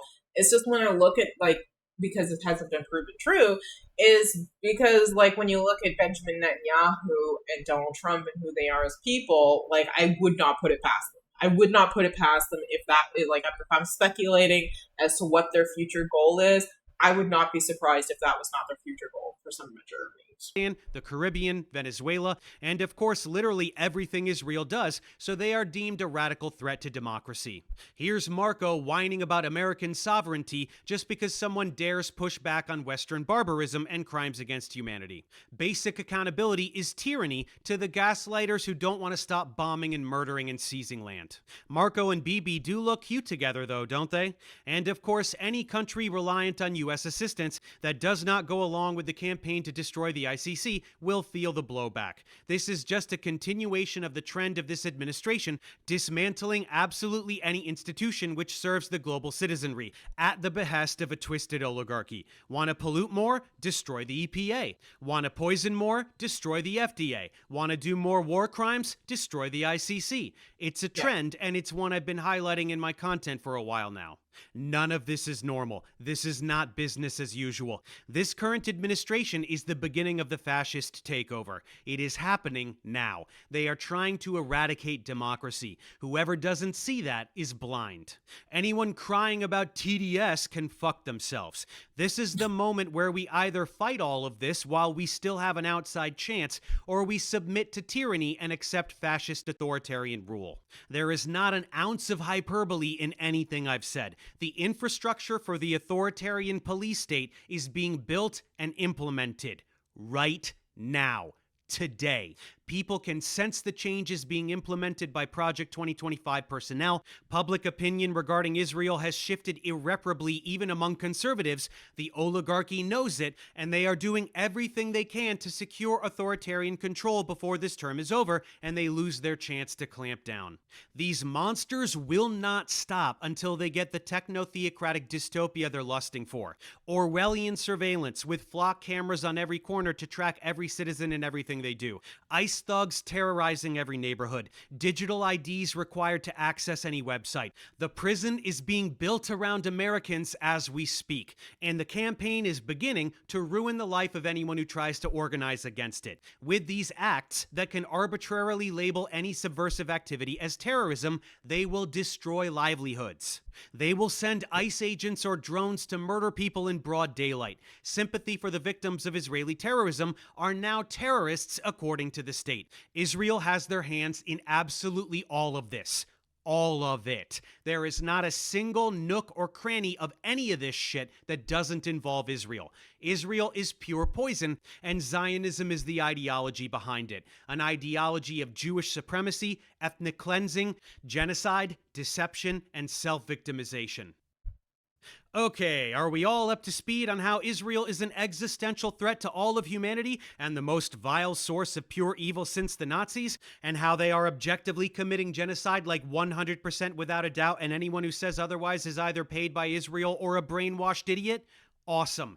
Now let's get back to Destiny and talk about his rose-colored relationship with this belligerent imperialistic ethno. You thought it was bad. It's about to get worse, Chad. It's Honestly, about to get worse. I'm pro-genocide.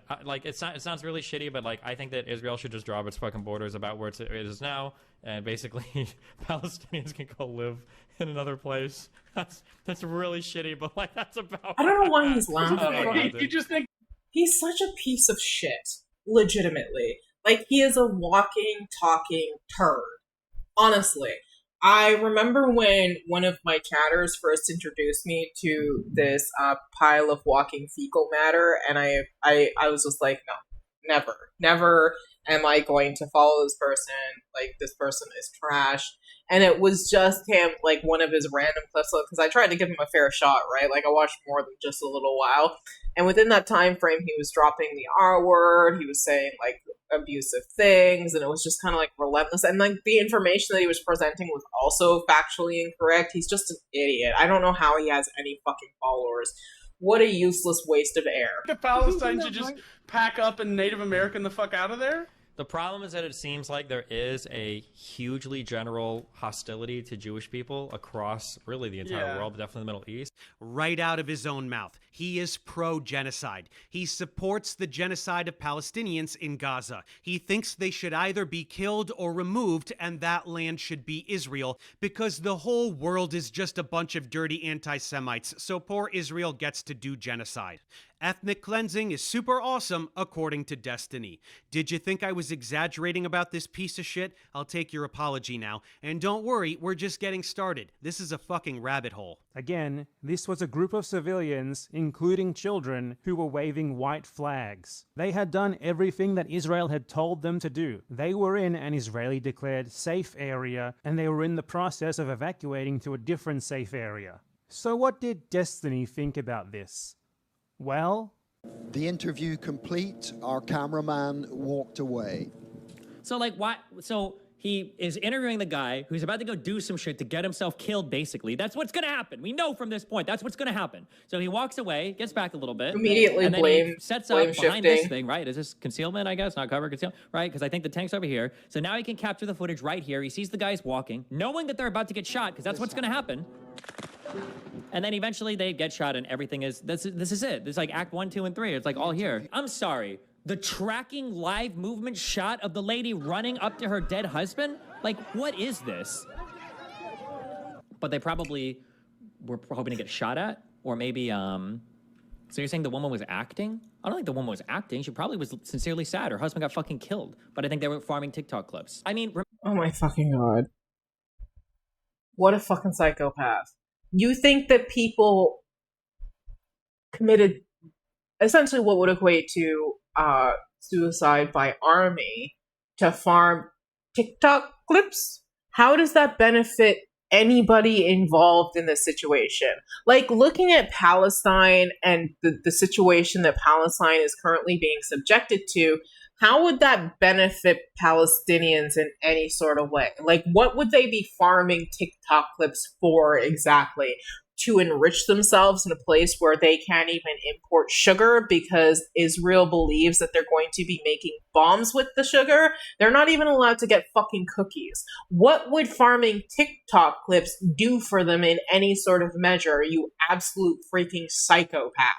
Oh my god, Destiny is insane. Like, legitimately. He has severe mental health problems. He should get some serious help and advisement. I genuinely sometimes wonder if he even has a soul. Remember, these people, not these people, I mean these people, actually, yeah, like have suicide bombers. So it's not that big of a stretch to imagine that they would be willing to get shot. Who is this guy? Do we even know if he's actually fucking dead? Like, we don't actually see the wound. It seems like they don't have any problem showing anything else. Like, why, now it's fake. Why just the white flag so that it can look now all it's bloody? Fake. Like, show us the actual gunshot. You have no problem showing other violence. To die? What's even the logic? I don't know. Like, he doesn't have any real logic. Excuse me. To sell a certain I have like something in my shirt. It's fucking crazy. And you kind of ignore the fact that, like, okay, well, they're in a battle zone in an area they were told to evacuate from, and they're going back to try to release somebody that was captured. Like, that's like Hollywood, I think.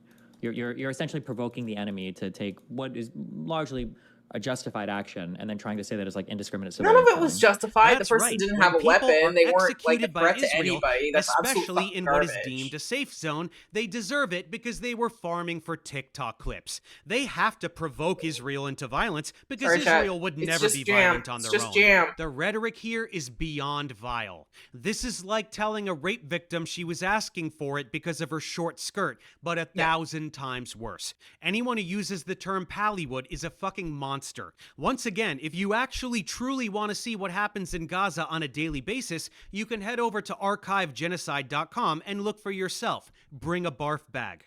People are ruthlessly slaughtered every single day, and the thousands of videos on that site are only a tiny fraction of the carnage that has been inflicted on Palestinians over the... And here's the thing, is like, if there wasn't any sort of documentation, then Destiny would just be like, well, where's the evidence? Where is the evidence? Where's the proof of this happening?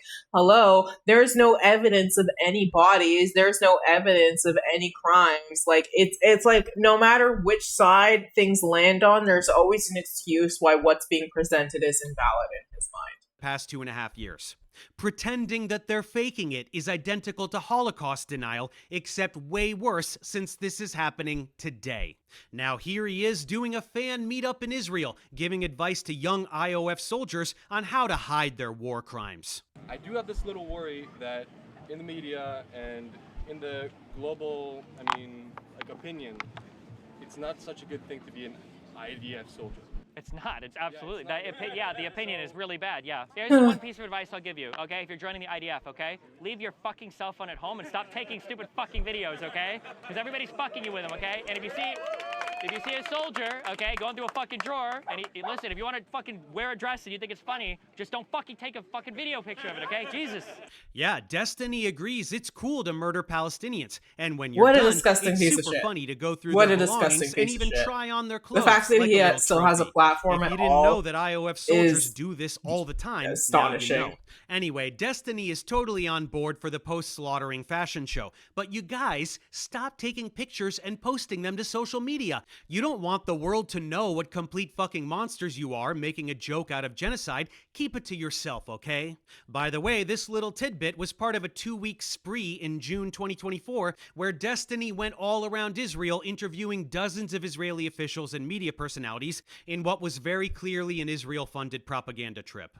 Here he is with Eylon Levy, the shit stain who served as Israeli government spokesman during the first stretch of the genocide. So basically, he's the guy who sold the world on this genocide more than anyone else. He's the one who amplified narratives about beheaded babies and a baby in the oven on October 7th that definitely didn't exist. Hamas using Palestinians as human shields when that's actually what Israel does. The ultra-sophisticated Hamas bases under the hospitals that were never there, shouting about how anyone exposing Israeli propaganda is part of an anti-Semitic propaganda campaign. Destiny is right at home here, naturally. Here he is with Yishai Fleischer, an Israeli settler in the West Bank where Palestinians are brutally terrorized every single day as illegal settlements continue to expand against international law, and a Kahanist who served as a political advisor to Ben-Gvir. Here he is with Benny Morris, an Israeli historian who tried to whitewash the 1948 Nakba, which is the true beginning of this campaign of ethnic cleansing and dispossession of Palestinians. He also did a 2-on-2 debate with Benny against Norman Finkelstein and Muin Rabbani on Lex Fridman, where he spewed a bunch of Zionist bullshit and got humiliated by Finkelstein, which is well worth a watch. Then here he is with Yair Golan, former Israeli politician, Naz Daly, a content creator who whitewashes the occupation, Yossi Beilin, former Minister of Religious Services of Israel, Ofer Sheila, journalist and politician, and Shel Pfeffer, journalist and genocide denier, Yosef Haddad, genocide propagandist. That's not even the full... Jesus Christ, it's almost like he's a genocide denier. Almost like he's a genocide denier and supporter. Holy fuck.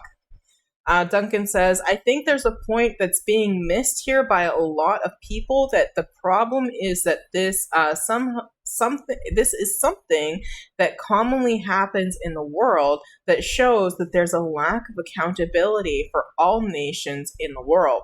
100%, because who's going to hold accountable the United States? Who has this power to hold the United States accountable? Right? Donald Trump has both said that he wanted to annex not just Greenland, but also wants to annex Canada. And if the U.S. and Israeli army join together and become this super mega force on the planet, he's going to have a much easier time doing so. Although it's just a conspiracy theory, it makes me concerned that that's his ultimate goal, because Donald Trump is an insane, power-hungry, pedophile, maniacal maniac who does not care about anybody but himself and his own endeavors. He doesn't even care about Benjamin Netanyahu. He just sees Benjamin Netanyahu as a useful fucking tool. And I wouldn't be surprised if Benjamin doesn't view Trump the exact same way. They're essentially just using each other to their own endeavors. Lineup. He has long playlists with way more content. Okay, we're speeding this up includes it's palling long. around with Holy IOF shit. terrorists and even reenacting the stealing of a Palestinian's home. We won't dive into all that content today, but that's his little Good Hasbro God, field trip. what a Destiny piece of was recruited crap. by Israel to publish content to brainwash American liberals into denying genocide. Want more? Here he is mocking the death of Palestinian poet Rifat Al-Arir, who was targeted and murdered in an Israeli airstrike.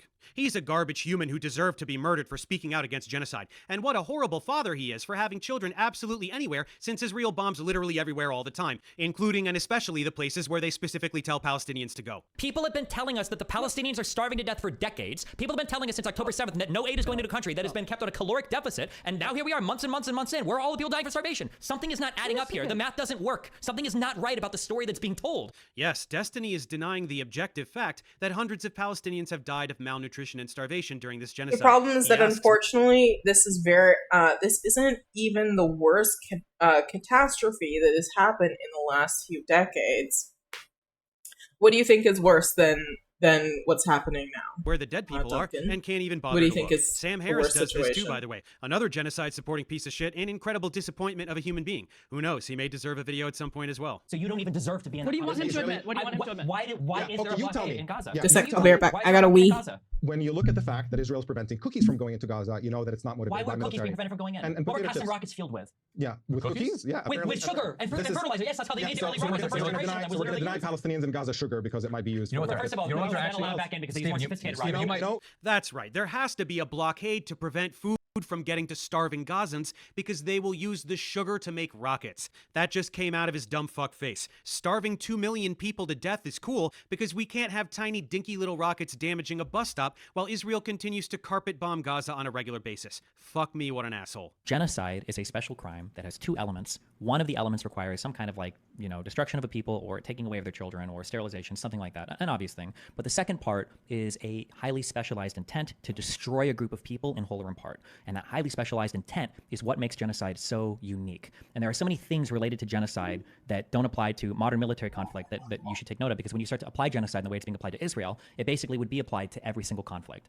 No, it wouldn't, you delusional asshat. Israel's genocide is not a military conflict. Palestinians don't have a military. They're a prisoner population being indiscriminately slaughtered while their land is demolished and stolen. That's why it's a fucking genocide. There is no conflict happening in the world today that better fits the definition of genocide that he just listed, and yet it doesn't apply to Israel because reasons. In this clip, he also states that the invasion of Rafah needs to happen. Ethnic cleansing is not a real thing. He tries to deny the systematic sexual abuse of Palestinian prisoners. It's a fucking clown show. You have statements going. You understand, just as a real quick thing, you understand that transfer is not the same thing as ethnic cleansing, right?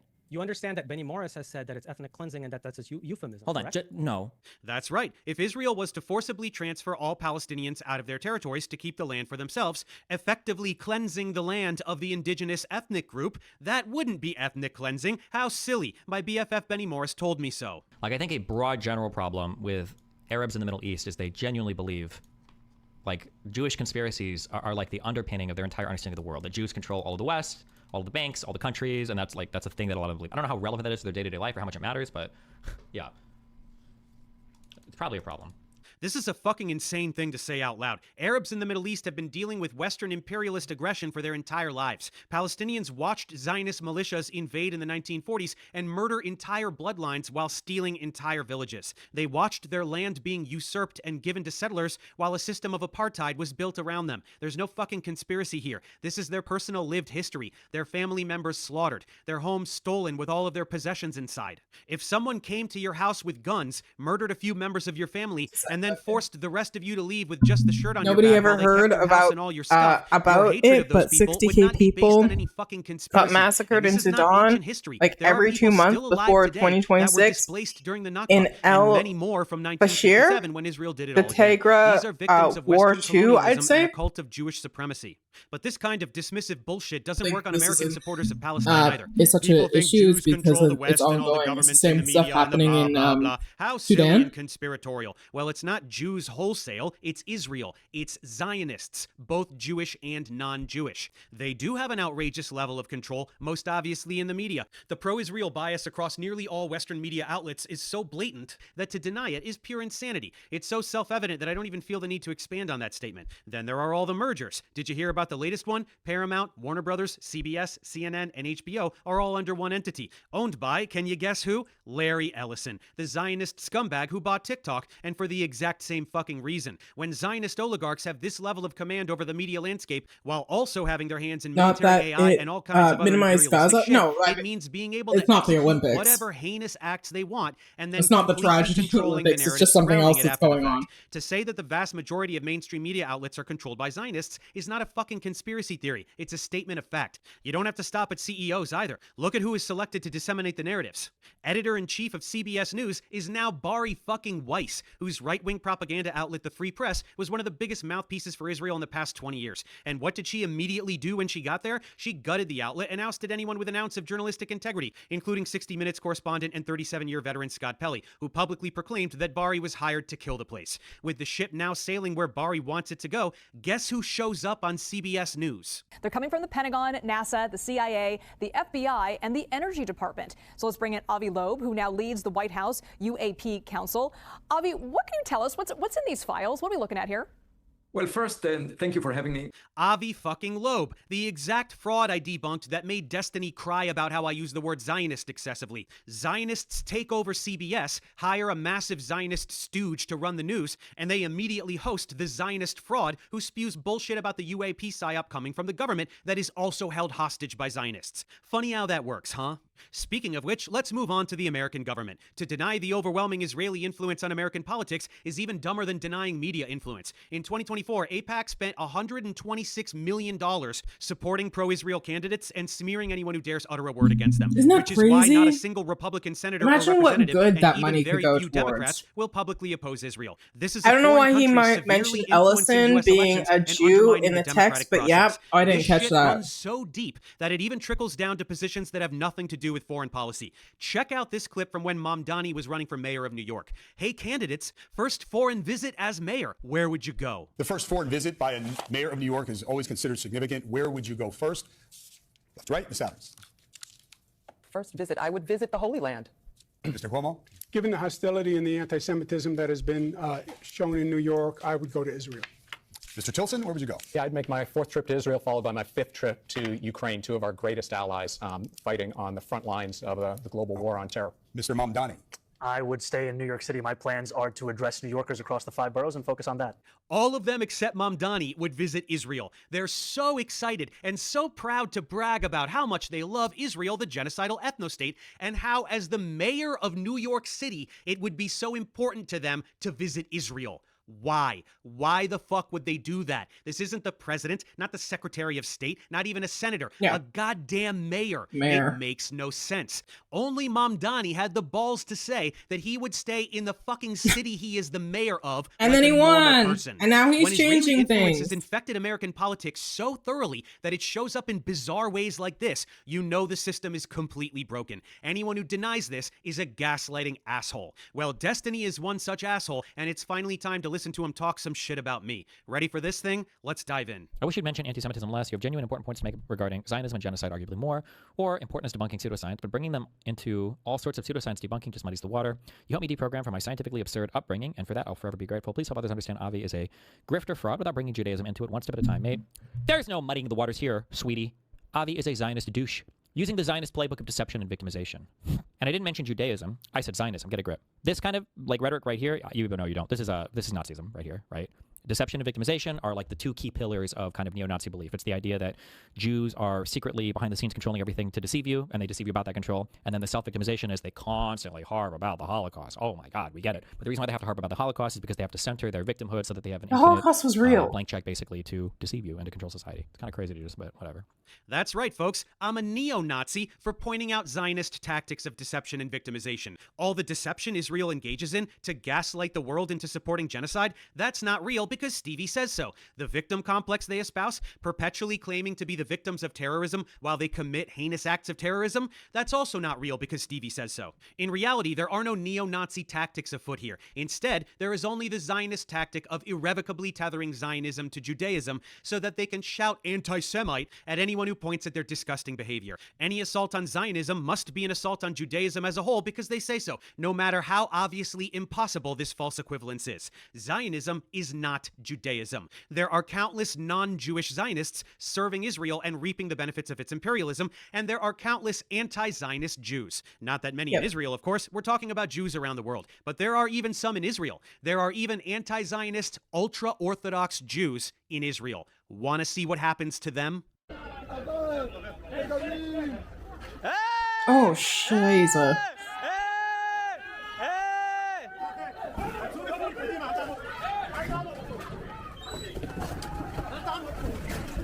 That's something I don't think people realize is that allies will be brutalized too, right? Because it's all about falling in line who does and does not fall in line.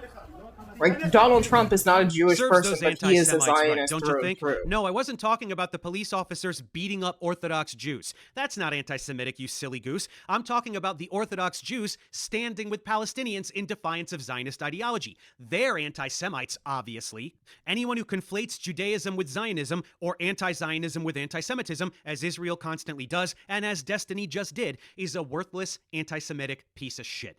Zionism is anti-Semitism. I'm going to say that one more time so that it sinks in. Zionism is anti-Semitism. Zionism is a disgusting political ideology that has hijacked Judaism and Jewish history to justify imperialism, apartheid, and genocide. And Zionism is responsible for the lion's share of actual anti-Semitism that exists around the world as people react to Israeli aggression and misplace their anger on Jews as a whole. All moral Jews know this. That's one of the goals of Benjamin Netanyahu. That's why he makes such a strong push to get Israel associated as a Jewish ethno-state so that, people, when they say they blame Israel, can immediately be pointed at as anti-Semitic, even though, people who are anti-Israel are not anti-Jewish, they're anti-Israel. And it's important to keep and maintain that distinction. Because to not do otherwise empowers Benjamin Netanyahu in his genocidal endeavors. And speak out against Zionism the loudest, as it is their cultural identity that is being shattered by these monsters. Zionism is to Jewish supremacy as Nazism is to white supremacy. They are indistinguishable. Zionism is Nazism. I guess Destiny's little pea brain isn't big enough to wrap his head around that. Are you really implying that anyone who is Jewish can lie about science as much as they want, and if anyone exposes those lies, they're automatically an anti-Semite? What, bro? This guy reaches so hard. Holy shit, he's obsessed. Avi lies a bunch about science. I exposed his lies, and in response, he just called me an anti-Semite. Exactly like the Zionist lobby that banned me from Twitter and tried to smear me for exposing their lies and propaganda. Same tactic. Literally 1 minute prior, you listened to Avi say he puts a viral YouTube video to make money in which he makes anti-Semitic claims, while making zero attempt to dispute any of the science I presented. You heard him say that. He was exposed by me, therefore I'm an anti-Semite. That's the logic he's putting forward. I'm articulating that logic clearly, and you burst into laughter like I'm pulling something out of my ass? Really? Furthermore, what's funniest about this tired angle is that you and all your piece of shit Zionist cronies are not Semites. Ashkenazi and Sephardic Jews like you and Bibi and all the rest are European. You literally are not a Semite, while Palestinians are Semites. Therefore, Zionists are, in reality, anti-Semitic. It's quite shocking that Destiny doesn't bite on this and go on a tirade, especially since this was the main thing that upset a lot of people when I posted this video. He just giggles and then moves on. But for the record, this is accurate. Ashkenazi Jews like Bibi are way more European than Middle Eastern. That's why with services like 23andMe or Ancestry.com, Ashkenazi Jew is literally listed under European. I follow Reggie Watts on Instagram, and he recently posted his results. He's 11.1% Ashkenazi Jew, which is listed under European. He's also 0.1% Arab, Egyptian, and Levantine, a totally separate category under Western Asian. This categorization makes sense since Ashkenazi Jews look fucking European. This is also... If you're unaware what Ashkenazi Jew means, it basically means somebody not born in like the Jewish Holy Land, if I'm correct about that. Please don't quote me on that, check for yourself, but it basically means that you're not like an Arab Jew. Why these ancestry kits are tightly regulated in Israel and can't be purchased in Israeli pharmacies. They don't want citizens to find out that they're not fucking Middle Eastern. They pretend to have a divine claim to a region that they're not from. Do Ashkenazi Jews have more Middle Eastern ancestry than Scandinavians? Obviously, but over many centuries, that ancestry got diluted and they're largely I don't know European what relevancy now. this has This is in stark contrast with Palestinians, who have had a continuous presence in the Levant since antiquity, along with Mizrahi Jews, who, by the way, experience systemic discrimination in Israel, which is socially and politically dominated by European Ashkenazi Jews.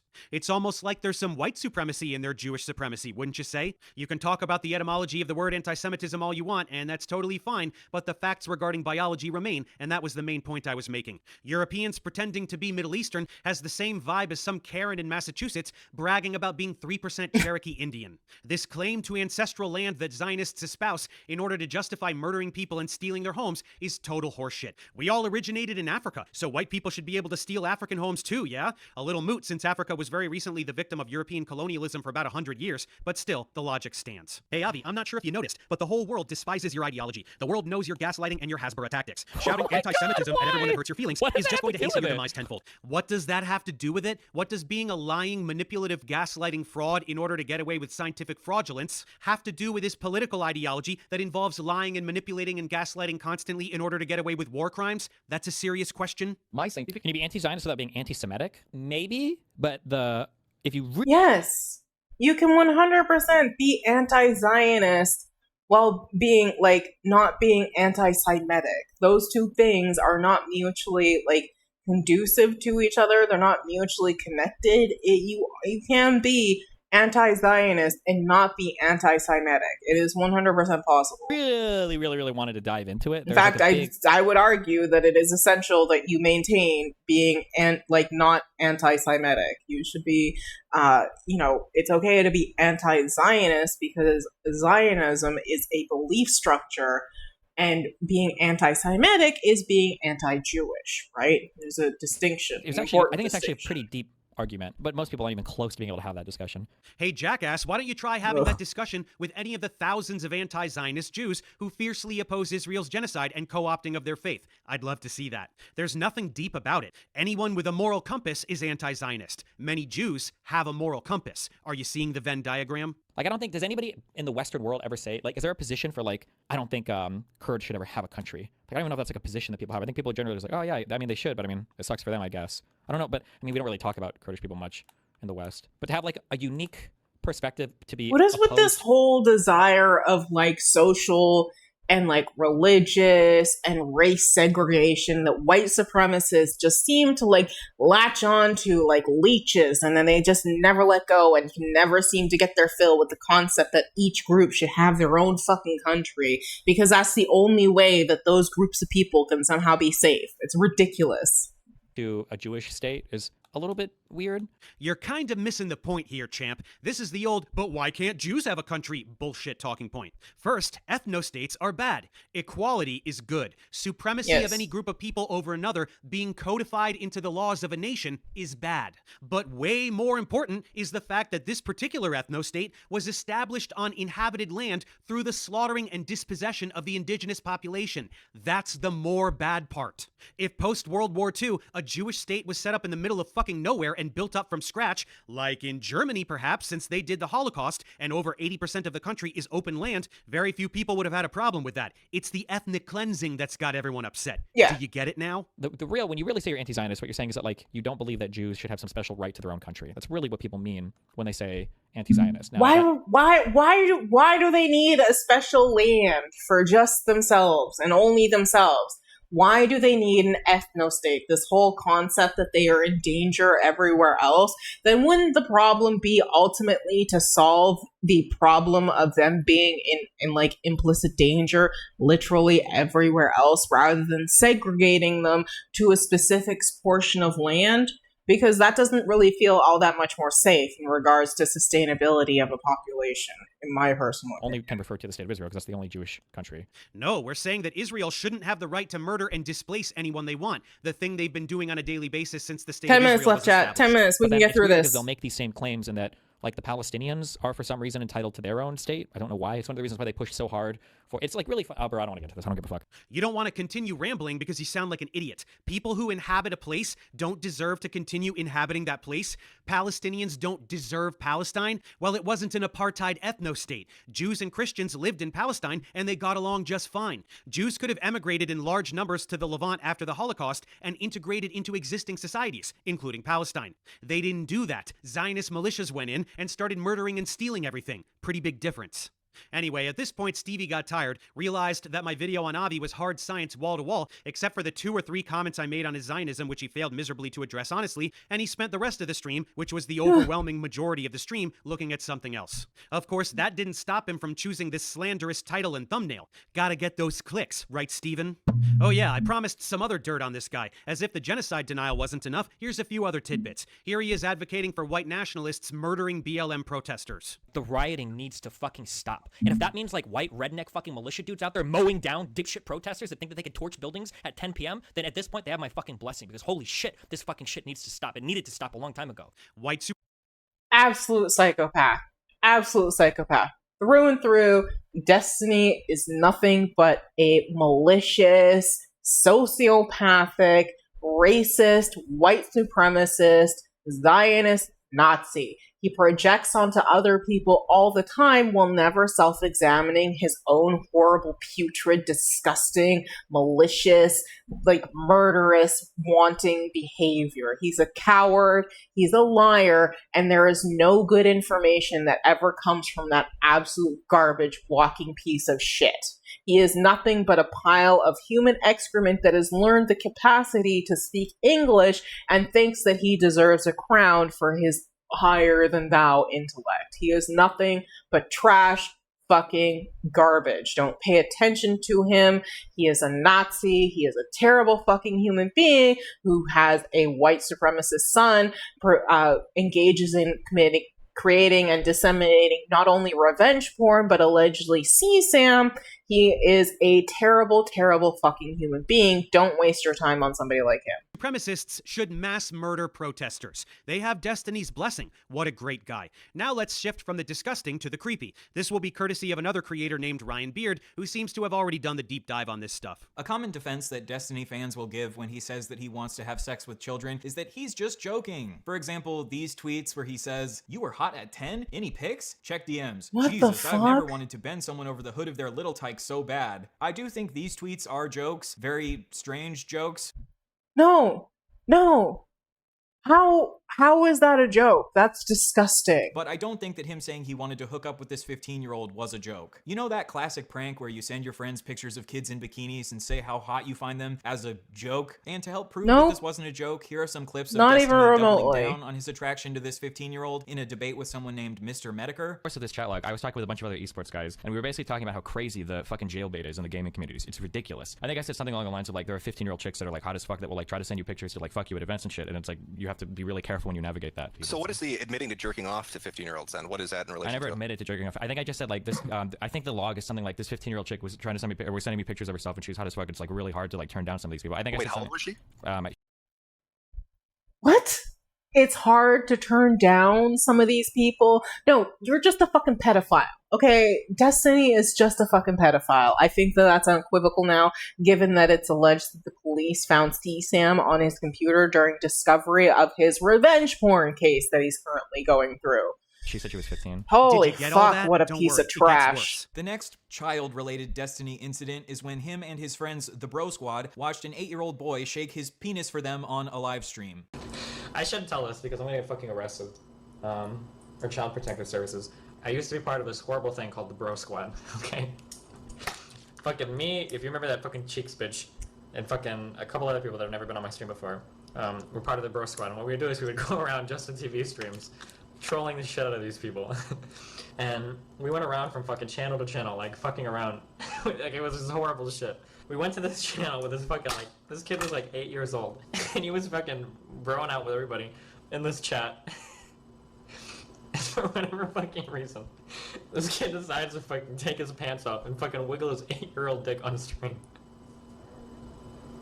How would you not try to put a stop to that or turn away from it or something? God. It was like, I didn't even know, like, we were on Skype, we were like, holy shit.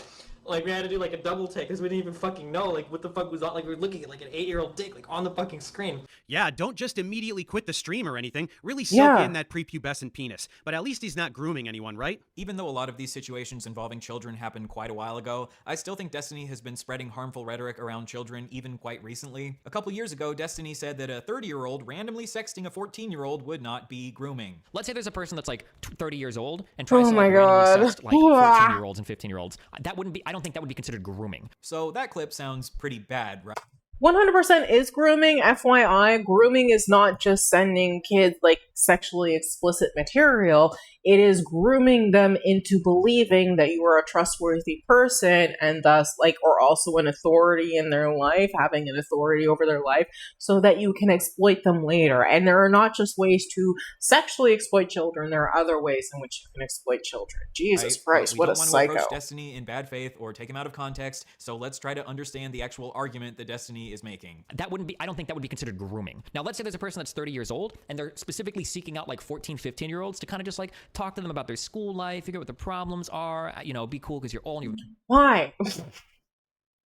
Never in my life, and unless like, except for when I was in like high school and like 13, 14 years myself, have I had a desire to go and talk to like a child. I'm gonna be honest with you. I just never had the, just today, I just got this urge, just got it, like, never. Experience, and then you kind of weasel in like sex. That's like grooming, right? That would be like grooming. So Destiny's argument is that a 30-year-old randomly sexting a 14-year-old isn't grooming, but if a 30-year-old tries to weasel their way into a 14-year-old's life and slowly manipulate them into sexting them, this would be grooming. But this argument goes against the definition of grooming. The definition of grooming is the action of attempting to form a relationship with a child or young person with the intention of sexually assaulting them or inducing them to commit an illegal act. Guess what, Destiny? Nowhere in that definition does it say that grooming has to be a slow process. Okay, that's weird, but those are just words and not actions, right? Alright, let's recap all of Destiny's treatment towards women. Destiny sexually assaulted a woman. Destiny has a long history of sharing women's nudes and sex tapes without their consent. Destiny allegedly recorded a woman having sex with him without her consent. And in his messages to his Discord kitten Rose is Coming, he sent her audio recordings of men that he had slept with from Grindr and said, I went out and sucked a guy off a few nights ago and recorded the audio. It's really scuffed in my pocket, lol. Did I ever send it to you? He has a history of calling 15-year-olds attractive and sharing pictures of them in bikinis. He has a long history of getting very mad at women when they post about their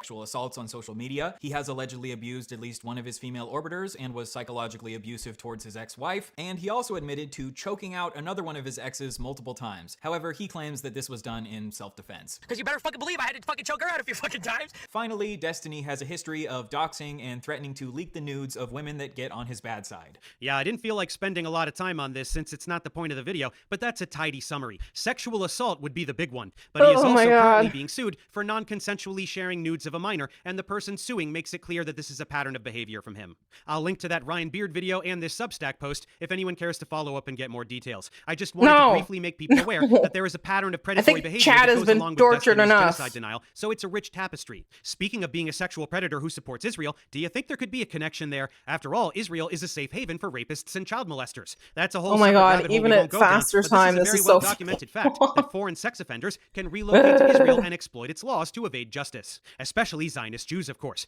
Maybe that's why he's getting so cozy with Israel? Food for thought. Oh, and did you know that Destiny has a son? He's 15 and a full-blown Nazi. The real kind, which actually hates Jews and flirts with Holocaust denial. Destiny is such a shit dad that his son rebelled against him by becoming an actual anti-Semite who entertains Holocaust denial. How fucking hilarious is that? Anyway, we can go ahead and wrap things up here. There's no point in trying to summarize everything we went over regarding Israel, but we can say a few last things about people like Destiny. This desperate insistence of conflating Zionism and Judaism is a Hasbara tactic. It is a Zionist talking point that is used to deflect from crimes against humanity. Zionism is not Judaism. Zionism is anti-Semitism. Trying to insulate Zionists from criticism by shouting anti-Semitism is itself anti-Semitism. It is a deflection from the very obvious facts that incriminate Zionists, which reveal who they are and what they're doing, something that any anti-Zionist Jew will gladly tell you. So when someone accuses someone else of being a Nazi simply for opposing what is essentially Nazism, they sound like a moron. So go ahead, Steven, do your little reaction video to this. Make an even bigger fuss about what a vile Jew-hating neo-Nazi I must be. Dig yourself even deeper into this hole, because what you think you're doing to me, you're doing to yourself. You are exposing yourself as a disgusting supporter of genocide, because almost everyone knows what Israel is, and now they will know what you are too. Watch your viewership bleed out until you are left completely alone in your support for the most indefensibly evil people on the face of the earth, committing the most vile atrocities being enacted today. Shout into the void about what a progressive liberal person you are for thinking that tens of thousands of children deserve to be slaughtered like animals. It will be a fate entirely of your own doing. So there it is, my Israel video. May the monsoon of hateful comments that was intense and long. Holy crap. Just like the brain. What do we want to do? Just give me a second to check something out quickly. That was incredibly long. Holy crap. What the hell? That was intense. Okay, not there. That's not where I want to go. This is where I want to go. Let's see. Is he doing movie night? I think we might be doing movie night over at the 27 Club. So we're going to go and give them a read, even though we're small right now. That's okay. I know I said we might do Elden Ring. We're going to do Elden Ring Monday for sure. We'll take time. We'll have a chill day Monday, but in between then, we are going to do movie night for the first time on Sunday, starting at 7 p.m. We'll actually start the movie at 7:30 p.m. We're going to be watching Ex Machina. Thank you all so much. The 22nd Club. Let me see if I can get this right.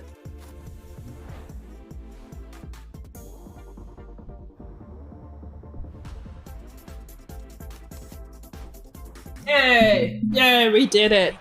Only 2 viewers. Oh, brutal. 3? That's better than nothing. Thank you so much, everybody. My name is Wax Philosophical. I like to wax the philosophical. And I will hopefully see you for Sunday, 7 p.m. Sunday, 7 p.m. PST. We'll be watching Ex Machina. Otherwise, hopefully Monday, we're going to have a chill day on Monday. We're going to take a break from the news and we're going to do some gaming and stuff like that. But I hope everybody has a wonderful day. Thank you all so much for everybody who hung out. We're going to go raid 27 Club. I'm pretty sure that they are doing movie night, but go give them a shout out and hello. Bye, Dee. See you later. Have a good night. Thank you, Duncan. I'll see you guys later. Bye-bye. Bye-bye. Bye. Bye.